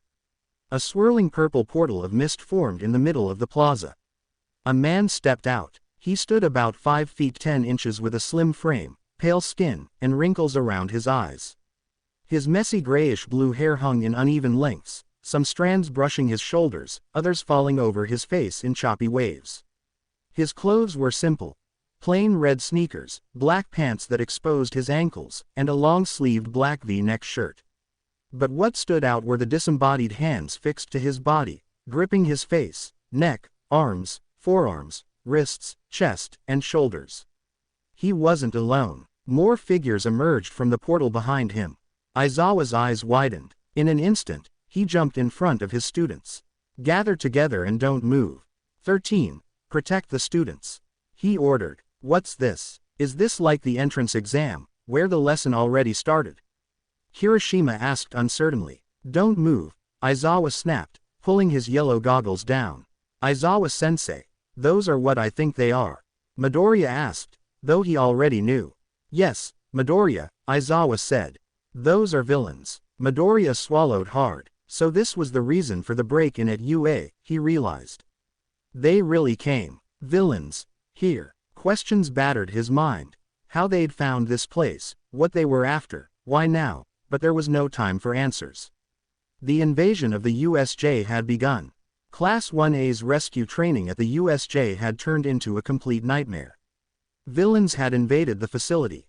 A large group of them stood clustered in the middle of the USJ plaza, while Aizawa, 13, and Class 1A watched from the stairs.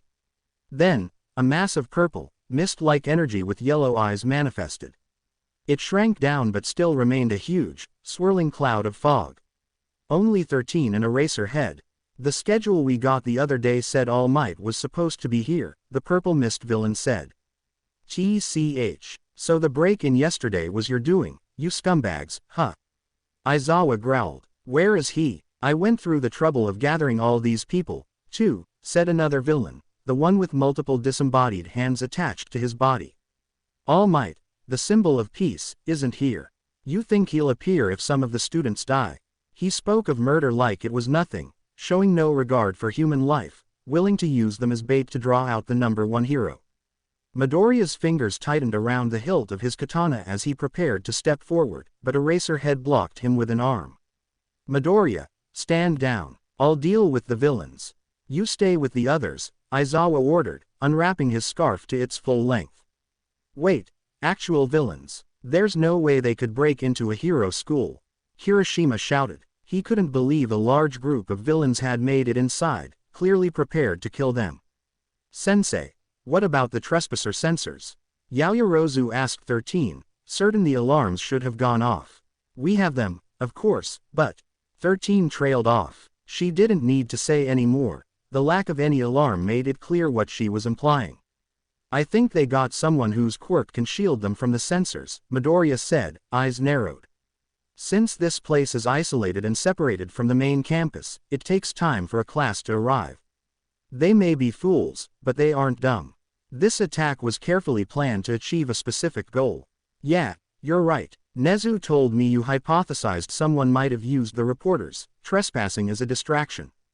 It seems that break-in was to get today's class schedule, 13 replied. 13. Start the evacuation. Try to contact the school and make sure they're safe. These villains have something that counters the sensors. Someone with a radio wave type quirk could be the reason, Aizawa ordered, then turned to Kaminari. Kaminari, try to contact UA with your quirk. Yes, Sensei, Kaminari said, placing a hand over the device on his right ear. Wait a minute, Aizawa-sensei, what about you? You're actually going to fight them all by yourself. You'll get killed, Hagakure cried. Even though Aizawa-sensei's fighting style relies on erasing the enemy's quirk and capturing them, which can be a disadvantage against a large group, he can't be a pro if he's a one-trick pony, right? Midoriya said. Exactly, Midoriya, Eraserhead agreed. I'm leaving it to you, 13. He called to his colleague. She nodded. Aizawa then leapt down the stairs, charging toward the mob of villains. Shooting squad, let's go. One villain with holes in his fingertips shouted to his allies. Didn't the intel say it'd be 13 and All Might? Who's that guy? Asked a female villain with long gray hair that floated upward as she glared at Aizawa. Like the others, she underestimated him. Aizawa activated his quirk. His gaze sharpened and his eyes turned bloodshot red as he focused on the villains in his line of sight. One of the shooters raised his hands, but nothing happened. Huh, my quirk. The bullets aren't coming out, he yelled, panicking. The other two villains noticed, too, their quirks also failed to activate. Eraserhead took advantage of the opening. He lashed out with his capture weapon, wrapping the three villains together before slamming them into each other, knocking them all out. You morons, that's Eraserhead. He can erase quirks just by looking at you. One of the other villains shouted. Erase? I bet he can't erase the quirk of a heteromorphic type like me. Roared a giant villain with multiple arms as he charged Aizawa. No, I can't, Aizawa said calmly, dodging the first powerful punch. But dealing with guys like you. His scarf coiled around one of the giant's legs as Aizawa evaded another punch from a different enemy. With a kick to the first villain's jaw, he finished his sentence. Who are more likely to show up in close combat? Eraserhead swung the wrapped giant into a thick crowd of villains, sending many of them flying. I've taken measures against them, he finished, dismantling the cannon fodder with efficient strikes. He's an expert in hand-to-hand combat and uses those goggles to hide his line of sight. You can't tell whose quirk he erased, the multi-hand villain muttered, scratching at his neck in frustration. I despise pro-heroes. The masses don't stand a chance against them. Meanwhile, Midoriya watched Aizawa's battle, awed by his teacher's skill. Midoriya, hurry up and join the group. Iida yelled from behind, urging him to rejoin their classmates. 13 led the students toward the exit, but a wall of purple mist suddenly formed in front of them, blocking their path. It expanded, standing between the class and safety. I won't let you get away, the purple mist villain said. Damn it. I blinked once, and the one who's the biggest problem got away, Aizawa cursed inwardly as he found himself surrounded by villains. Pleased to meet you. We're the League of Villains, the mist villain announced from the stairway. It may be presumptuous of us, but we let ourselves into the home of heroes. To ensure that All Might, the symbol of peace, breathes his last. So you're here to kill All Might? Midoriya asked, brows narrowed. Yeah, good luck with that. All Might should have been here. Was there a last-minute change? The mist villain mused, then steadied himself. Nonetheless, I have a part to play. He prepared to attack 13 in Class 1A. 13 moved to activate her quirk, but Bakugo and Kirishima stepped in front of her first.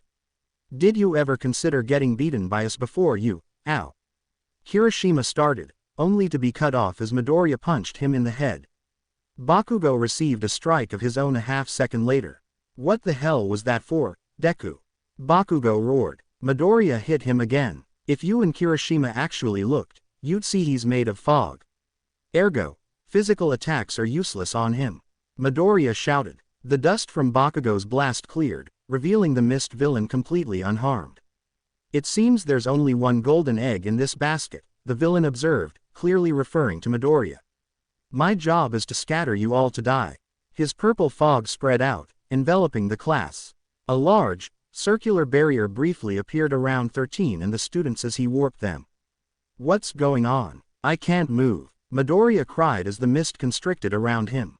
A portal opened beneath his feet. He plunged through. He emerged high above the shipwreck zone and crashed into the water. Opening his eyes, he saw only murky depths. A warp, so that's his quirk, he thought as he swam toward the surface. How are they going to kill All Might? What the hell is going on?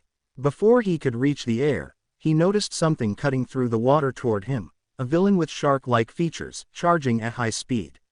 Here I come. I got nothing against you, but see ya. The shark villain yelled. Shit, Midoriya thought, eyes glowing red as he prepared to use his original quirk. Before the villain could reach him, Asui appeared from the side and kicked the shark man away. She had Mineta tucked under one arm. Midoriya, hero, Asui called as her tongue wrapped around him. She dragged him up and out of the water, carefully setting him down on the deck of a nearby boat. For a frog, you got big boobs, Mineta mumbled groggily, rubbing his face against the side of her chest. Asui flushed bright red, then slammed Mineta roughly onto the deck, the complete opposite of how gently she'd treated Midoriya. She climbed onto the ship to join them. Thank you for getting us to the boat, Sue, Midoriya said. Don't mention it, Midoriya, she replied. But this turned into a really bad situation for us. She glanced around the shipwreck zone, thinking of their scattered classmates. Yeah, they planned this from the beginning, to split us up and separate us from the teachers so it'd be easier to kill us. They were waiting to pounce, Midoriya said, assessing the situation. He cleared the water from his handguns to make sure they'd still function. But it's not like they can kill All Might, right? When he comes, he'll pound those villains into the ground, Mineta said shakily, trying to lighten the mood. Mineta, are you an idiot? Midoriya snapped, making both him and Asui look over. If they believe they can kill All Might, then they have a plan to do it. Besides, All Might's quirk is strength, not speed, and he doesn't know what's happening here. The villains aren't going to wait around for us to become pros. They'll use this chance to kill us. Mineta started sweating as the reality sank in. Asui, what the hell is that? He screamed, pointing at the water. What? Asui asked, turning. You bastard, I'll kill you, the shark villain roared, now returning with a group of other aquatic villains. There's a ton of them. Mineta screeched. If they want to fight All Might, then let's test them first, Midoriya said. Fight them? Are you crazy? If what you're saying is true, we don't stand a chance. Mineta yelled. Hey, Mineta, instead of crying, try actually looking at them and thinking, Midoriya said flatly. They're not attacking yet. Do you know why? Why? Asui asked. It's because they want us to fight them in the water. I'm sure they don't know what our quirks are, otherwise, they would have rushed us already. They dumped Sue here in the shipwreck zone instead of the fire zone. These guys don't look that strong. I'm betting that bird villain with the exposed brain is the real threat. Got it, you're right. Since I'm here, that means they only know our teacher's quirks, Asui said. So what should we do, Midoriya? I've got a plan. Come here and listen, he said. At the USJ entrance, Shoji extended his arms, eyes and ears stretching along extra limbs as he searched for his classmates. Shoji, is everyone here? Iida asked. They're all scattered, but they're here, Shoji answered. What should we do? Physical attacks don't work on him, and he can teleport, Zero said as the purple mist villain slowly reformed his body. Iida, I need you to do something, 13 said. What is it? Iida replied. The alarms in our phones are disconnected. Even though Eraserhead has been erasing those villains' quirks, the alarms are infrared. They're not back up yet, which means the villain jamming them is hiding. I need you to run to the main campus and tell the other staff members instead of searching for that villain. Use your quirk to save us, 13 urged. What about you? I can't just leave you all, Iida began. Just go already, Iida. Sato cut in. There are alarms outside since everyone's supposed to stay in, Zero added. They won't follow you out. Blow this mist away with your legs. Don't worry about us. We've got this, so go and get help, okay. Uraraka pleaded, Mina giving an enthusiastic okay sign behind her. Iida looked at his classmates, then nodded. He braced himself to run for the gate. Only a fool would form a plan in front of the enemy. The purple mist villain shouted as he surged forward. That's because we don't mind you knowing. 13 shot back. She opened one of the fingertips on her suit and activated her quirk, creating a vacuum to suck in the villain. Back in the shipwreck zone, Asui and Mineta prepared to execute Midoriya's plan. You two ready? Midoriya asked. Yeah, I'm ready, Hiro, Asui said. Are you sure we can't just wait? Mineta whimpered. No, let's go, Midoriya said, conjuring a massive fireball between his palms. He then channeled one for all through his body and launched himself into the air. Hey, what the? One villain shouted, diving into the water. That doesn't look like a normal fireball. Another yelled, also diving under. Look out, a third screamed. Sue, jump now, Midoriya commanded. Okay. Asui leapt off the boat, clutching Mineta. She was halfway across the water when one of the villains spotted her. Hey, they're escaping. Get them, he shouted. Oh no, you don't, Midoriya said, hurling the giant fireball into the middle of the villain cluster. The impact triggered a large explosion that churned the surface into a violent whirlpool, sucking the villains into the vortex. Mineta, now, fine, I'll do it. I'll do it, Mineta cried, flinging the sticky balls from his head into the spinning mass. Hey, what the hell is this stuff? One villain yelled as he and several others became hopelessly entangled in the adhesive spheres, unable to swim or escape. The whirlpool intensified, dragging them under. The water erupted, blasting waves and debris outward and tearing the ship apart. Next time, They should come up with a better plan, Midoriya muttered. He created another large fireball and used it to propel himself through the air toward Asui and Mineta's position. Asui watched him approach, seeing the cluster of villains incapacitated in the distance. We managed to escape the villains. We've cleared the first hurdle for now. You're amazing, Midoriya, hero, she thought. I can't believe that worked. I thought we were gonna die really early into attending UA. Now I get to live long enough to touch Yaoyorozu's boobs one day. Mineta cheered. A chill crawled down his spine. He slowly turned around to see Midoriya glaring at him with murderous intensity. I'm going to pretend you didn't say that about Momo, Midoriya said quietly. Because otherwise, I might shoot you and use you as bait. We don't want that, do we? And no, sir, Mineta stammered, trembling. So, what's our next step, Midoriya? Asui asked, pulling his focus away. Our priority is getting to the gate and seeing if we can call for help. We'll figure out the rest after, Midoriya replied. We should avoid the plaza and stay in the water as long as possible. Aizawa-sensei is still fighting a ton of villains. If I sense any of our classmates nearby, I'll teleport to them and bring them with us. I agree, especially since he's a pro hero, Asui said. Even though Aizawa-sensei is a pro, he's still just one man fighting an army by himself, Midoriya answered. If he's in serious danger, I'm going to help him. Midoriya, are you stupid or something? Mineta muttered. Midoriya punched him straight into the ground, leaving a Mineta-shaped dent. I don't care. Once I get you all to the exit, I'm going to help Aizawa-sensei. Helping people in need, in danger, or within arm's reach. That's what makes us heroes, Midoriya said, pulling Mineta out of the ground. He started moving toward the plaza. Asui hesitated, watching him walk away. She could see his unshakable determination, his unwavering sense of duty. After a moment, she followed. At the landslide zone, Todoroki stood amid a frozen battlefield, taking a moment to catch his breath. The villains that had attacked him were encased in massive blocks of ice. Scatter and kill us, huh? Todoroki muttered, glancing over the frozen enemies. I feel bad saying this, but you all look like you don't know how to control your quirks. He started walking past them. This guy, the moment he came, one villain managed weakly. Is he really a hero in training? Another groaned. It hurts, a third murmured. Todoroki ignored them, Shigaraki's earlier words replaying in his mind. Where is he? I went through the trouble to gather all these people, too. Kill All Might, huh? Todoroki thought. Two villains suddenly attacked, one from the front and one from behind. Todoroki instantly froze the one in front and twisted away from the metal rod aimed at his back. He caught the attacker, then froze him too. Turns out you're all just pawns, Todoroki thought, pulling the rod from the villain's hand. From what I saw, there are only 4 or 5 who are truly dangerous.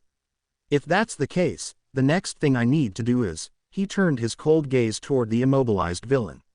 If you remain like this, your body tissue will slowly die, Todoroki warned, making the 2 conscious villains pale.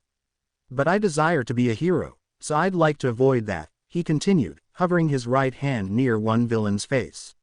Now, tell me how you plan to kill All Might. At the mountain zone, Kaminari screamed as he barely dodged a punch from a massive villain. Man, that was scary. I thought I met the Grim Reaper. Who are these guys? What's going on? He babbled, sprinting toward Yaoyorozu and Jiro, who were locked in their own fights. Ask that later. We need to find a way out, Jiro said as the 3 of them were slowly surrounded. Hey, give me a weapon too. Kaminari pleaded when he saw Yaoyorozu wielding a metal bow staff and Jiro holding a machete.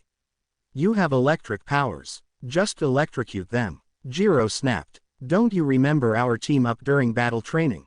I can only cover myself with my electricity. I can't control the range, and I might hit you too. It's the same with Todoroki. And even if I wanted to call for help, someone's still jamming the signals. Kaminari shouted. Listen, you two, I'm relying on you. Aren't you a man? Jiro muttered. Why can't you be more like Midoriya? She added under her breath, blushing. She suddenly kicked Kaminari straight at a villain. Then how about you be a human stun gun? She said. Seriously? Kaminari cried as he collided with the enemy. Electricity surged out of him, frying the villain. It's working. I'm so strong. How do you like me now, ladies? Better than Midoriya, right? He yelled. No, you're nowhere close to Midoriya, Jiro said bluntly. She spotted another villain about to club Kaminari with a large rock. Jiro plugged one of her earphone jacks into her boot and blasted a soundwave at the rock, shattering it. The villain punched Kaminari in the face instead and got electrocuted on contact. A knife-wielding villain lunged for Kaminari's back, but Yaoyorozu threw a net over him. The villain became tangled and was electrocuted too. Be serious, you two. Yaoyorozu snapped. Sorry, I thought it was a good plan, Jiro said, continuing to fire soundwaves at more villains. Kaminari, you should have added something to your costume that lets you control your range. Another villain tried to strike Jiro from behind, but she dodged, and Yaoyorozu kicked him away. It's ready, Yaoyorozu said, confusing Jiro. It takes some time. She began as a large sheet slowly emerged from her back. To create something this big, she finished. A sheet. One villain scoffed. That's some kind of shield. Another asked. You're looking at an insulation sheet that's 100 millimeters thick. Kaminari, go for it. Yaoyorozu called, wrapping herself and Jiro with it. Kaminari grinned. Good. With this, I can let loose. Indiscriminate shock.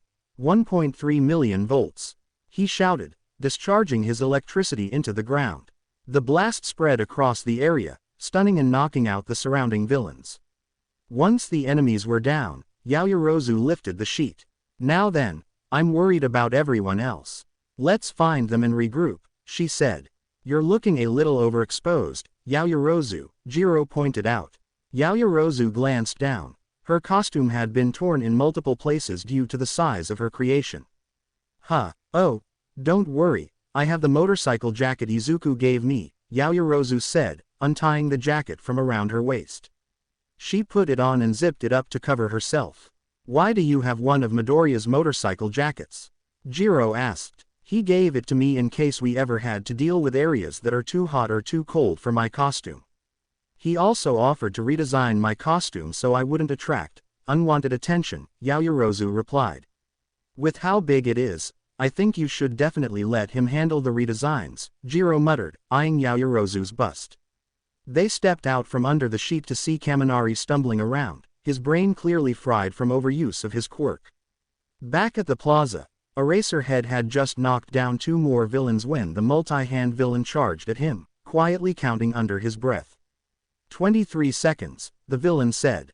The boss, Aizawa thought, swinging his capture weapon at him. 24 seconds, the villain continued, snatching Aizawa's capture cloth out of the air and still advancing. 20 seconds, 17 seconds, Aizawa pulled his weapon back and lunged in, trying to drive his elbow into the villain's gut, but the multi-hand villain caught his arm. Aizawa's hair fell, signaling his quirk had deactivated. It's hard to see since you move so quickly, but your hair falls whenever you stop using your quirk, the villain noted. Aizawa's eyes widened. You're finishing your movements faster and faster, the villain continued. A portion of Aizawa's elbow and sleeve began to crumble away. And those intervals are getting shorter. Don't force yourself, Eraserhead. Aizawa kicked off the villain's chest and jumped back. My elbow's crumbling, he realized, landing awkwardly.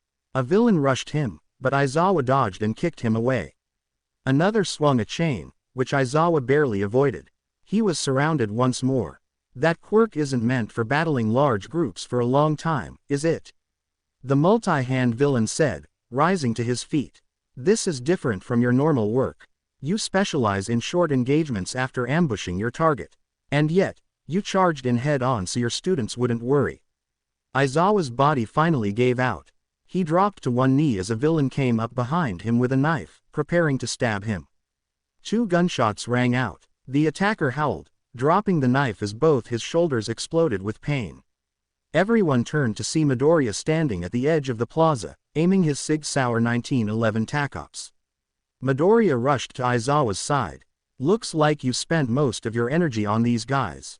Allow me to take over, he said. Aizawa grabbed his leg. I told you to get out of here, the pro-hero rasped. I would, but given your current condition, you can't fight anymore.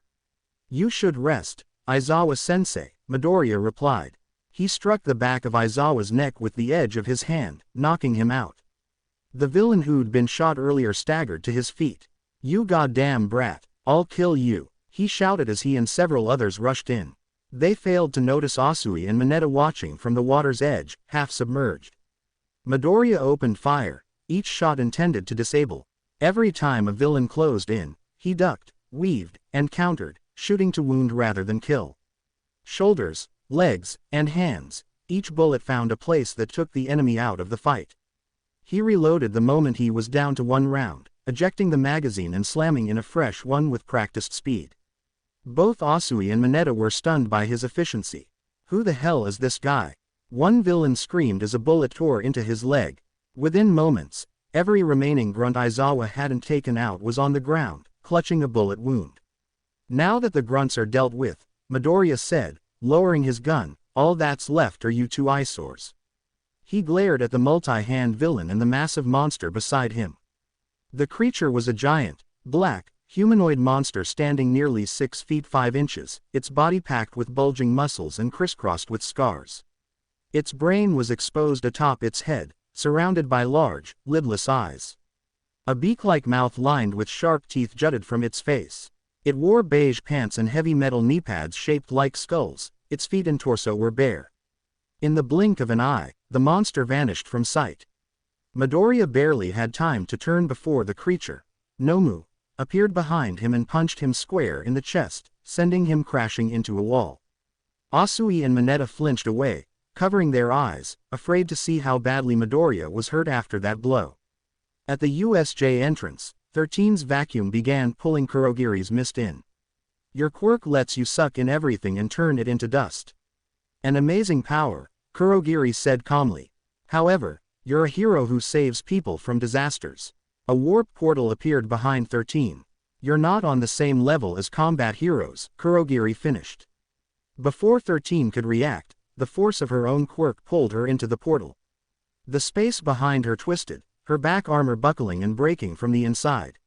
"You ended up turning yourself into dust," Kurogiri said, as the students watched her collapse.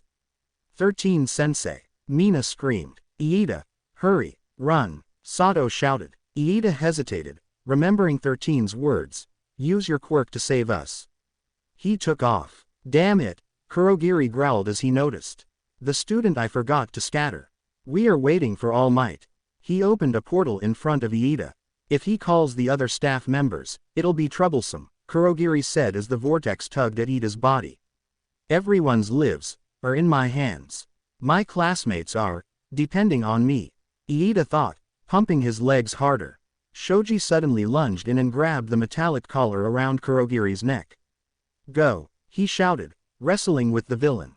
"Hurry." Iida rolled and burst past the portal, sprinting for the exit. "Hold on, everyone," he thought. "You fool," Kurogiri roared, lunging after him. Uraraka spotted something, a metal guard around Kurogiri's neck. "I won't let you," she shouted, leaping forward. She grabbed the metal collar and yanked, her fingers brushing against his physical form. "I don't know the logic behind your body, but if you're wearing this, it means you have a physical form," Uraraka said, flinging Kurogiri upward.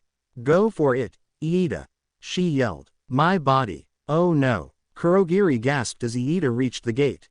"I don't think so," Shiro shouted, firing his tape at Kurogiri's collar. Sato grabbed the tape and pulled, dragging Kurogiri further away from Iida. Iida pried the doors open just enough to slip through. "Engine boost," he cried, activating his quirk and rocketing toward UA's main campus. He escaped and will get reinforcements. "It's game over," Kurogiri muttered, watching him vanish. Back at the plaza, Midoriya struggled to stand after another blow from Nomu. The monster then stomped on Aizawa's arm, snapping the bone. Erasing quirks is helpful, but it's useless against overwhelming power. "You're pretty much quirkless," the multi-hand villain sneered. Aizawa managed to activate his quirk one more time, eyes glowing red, but Nomu simply broke his other arm like a twig. "I'm sure I erased his quirk. That means he's using his natural strength. He's strong like All Might," Aizawa thought, horrified. Asui, we need to get out of here." "We'll get spotted soon," Mineta whispered. But Asui was frozen in place, watching in horror as Aizawa and Midoriya were beaten. Kurogiri materialized beside the multi-hand villain. Tamura Shigaraki, Kurogiri said, revealing the man's name. Kurogiri, did you kill 13? Shigaraki asked. I immobilized her, but I couldn't scatter all of the students. One of them escaped, Kurogiri answered. Shigaraki scratched at his neck in frustration.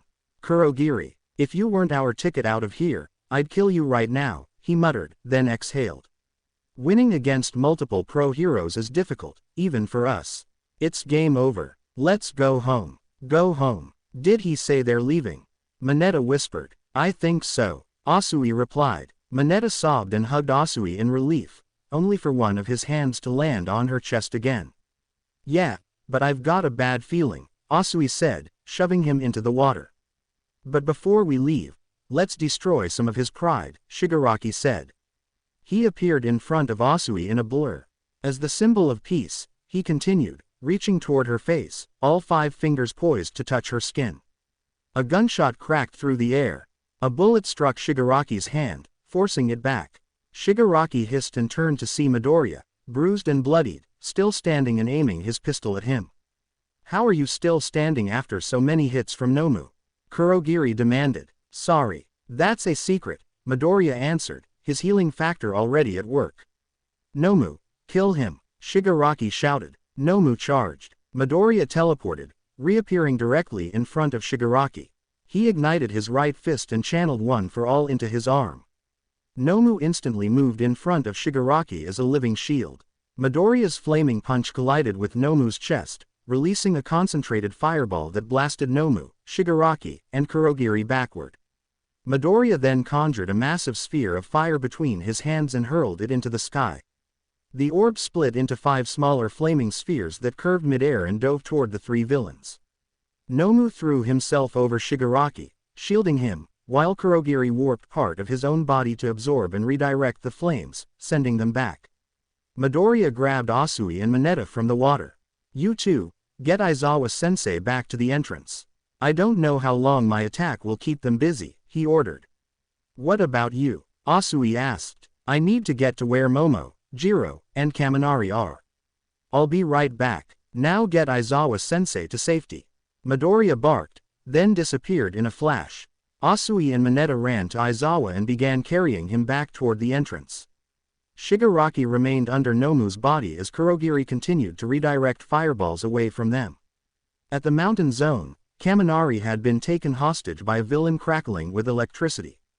All right, hands up and no quirks, got it? Try anything and I'll kill your friend, the villain snarled, gripping Kaminari's collar. Kaminari's helpless, Yaoyorozu said, gritting her teeth. Damn villain got us off guard, Jiro hissed.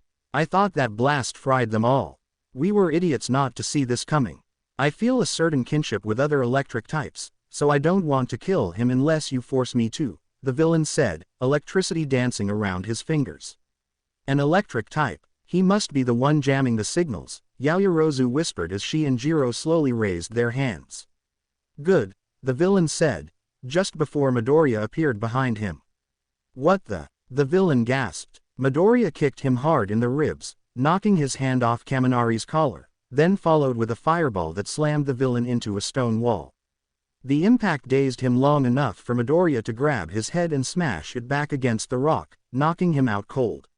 Izuku, Yaoyorozu said in relief. Come on, the others are heading back to the entrance, but the main threats are there too. Midoriya said, grabbing Kaminari. He teleported them all back to the plaza. Yaoyorozu and Jiro saw Asui and Mineta carrying Aizawa toward the entrance.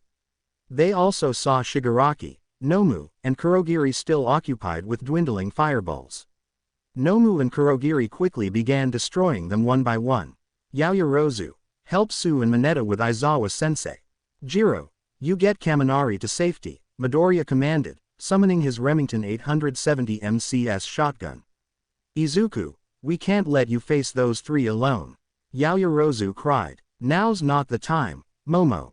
I'm buying us time until help arrives. Iida escaped to get reinforcements. Get everyone to safety, Midoriya shouted, charging toward the villains. Nomu finished off the last fireball just as Midoriya fired, a shotgun blast punching into its chest. "Come and get me, you damn monstrosity," Midoriya taunted, firing again. Nomu roared and rushed him. Midoriya dodged each massive swing by inches, firing between rolls and sidesteps, reloading after nearly every shot to maintain pressure. "Nomu, forget about him," Shigaraki snapped. "He's clearly protecting the other students and stalling for time. Go after them instead. Kill the girl with the ponytail." Midoriya's blood ran cold. Nomu stopped, turned, and fixed its gaze on Yaoyorozu. It roared and charged. No. Midoriya fired again and again, but the creature only slowed slightly, continuing its relentless advance. Yaoyorozu froze as she saw the beast barreling toward her. Her mind went blank. She couldn't focus long enough to create anything. Nomu's hand stretched toward her face. She squeezed her eyes shut, bracing for impact. But the blow never came. Instead, she heard a sickening, wet sound, something being pierced, and felt warm droplets hit her face. Yaoyorozu's eyes snapped open. Midoriya stood in front of her, back toward her. Nomu's massive arm had punched straight through his chest. Blood poured from the wound and dripped from Nomu's claws. Some of it had splattered across Yaoyorozu's cheeks. Midoriya coughed, blood spilling from his mouth. Class 1A, scattered across the USJ, had begun converging back toward the plaza. The ones at the entrance and those who'd just arrived all saw the same scene. Nomu's hand thrust through Midoriya's body. The girls screamed. The boys stood frozen in stunned silence. The only sound that followed was the slow drip of blood hitting the floor. Then Yaoyorozu broke. "Izuku," she screamed, voice cracking with horror. "Well, it seems we've got our first casualty," Shigaraki said, grinning. Yaoyorozu wished more than anything that this was just a nightmare, that she would wake up back in class and everything would be fine. It wasn't. Midoriya was impaled on Nomu's arm, blood pouring from the gaping wound in his chest. Even so, he still managed to bring his shotgun up and fire. The blast tore into Nomu's face and forced the monster to recoil, ripping its hand free from Midoriya's body. Yaoyorozu darted forward and caught him before he hit the ground, materializing bandages as fast as she could and wrapping them around his torso to slow the bleeding. Nomu shook off the hit to the head with a guttural snarl and charged again, but this time Todoroki slammed an ice wall down in front of it. Tokiyami's dark shadow launched forward, shoving Nomu back, and Bakugo peppered the creature with a barrage of explosions. Aoyama, Hagakure, and Kota rushed to help Yaoyorozu drag Midoriya away from the front lines. But even as she layered bandage after bandage, the blood wouldn't stop. "Please don't die, Izuku. Please don't die," she pleaded, her voice breaking. Bakugo and Tokiyami pushed against Nomu with everything they had as it lumbered forward. Todoroki froze its lower half solid, ice climbing up its legs and locking them in place. Nomu strained against the ice, then wrenched itself free with horrifying force, its upper body tearing away from its frozen lower half. For a moment, it looked like a victory. Then Nomu's flesh regenerated, its body knitting back together as if nothing had happened.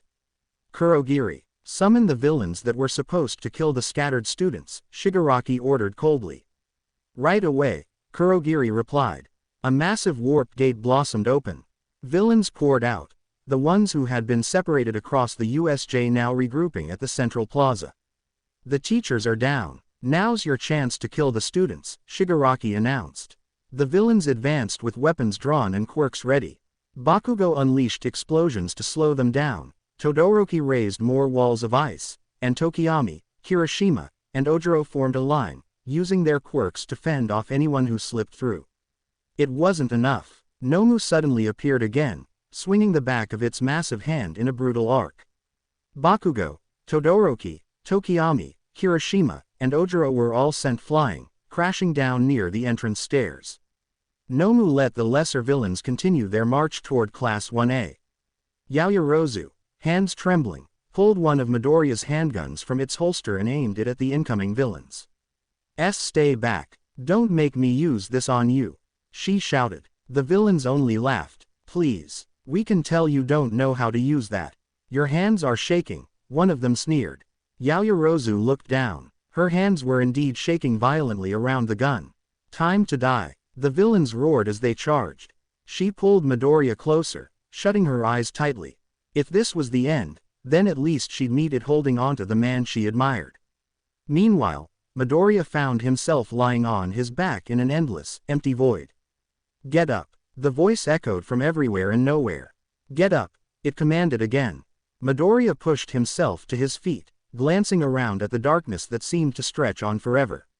Been a while since I found myself here again, he muttered. Are you going to let them die? The voice questioned. Are you talking about my classmates and teachers? Midoriya asked. Who else is in a dire situation?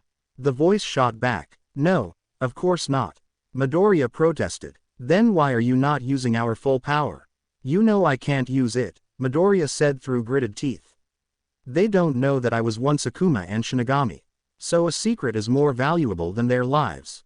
No, of course not. Then why aren't you transforming? Are you afraid? What do you mean, afraid? You're afraid of what your friends might think, the voice replied. You trusted your family and teachers with our secret. Why not them? Do you want a repeat of your biggest failure?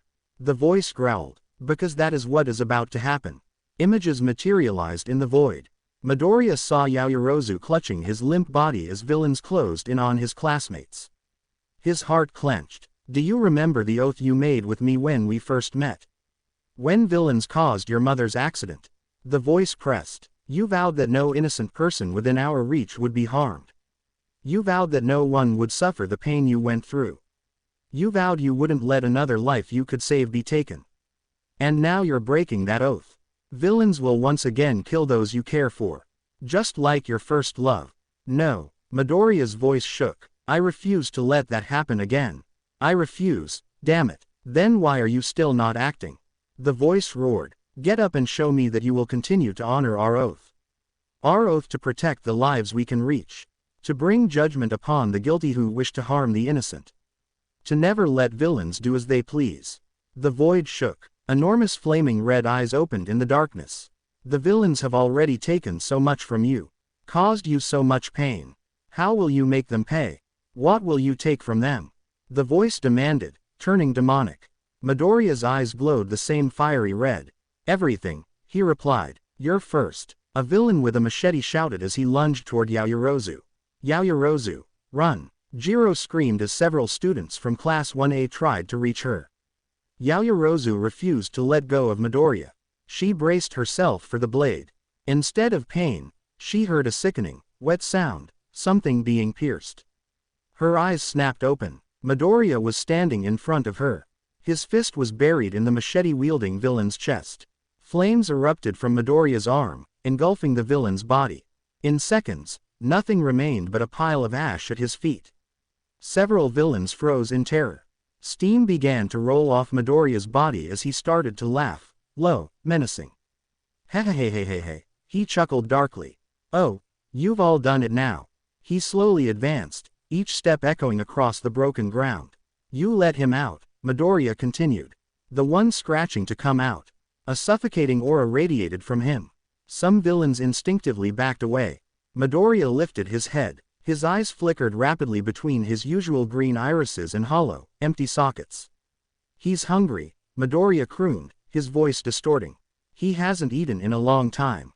His feet burst into flame, each step leaving burning footprints on the ground. He's banging on the door. Banging on the door, Midoriya shouted, twitching and laughing psychotically. Aizuku, Yaoyorozu whispered, fear and worry mixing in her tone. Momo, get the others and leave. Run to the entrance, Midoriya ordered. But, Midoriya turned to her. Most of the skin on his face was gone, scorched away to reveal bone. Run, he roared as his entire body erupted into fire. Yaoyorozu watched in horror as the last of his flesh burned away. Standing there now was no longer Izuku Midoriya, but a flaming skeleton with blazing red eyes. The inferno around him flared again, then receded. In place of Midoriya's hero costume was a new outfit. A spiked black leather jacket and matching pants, black Harley-Davidson boots, and spiked black leather gloves.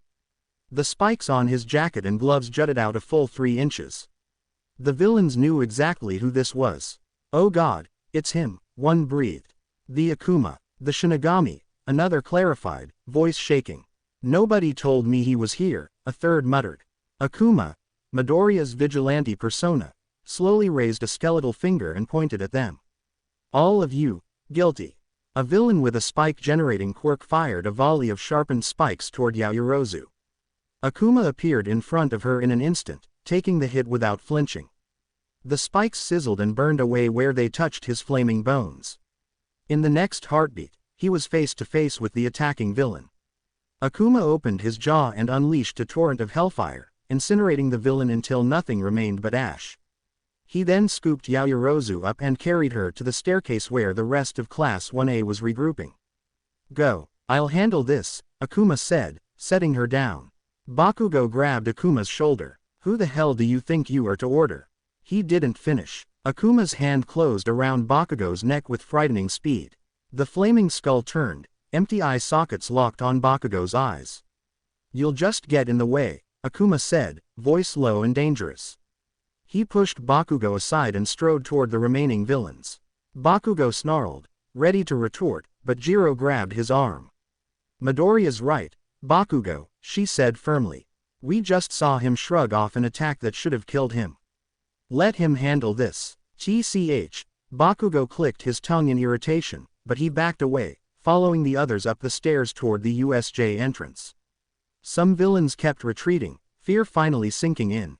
A few, either too arrogant or too stupid, stepped forward. Come on, guys, it's just one guy. How much of a threat can he be? One villain shouted, his hands transforming into claws.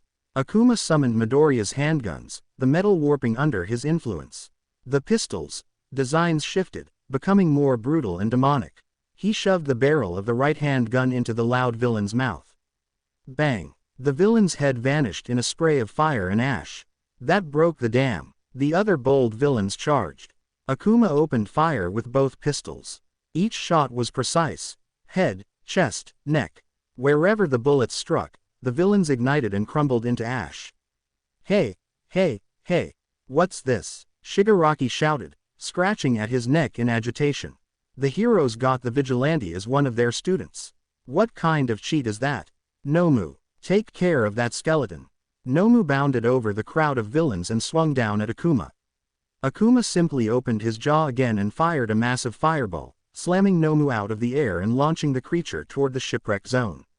The remaining villains watched in terror as Akuma calmly holstered his pistols. He drew a katana from the sheath at his side, the blade instantly igniting in white-hot flame. There is no escape for you, Akuma declared, eyes burning brighter. You will pay for the sins you've committed. All of you who dare take innocent lives will die screaming. A handful of villains roared and charged with their quirks blazing. Akuma surged forward as well, katana raised. In a single wide arc, he cut through the first wave. Some were killed outright, others lost limbs with agonized screams. He sheathed his sword and his fists ignited.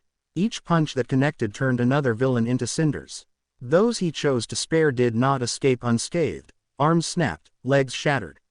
None would be fighting again today.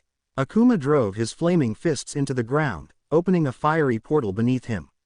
From it, he drew two one-handed scythes, both wreathed in hellfire. He spun through the battlefield, slashing down more villains as they tried desperately to overwhelm him. Fear, at last, took hold. The crowd that had arrived to massacre students was now being culled instead. Nomu returned, hurtling down from above and slamming into Akuma. The creature landed holding heavy chains torn from the wrecked ship in the shipwreck zone. It wrapped the chains around Akuma's neck and hoisted him up, then began to choke him with all its might.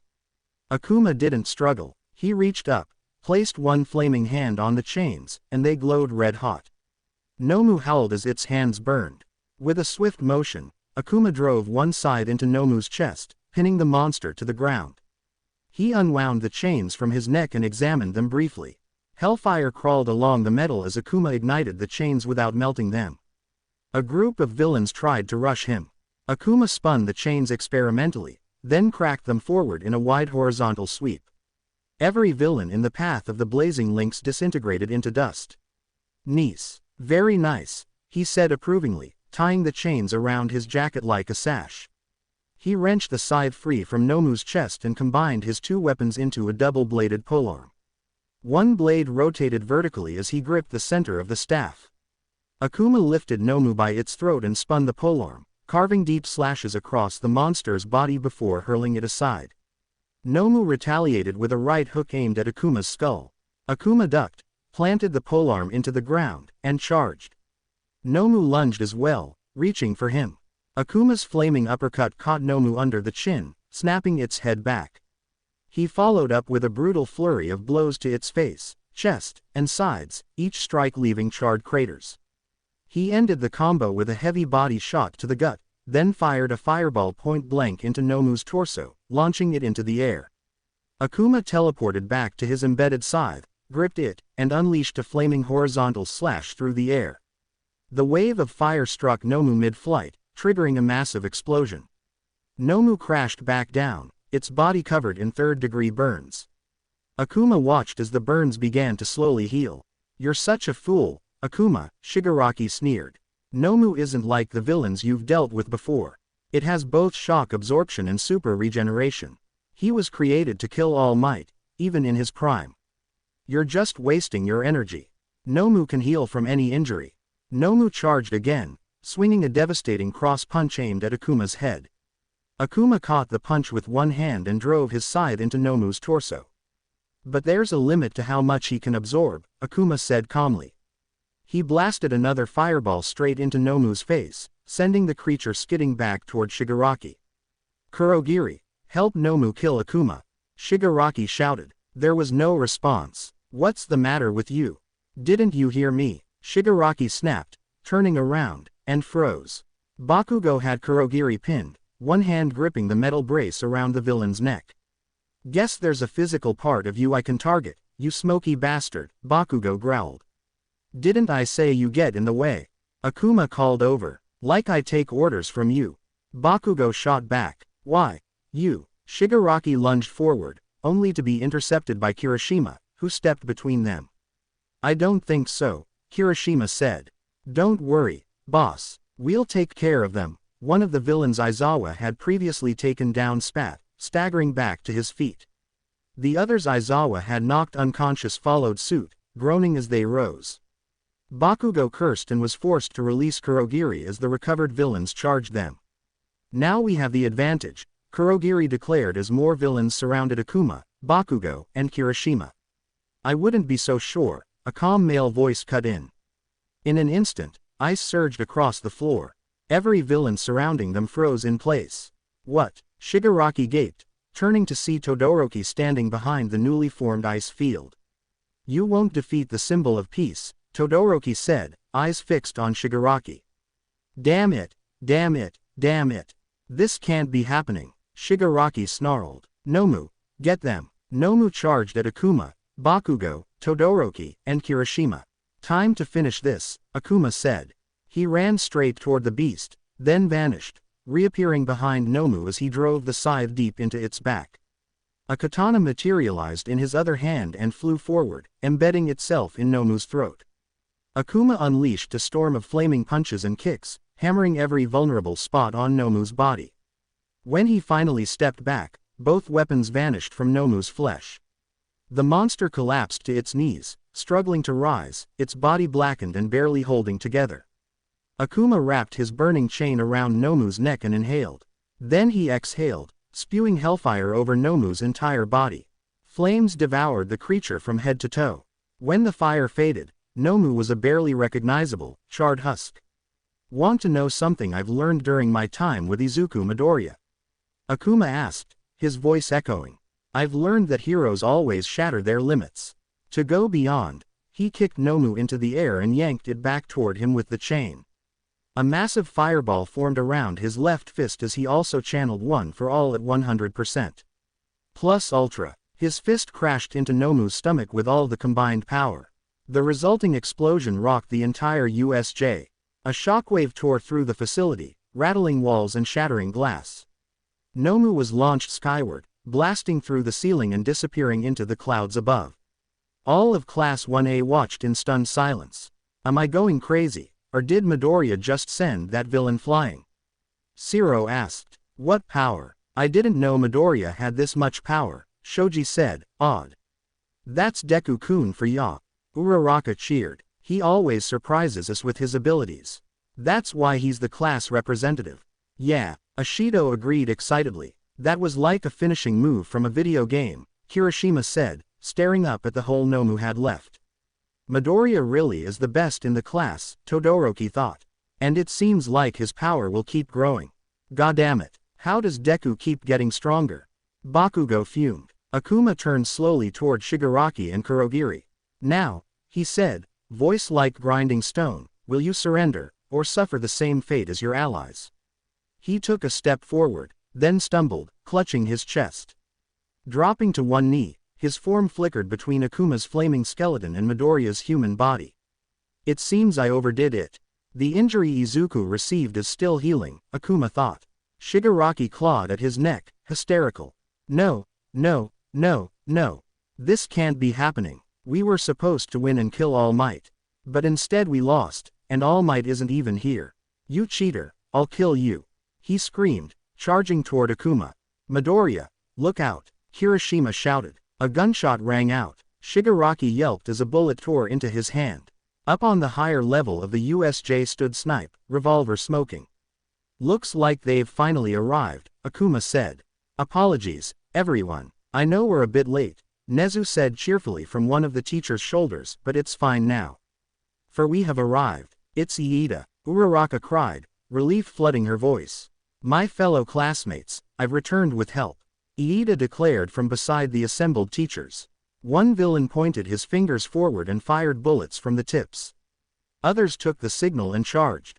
Present Mike stepped up and unleashed a deafening sound wave that knocked several villains out cold. Another hero stepped forward. He was 5 feet 11 inches with a slender build and inward-tilted blank eyes.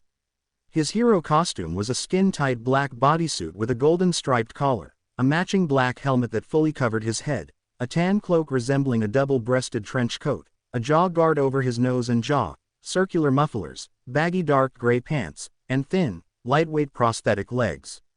He opened his mouth and exhaled a white mist that split into multiple clones of himself. The clones rushed forward, kicking down the remaining villains. Our priority is our students' safety, Nezu said. Yes, sir, the teachers responded. It's game over now that the pros are here, Shigaraki muttered as he backed toward Kurogiri. Let's go home and try again. Gunshots cut him off as Snipe's bullets tore into Shigaraki's arms and legs. Kurogiri expanded his warp to shield him. Damn it, do we have anyone who can catch those two from this distance? Snipe asked, continuing to fire. I do, 13 said, pushing herself up with the help of her students. Kurogiri wrapped his mist around Shigaraki, but quickly felt a pull. 13's quirk, he gasped as the vacuum tugged at his form. You'll pay for this, Shigaraki screamed, glaring at Akuma. Mark my words, you will pay. I'll kill both you and All Might. Kurogiri forced a warp open and the two vanished. HMPH. I highly doubt it, Akuma said. His body erupted in flames one last time. When the fire faded, Izuku Midoriya stood in Akuma's place, back in his damaged hero costume. He swayed and began to fall, but Kirishima rushed forward and caught him. Hey, Midoriya, you alright? Kirishima asked. Midoriya's bleeding had stopped. His breathing was steady, but he was completely unconscious. Looks like you just need some rest, Kirishima said softly. Can't blame you after what you just did. He slung Midoriya's arm over his shoulder and started walking him toward the USJ entrance. Look at this mess, Snipe muttered as he surveyed the devastated facility from the entrance. I can't believe we let some villains escape after what they did here, Midnight said, frowning. Including what they did to Eraserhead and 13. They managed to catch us by surprise, Nezu replied. But we need to ensure our students are safe. Midnight and Snipe nodded. Elsewhere, at a dimly lit bar, Kurogiri opened a warp and gently lowered Shigaraki out of it.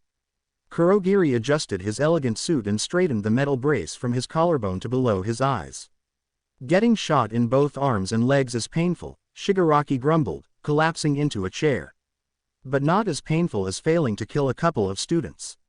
Those new students were strong, especially with Akuma among them. We even lost that Nomu, defeated by that vigilante. How is this possible, Master? Akuma, a panicked voice cried from the monitor in front of him. The vigilante also known as the Shinigami defeated Nomu. He must be on par with, or even greater than, All Might. What happened, Tamura? Another voice asked. Calm, measured. We had everything planned and ready, but All Might never showed up, Shigaraki spat. I thought we could draw him out by killing the students. But then, out of nowhere, Akuma appeared and decimated us. He turned some of the villains to ashes and healed from any injury we inflicted on him. Akuma has always had an interesting quirk, the calm voice mused. I've heard many things about him. Impressive control over fire, the ability to survive and heal from lethal and mortal injuries, enhanced strength and speed, and teleportation. This requires further study. Don't worry, Tamura, you may have failed, but there is always next time. Yes, Master, Shigaraki replied, though frustration still twisted his features. Back at the USJ, the police arrived to round up any villains still alive. A male detective moved through the students, counting heads. He stood about 5 feet 11 inches, with short black hair and somewhat rectangular black eyes. He wore a tan overcoat and matching hat over a black suit, green tie, slacks, and dress shoes.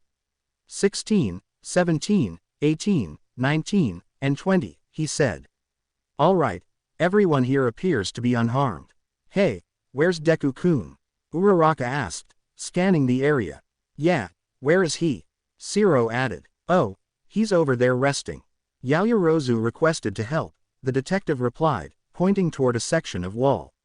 Everyone turned. Midoriya lay sleeping with his head in Yaoyorozu's lap. She smiled in relief, gently stroking his hair. Mineta and a recovered Kaminari immediately bristled with jealousy. That lucky bastard, Mineta yelled. Why is Midoriya so lucky?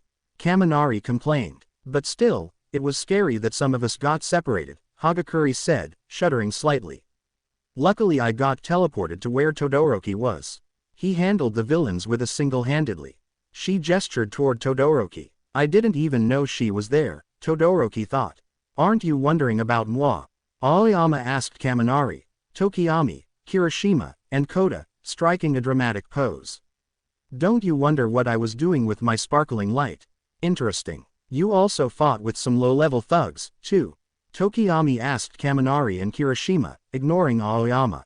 Yeah, they underestimated us just because we're still in training, Kirishima said, slamming a fist into his palm. Did you miss me? Aoyama asked again, this time to Shoji, Shiro, and Sato, arms spread theatrically. It was really impressive that Midoriya sent that monster flying into the sky, Shiro said to Shoji and Sato, also ignoring Aoyama. Yeah, it must have taken some hardcore power, considering it was made to take out All Might in his prime, Sato added. Agreed. It was really crazy that Midoriya beat it all by himself, too, Shoji said. Where do you think I was? Aoyama asked Asui, placing a hand on her shoulder. Where? Asui asked politely. It's a secret, Aoyama replied, posing as glitter seemed to sparkle around him.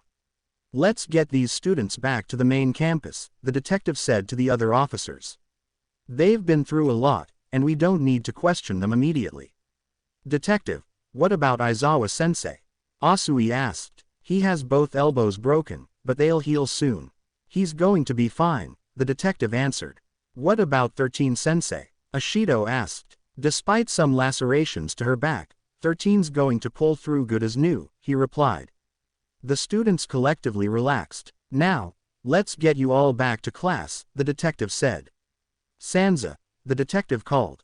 A lean male officer with the head of a ginger tabby cat approached. He had large yellow eyes and wore a pale blue button-up shirt with a protective vest, like the other officers, and a golden bell around his neck. Yes, sir, Sanza replied. Can you bring me the spiritus vodka? I need it to wake Midoriya up, the detective requested. I'm on it, Tsukauchi, sir. Sanza answered with a salute. Wait, you're giving him alcohol to wake him up? Asui asked, concerned. Is it not irresponsible for an officer to give alcohol to someone underage? Iida added, horrified. Well, my unit and I had a few encounters with Midoriya when he was still a vigilante, the detective, Naomasa Tsukauchi, explained. After a while, he proved he genuinely wanted to help civilians, so we partnered with him a few times. Midoriya tends to carry highly flammable alcohol with him. But that's only when he doesn't have any fire to consume. Sansa returned with the bottle of spiritus vodka and a shot glass. Here you go, sir, Sansa said. Thank you, Sansa, Naomasa replied. He approached Yaoyorozu and poured the liquor into the shot glass, then pulled out a lighter and ignited the surface. Yaoyorozu, can you lift him up a bit? Naomasa asked. She carefully raised Midoriya's head and gently opened his mouth. Naomasa tilted the flaming shot into Midoriya's mouth with practiced care. Midoriya's eyes snapped open. Yaoyorozu exhaled in relief. Midoriya placed a hand over his chest, wincing slightly. It's been a while since I was impaled like that, he muttered. I guess you got rusty after retiring from vigilante life, Naomasa commented, smirking. Midoriya chuckled. Naomasa poured another flaming shot and handed it to him.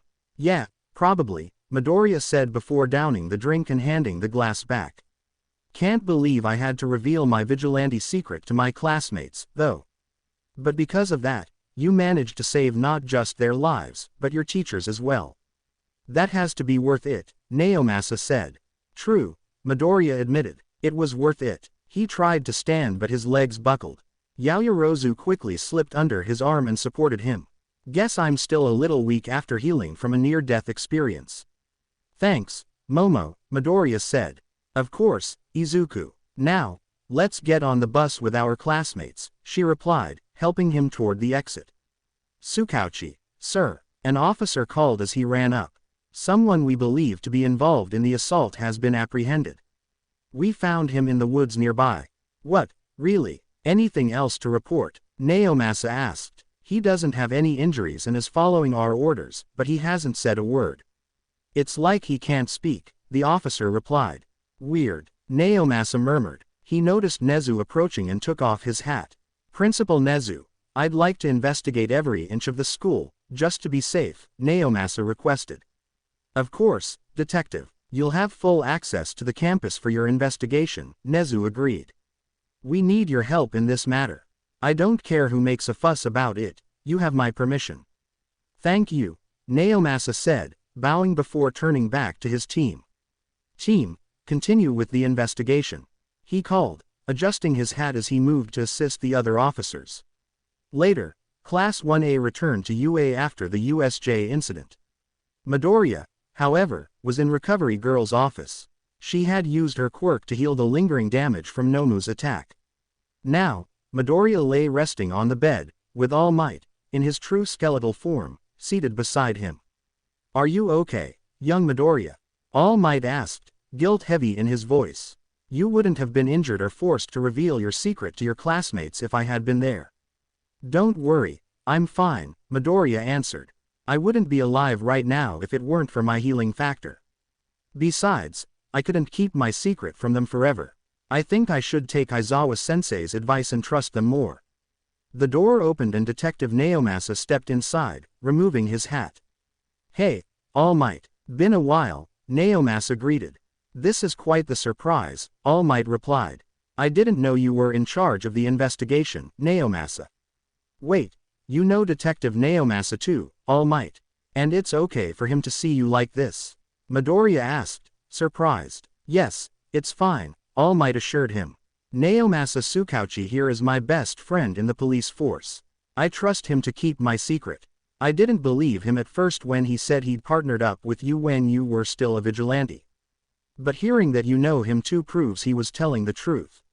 Yeah, Naomasa said with a small grin. Seems I'm trusted with the secret of not just the #1 pro hero and symbol of peace, but also the infamous vigilante. As if you didn't already have enough pressure, Detective, Midoriya joked. Both adults chuckled. Anyway, Naomasa said, sobering. I need to ask Midoriya some questions about what happened at the USJ. Wait, before you do that, All Might interjected. Tell me, are the students okay? Are 13 and Aizawa also alright? You should be thanking Midoriya, Naomasa replied. Eraserhead has 2 broken elbows, but they'll heal. 13 will be back on her feet soon.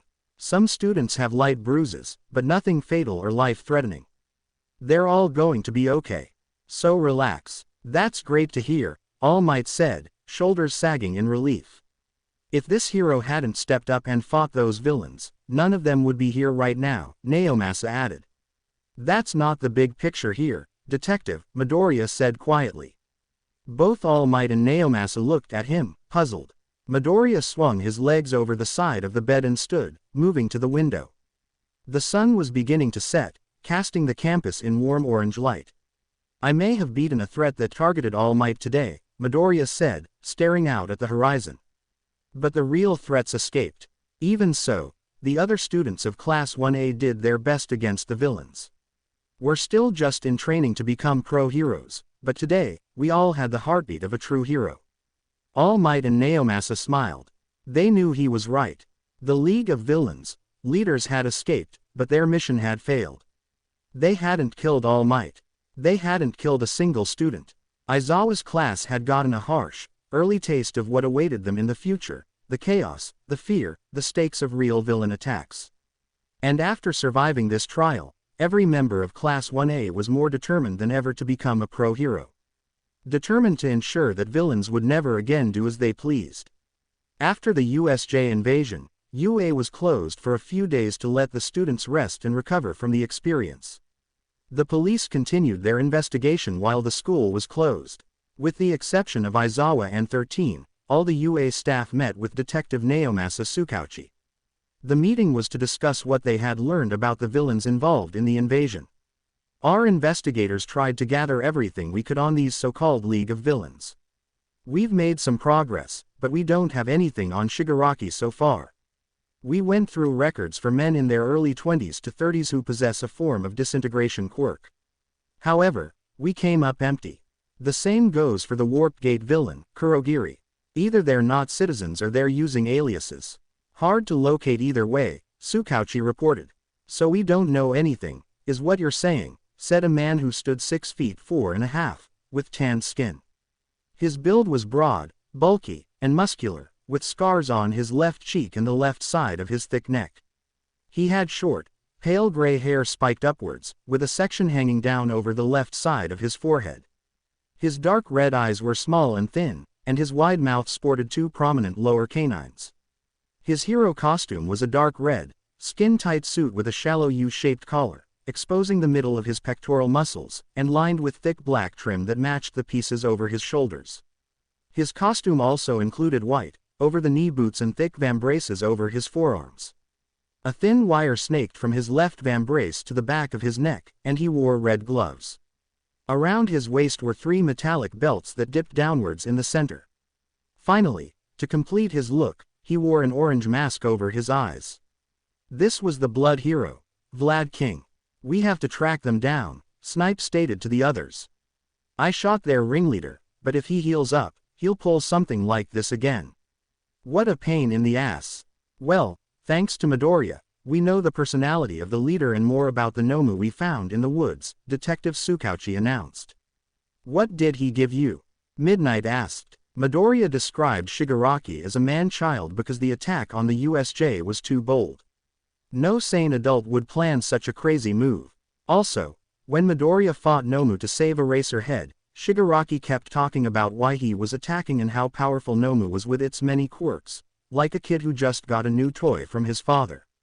Not to mention that Shigaraki never explained his own quirk, only Nomu's, the detective stated. When Midoriya defeated Nomu and Shigaraki wasn't getting his way, he threw a tantrum and complained, just like an upset child, Tsukauchi added. Smart of him not to reveal anything about his own quirk. But it was foolish to reveal his ally's quirk and expose his main plan, Nezu commented. Yes, about Nomu.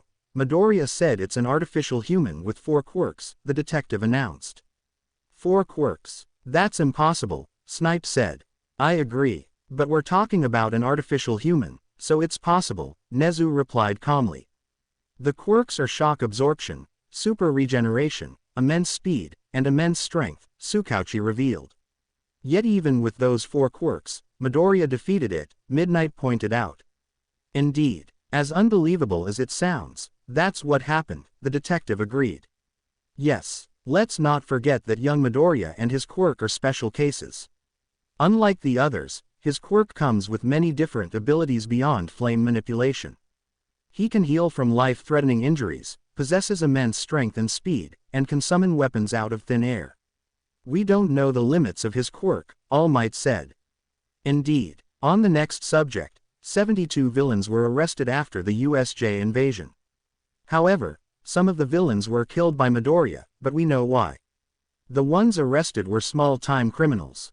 You can find villains like them in any back alley. The ones who were killed had murder and homicide charges, Tsukauchi stated. We all know that Midoriya only kills villains who murder civilians and spares villains who haven't killed anyone. But what worries me is that this man-child gathered them together to follow his crazy plan. They saw him as a real leader. Criminals are starting to feel more pressure now that the world has heroes. That could be why they were so quick to aid such a simple-minded villain, the detective added. That makes sense, Vlad King responded. There are a lot of people out there looking for a cause to get behind, Snipe added. So, what can we do to stop them? Midnight questioned. Well, thanks to the heroes, we have the time to devote ourselves to this case. We'll expand our investigation and search for the mastermind responsible for the attack, Tsukauchi answered. A man-child, huh? Nezu murmured. What is it, sir? All Might asked. In a way, he shares common ground with our students. They both have so much potential. Like our students, I believe someone may be guiding him down the path of villainy, Nezu said, leaving his staff deep in thought. Meanwhile, 2 men and 2 women were in a military facility in an unknown location. They were packing up to depart for an undisclosed destination.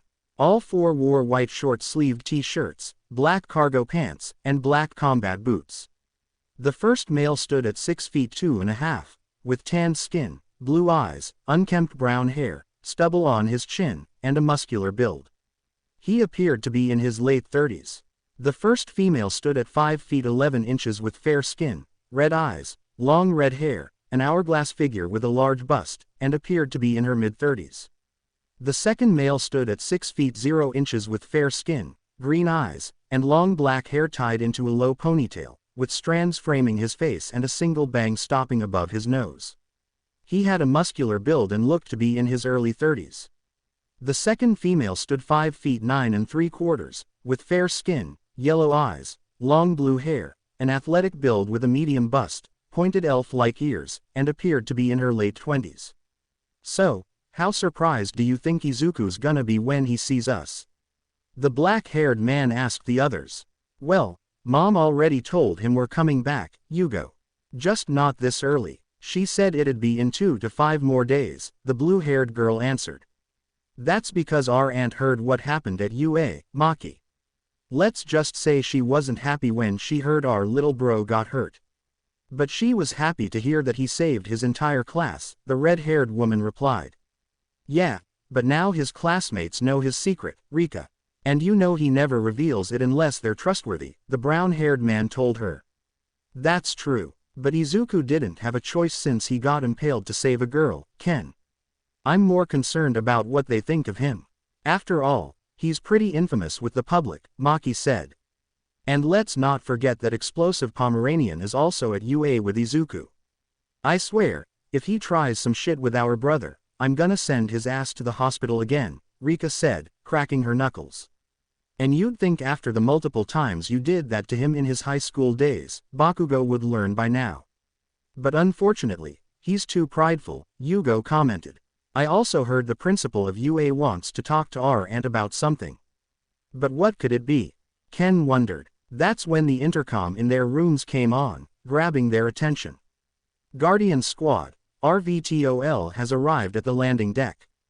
Get your luggage ready and meet me there. We're heading back to Japan. Our destination is UA, a female voice announced. 5,000 yen says our aunt attacks Izuku to see if he got rusty during his time away from us, Rika bet. 5,000 yen is almost equivalent to $50 in America. I'll take that action, Yugo answered. Come on, guys, let's go surprise our little brother, Ken told his siblings.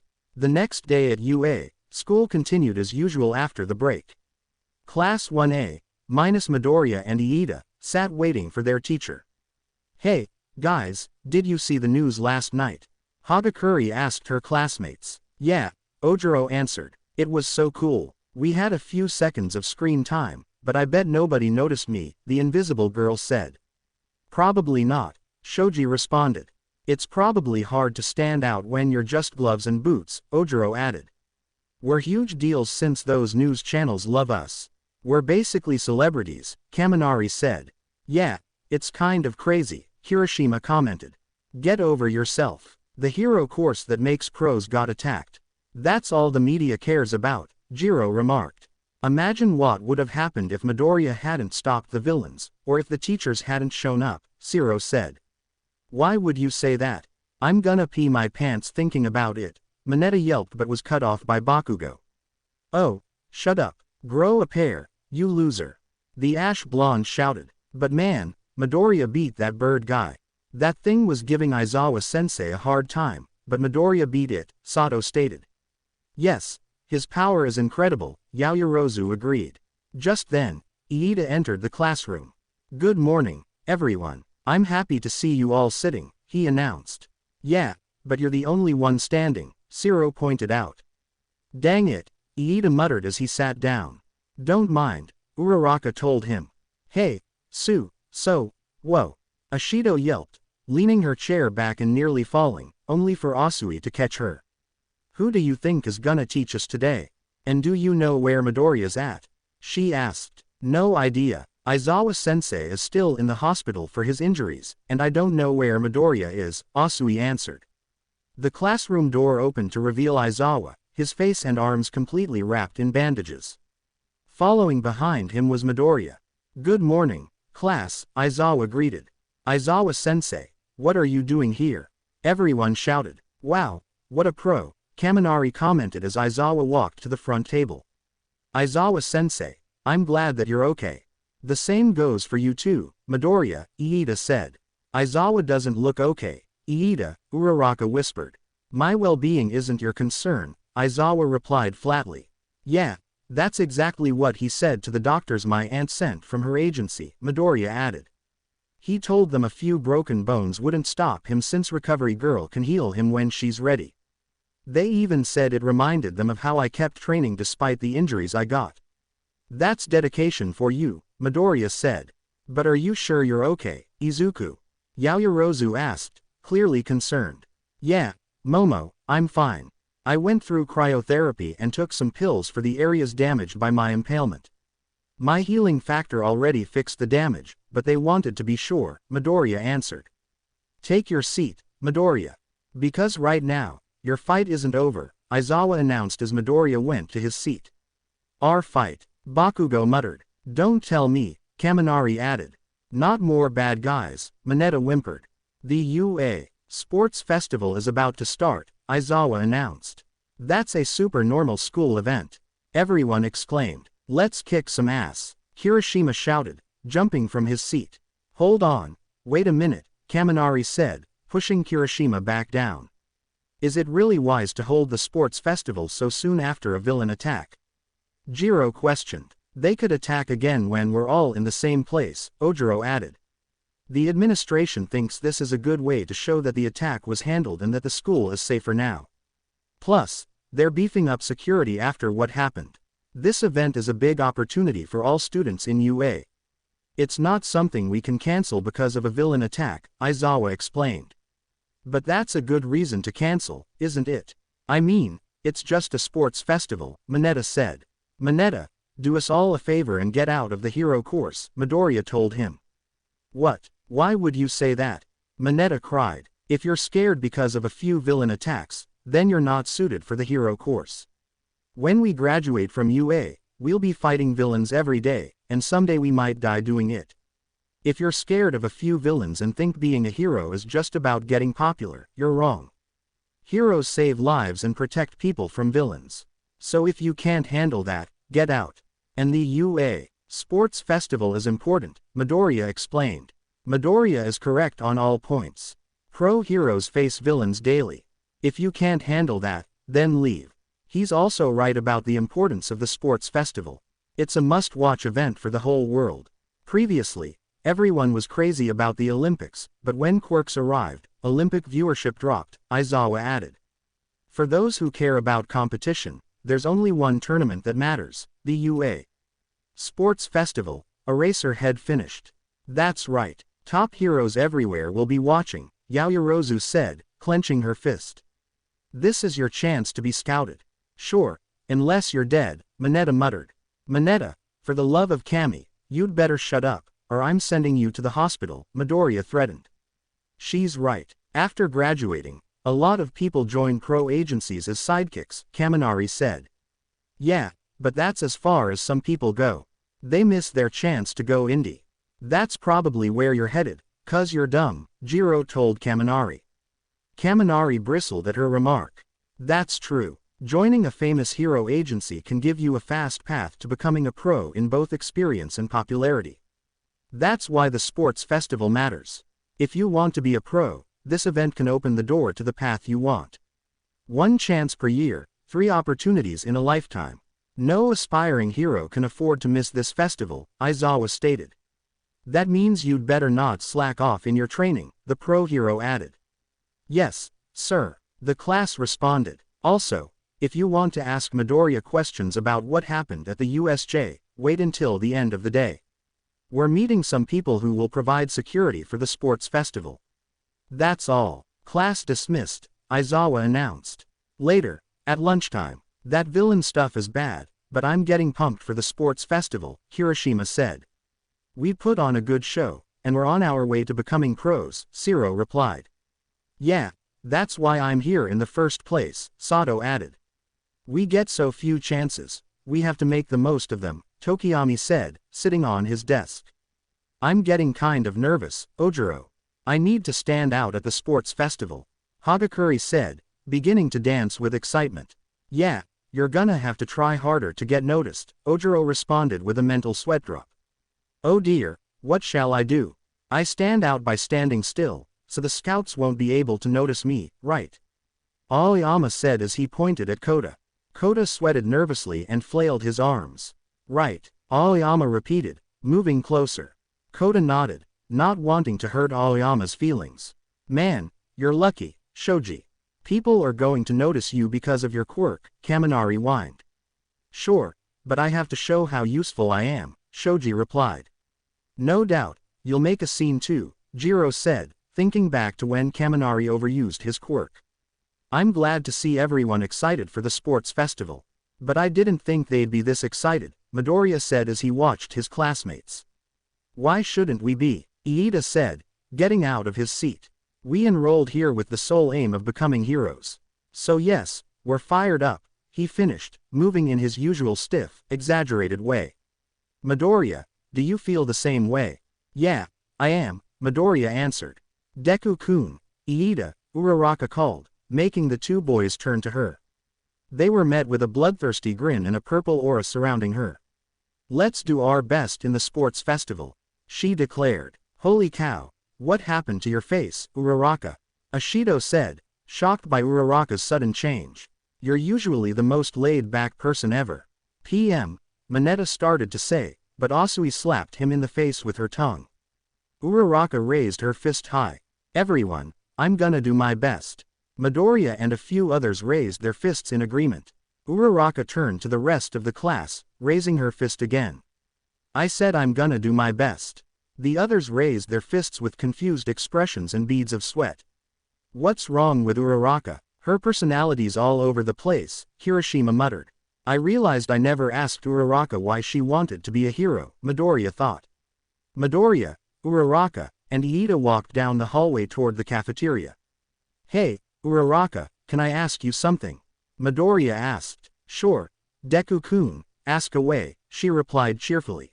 Why did you come to UA and decide to become a pro hero? Midoriya wondered. Uraraka's eyes widened. She hadn't expected the question.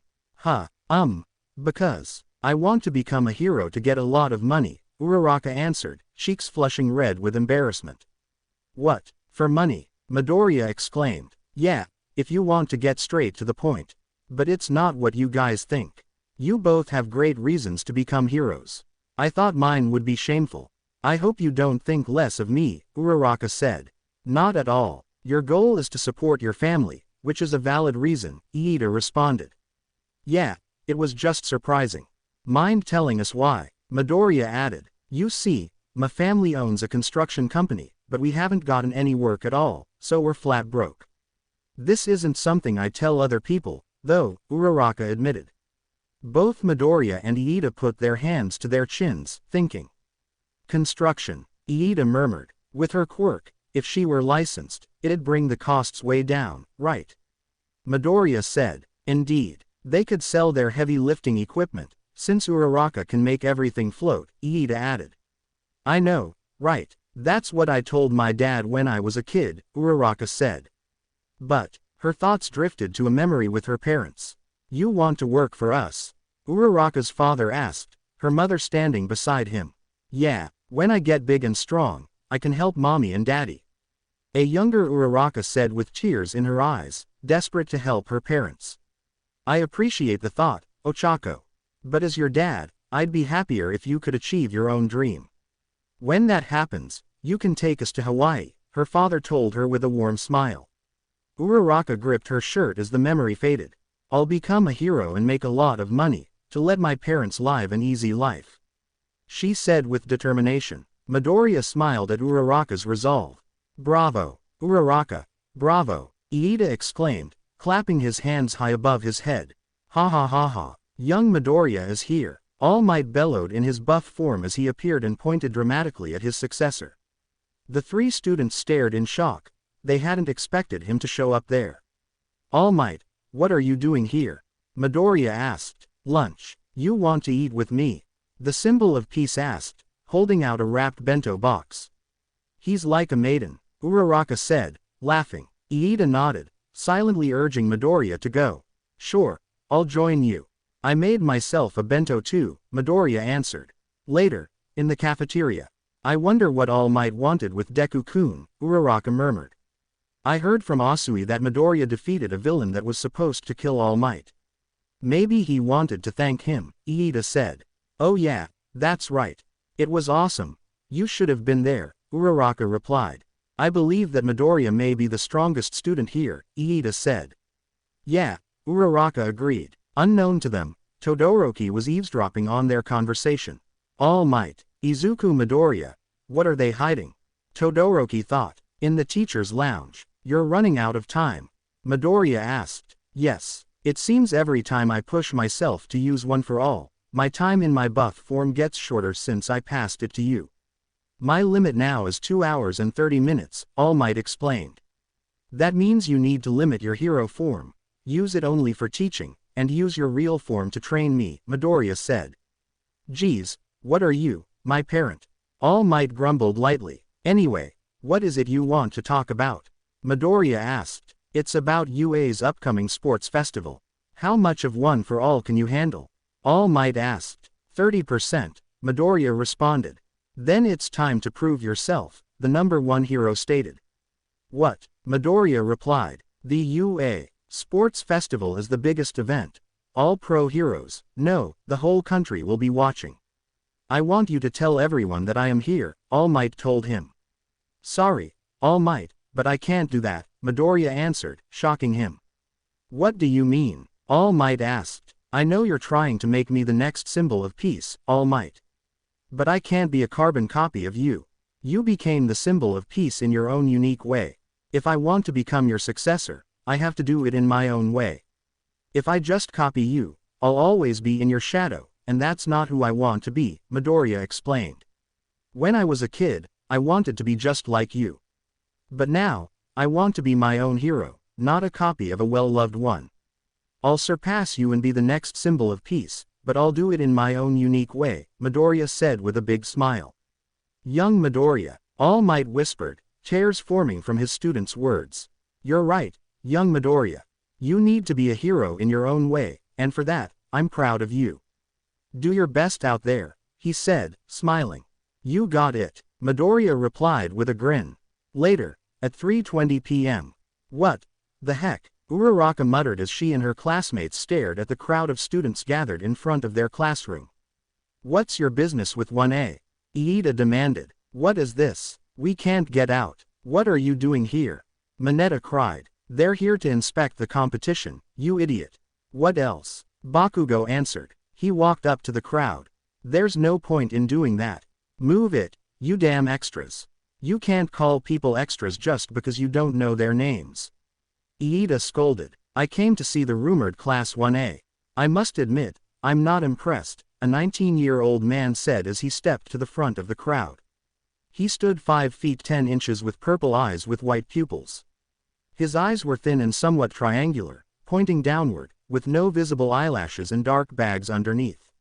He had messy, indigo-colored hair that flared out in large tufts around his head and notably straight teeth. Are all Class A students like this? The indigo-haired man questioned. Seeing things like this disappoints me, considering there are a lot of students who couldn't get into the hero course. But the school gives us a chance because of the sports festival. They'll consider transferring you out. The reverse is possible, too. For me, even if you're in the hero course, if you get too carried away, I'll pull the carpet out from under you. I came to declare war. He's bold too, Iida and Uraraka thought. Bakugo and the indigo-haired boy stared each other down until something cut them off. Hey, hey, a 19-year-old man screamed. He stood 5 feet 9.5, with long, chin-length messy gray hair. His black eyes tilted dramatically inward, each lined with very thick, jagged, tan-colored eyelashes. The gray-haired man had a muscular build and rows of sharp, pointed teeth. I'm from Class B next door. I heard you fought with villains, so I came to hear about it. But you're getting way ahead of yourselves. He shouted. Another bold person, Iida and Uraraka thought. If you hype yourselves up too much, you'll embarrass yourselves, the gray-haired man began, but a gunshot cut him off. Everyone turned to see Midoriya with one of his handguns raised toward the ceiling. Sorry about that, but I needed everyone to quiet down, Midoriya said calmly. Let's try this again. My name's Izuku Midoriya, and I'm the class representative. He then pointed at Bakugo. Katsuki Bakugo, our resident explosive, prideful Pomeranian here, doesn't speak for us. He's the only arrogant one. The hell did you just say? Duh. Bakugo started, but Midoriya chopped him in the throat, silencing him. That'll shut him up for a while. Trust me, I've had to deal with him through middle and high school. He thinks he's amazing because of the praise he got for his quirk, Midoriya explained. Now, I understand you all came here because we fought real villains, correct? Midoriya asked the indigo-haired man. That's right, he answered. Then let me clear things up about that incident. We all could have died if we hadn't stalled long enough for the teachers to arrive. 2 of our teachers were seriously hurt protecting us. We survived because we've trained ourselves to fight villains someday. If we hadn't, none of us would be here right now, Midoriya said. Being a hero isn't easy. We always have to make choices that can save not just our own lives, but the lives of others. That includes training ourselves to the bone to protect them. One wrong move, and we either get ourselves or civilians killed. If you want to be in the hero course, show how much you want to help people from villains, and how much you're willing to sacrifice to bring a brighter future to others, Midoriya added. The indigo-haired boy smiled slightly. I guess the hero course isn't full of arrogant people like I thought. You said your name is Izuku Midoriya, right? He asked. Yes, Midoriya answered. Well, my name's Hitoshi Shinso. I hope you'll accept my declaration of war on you and your class, Shinso said, offering his hand. It takes a lot of courage to do something like that. If you have what it takes to be in the hero course, I can't wait to see you at the sports festival. I humbly accept your declaration, Shinso, Midoriya replied, shaking his hand. Do people ever tell you you're too nice sometimes? Because that speech tells me you're a selfless guy, Shinso remarked. Nah, I think I'm more of an optimist. But I can be pretty selfless, Midoriya answered. Well, see you at the sports festival, Midoriya, Shinso said as the crowd dispersed from Class 1A's doorway. Everyone could hear the positive talk about their class, with Midoriya now clearly representing them. Manly speech there, Midoriya. You showed them we're not arrogant people, Kirishima said. Yeah, I'm sure Bakugo would have made things worse, Kaminari added. Expected of our class representative. Excellent work, Izuku, Yaoyorozu praised. Thanks, guys. I didn't want our class to have a bad image because of Bakugo and his ego, Midoriya said as Bakugo's breathing finally stabilized. By the way, it's almost time to meet Aizawa and the others who will provide security for the sports festival. You know where the meeting is? Uraraka asked. Yeah, it's at the field where we had our apprehension test. Let's go. That way, you'll learn more about my quirk, and about me, Midoriya said, leading the group. Everyone met Aizawa out on the field used for the apprehension test. Good, you're all here. Some members of the security detail will be arriving shortly, Aizawa announced. Where are they? Hagakure asked. Everyone soon heard the sound of propellers and looked up. Class 1A saw a Boeing CH-47 Chinook helicopter hovering above the field. The rear ramp opened, and 5 individuals jumped out as the helicopter flew away. The 5 opened their parachutes and landed safely on the ground, approaching Aizawa and his class. Midoriya smiled as he recognized 4 of them, though he was surprised to see the 5th. The 5th person was a woman who stood 5 feet 11 3/4, with pale skin, in her late 30s. She had long black hair with bangs, red eyes, and an athletic hourglass figure. Her attire consisted of a black turtleneck, black slacks, black military boots, and black gloves. She also carried 2 military cases. Most of the boys in Class 1A blushed at the beauty of the 3 women present. Mineta, Kaminari, and Shiro, however, were blatantly staring at the woman's ample chest. Midoriya approached the group with a bright smile. Ken, Rika, Yugo, Maki, it's great to finally see my amazing siblings again, Midoriya said. His 4 older siblings immediately hugged him, and he returned the embrace. We missed you and Mom too. Our mission took a little longer than we thought, Maki said as they broke the hug. But we made sure to keep in touch with our significant others, and with you and Mom as well, Rika added. Yeah, our agency even threw a party when we heard that you passed UA's entrance exam, took first place, and broke All Might's record, Yugo said. Our coworkers partied like crazy when they heard, Ken commented. Suddenly, Midoriya blocked an incoming kick from the black-haired woman. She immediately followed up by drawing a knife. Midoriya's classmates, except Bakugo, moved to help their class rep, but Aizawa raised a hand, stopping them as Midoriya and the woman clashed. Midoriya parried the woman's knife strikes, looking for an opening. He continued deflecting her attacks until he finally managed to grab her knife hand, redirect the blade, and land a mock slash across her neck. Then he swept low, slashing at her legs before tripping her. As she fell, he followed through and pressed the blade to her throat. Guess that shows I'm not rusty, right, Aunt Hikaru? Midoriya said. Everyone stared, confused, when they realized there were no cuts on the woman's body and that the knife in Midoriya's hand was a training blade. True, that shows you haven't been slacking off on your training. But I'm more relieved to see that you were unharmed despite nearly dying, Hikaru said as her nephew helped her up. Looks like I owe you 5,000 yen, Yugo said to Rika.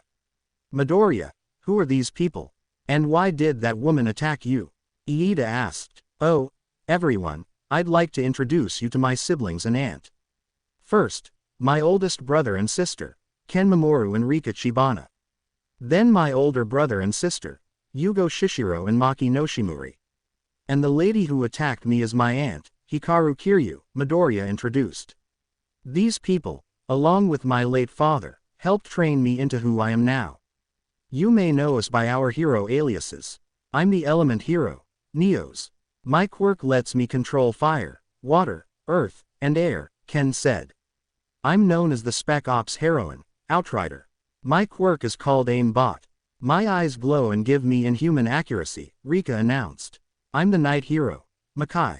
My quirk lets me summon different armors that grant me different abilities depending on what I need, Yugo stated. I'm the Spiritual Heroine, Celestia. My quirk is Aura. I can use my energy for different abilities, Maki said happily. And I'm known as the Combat Heroine, Battle Vixen. My quirk is Ergokinesis. I can control energy for offensive or defensive purposes. I'm also the leader of these 4 and of our agency, Hikaru announced. For those who don't know, the agency my siblings and aunt belong to is called Sentinel. It's a military-style hero agency that helps countries all over the world against anything that threatens civilians, villains, terrorists, you name it. They're also the only hero agency with diplomatic immunity for their services, Midoriya explained. Holy crap, Midoriya, you have a badass family. No wonder you have skills on par with a pro, Shiro commented. Especially having two hot sisters and a hot aunt, Mineta drooled. A gunshot rang out, striking the ground inches from Mineta. He fell backward in terror. The class turned and saw Kiryu holding a 5th-generation Glock 19. Better watch your mouth, brat. My oldest nephews, nieces, and I are happily married. And trust me, you don't want to anger our significant others, Midoriya's aunt warned. Yeah, and also, I prefer pussy over dick, Rika added bluntly. Cammy, do you always have to be that blunt, Rika? Midoriya asked his oldest sister. Yes, I do, and I'm proud of it, she answered. But the main reason we're here is that your principal requested my agency provide security for your sports festival. There will be other pro heroes aiding us as well, Hikaru stated. And you all learned our little brother's secret, Yugo added. Speaking of which, how do you feel about knowing he's the infamous vigilante known as either Akuma or Shinigami? Maki asked. At first, we were scared. But then we realized he'd never done anything to harm innocent people. All he did was deal with villains, Asui answered. Yeah, it was scary hearing that he killed some of the villains he faced.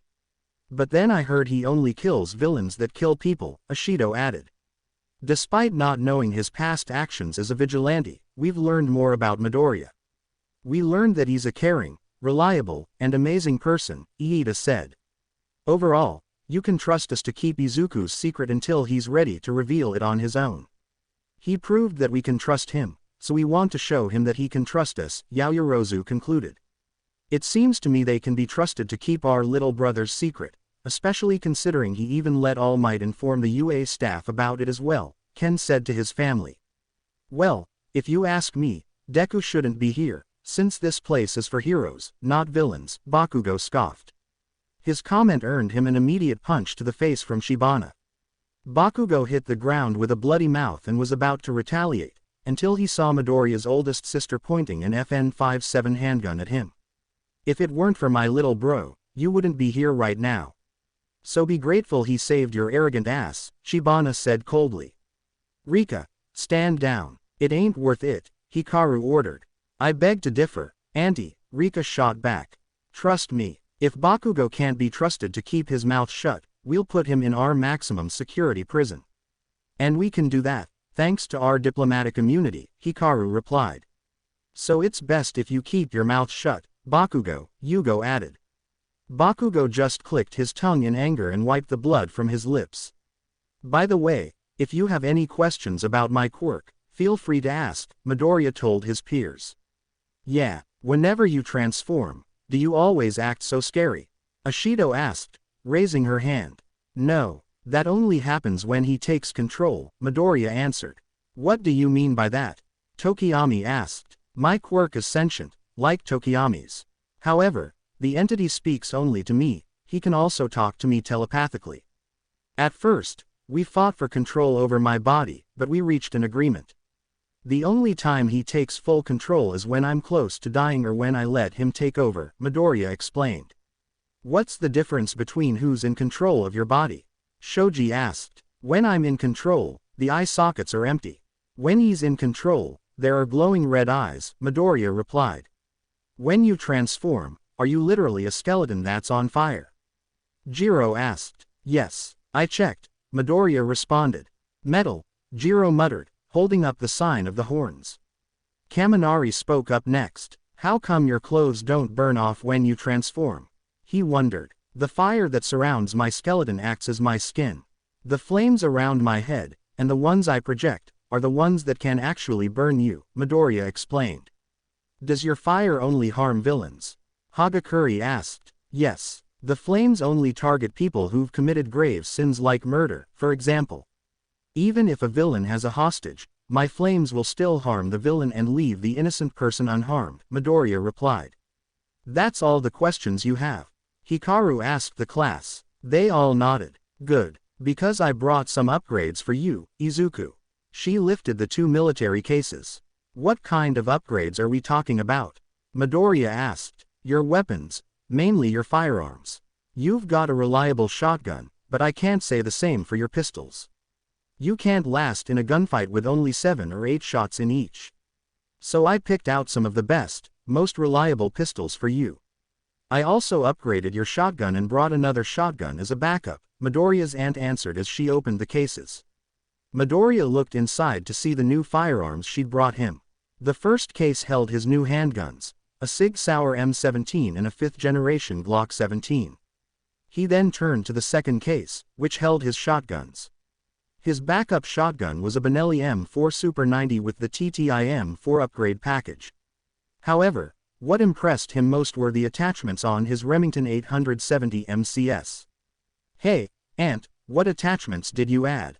he asked. "You've got a tactical 6-shot sure shell, an LEO telescoping stock, a magazine clamp with sling swivel, and an ambi-sling loop from Mesa Tactical. A 618 FA shotgun forend and FM67 beam cover from Surefire.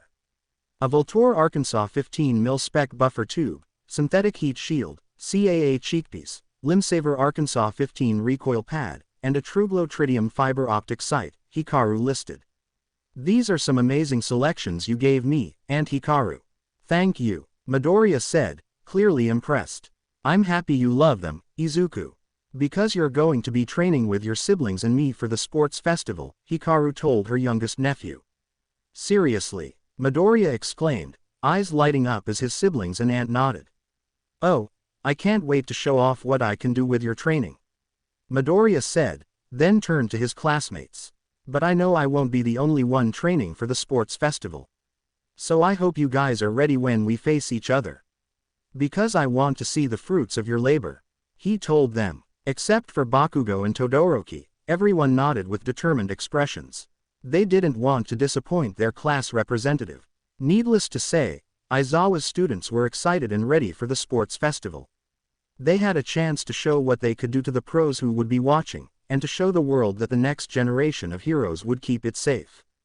To be continued. I hope you guys enjoyed this video and make sure to like and please hype this video. Now we will see you in the next video.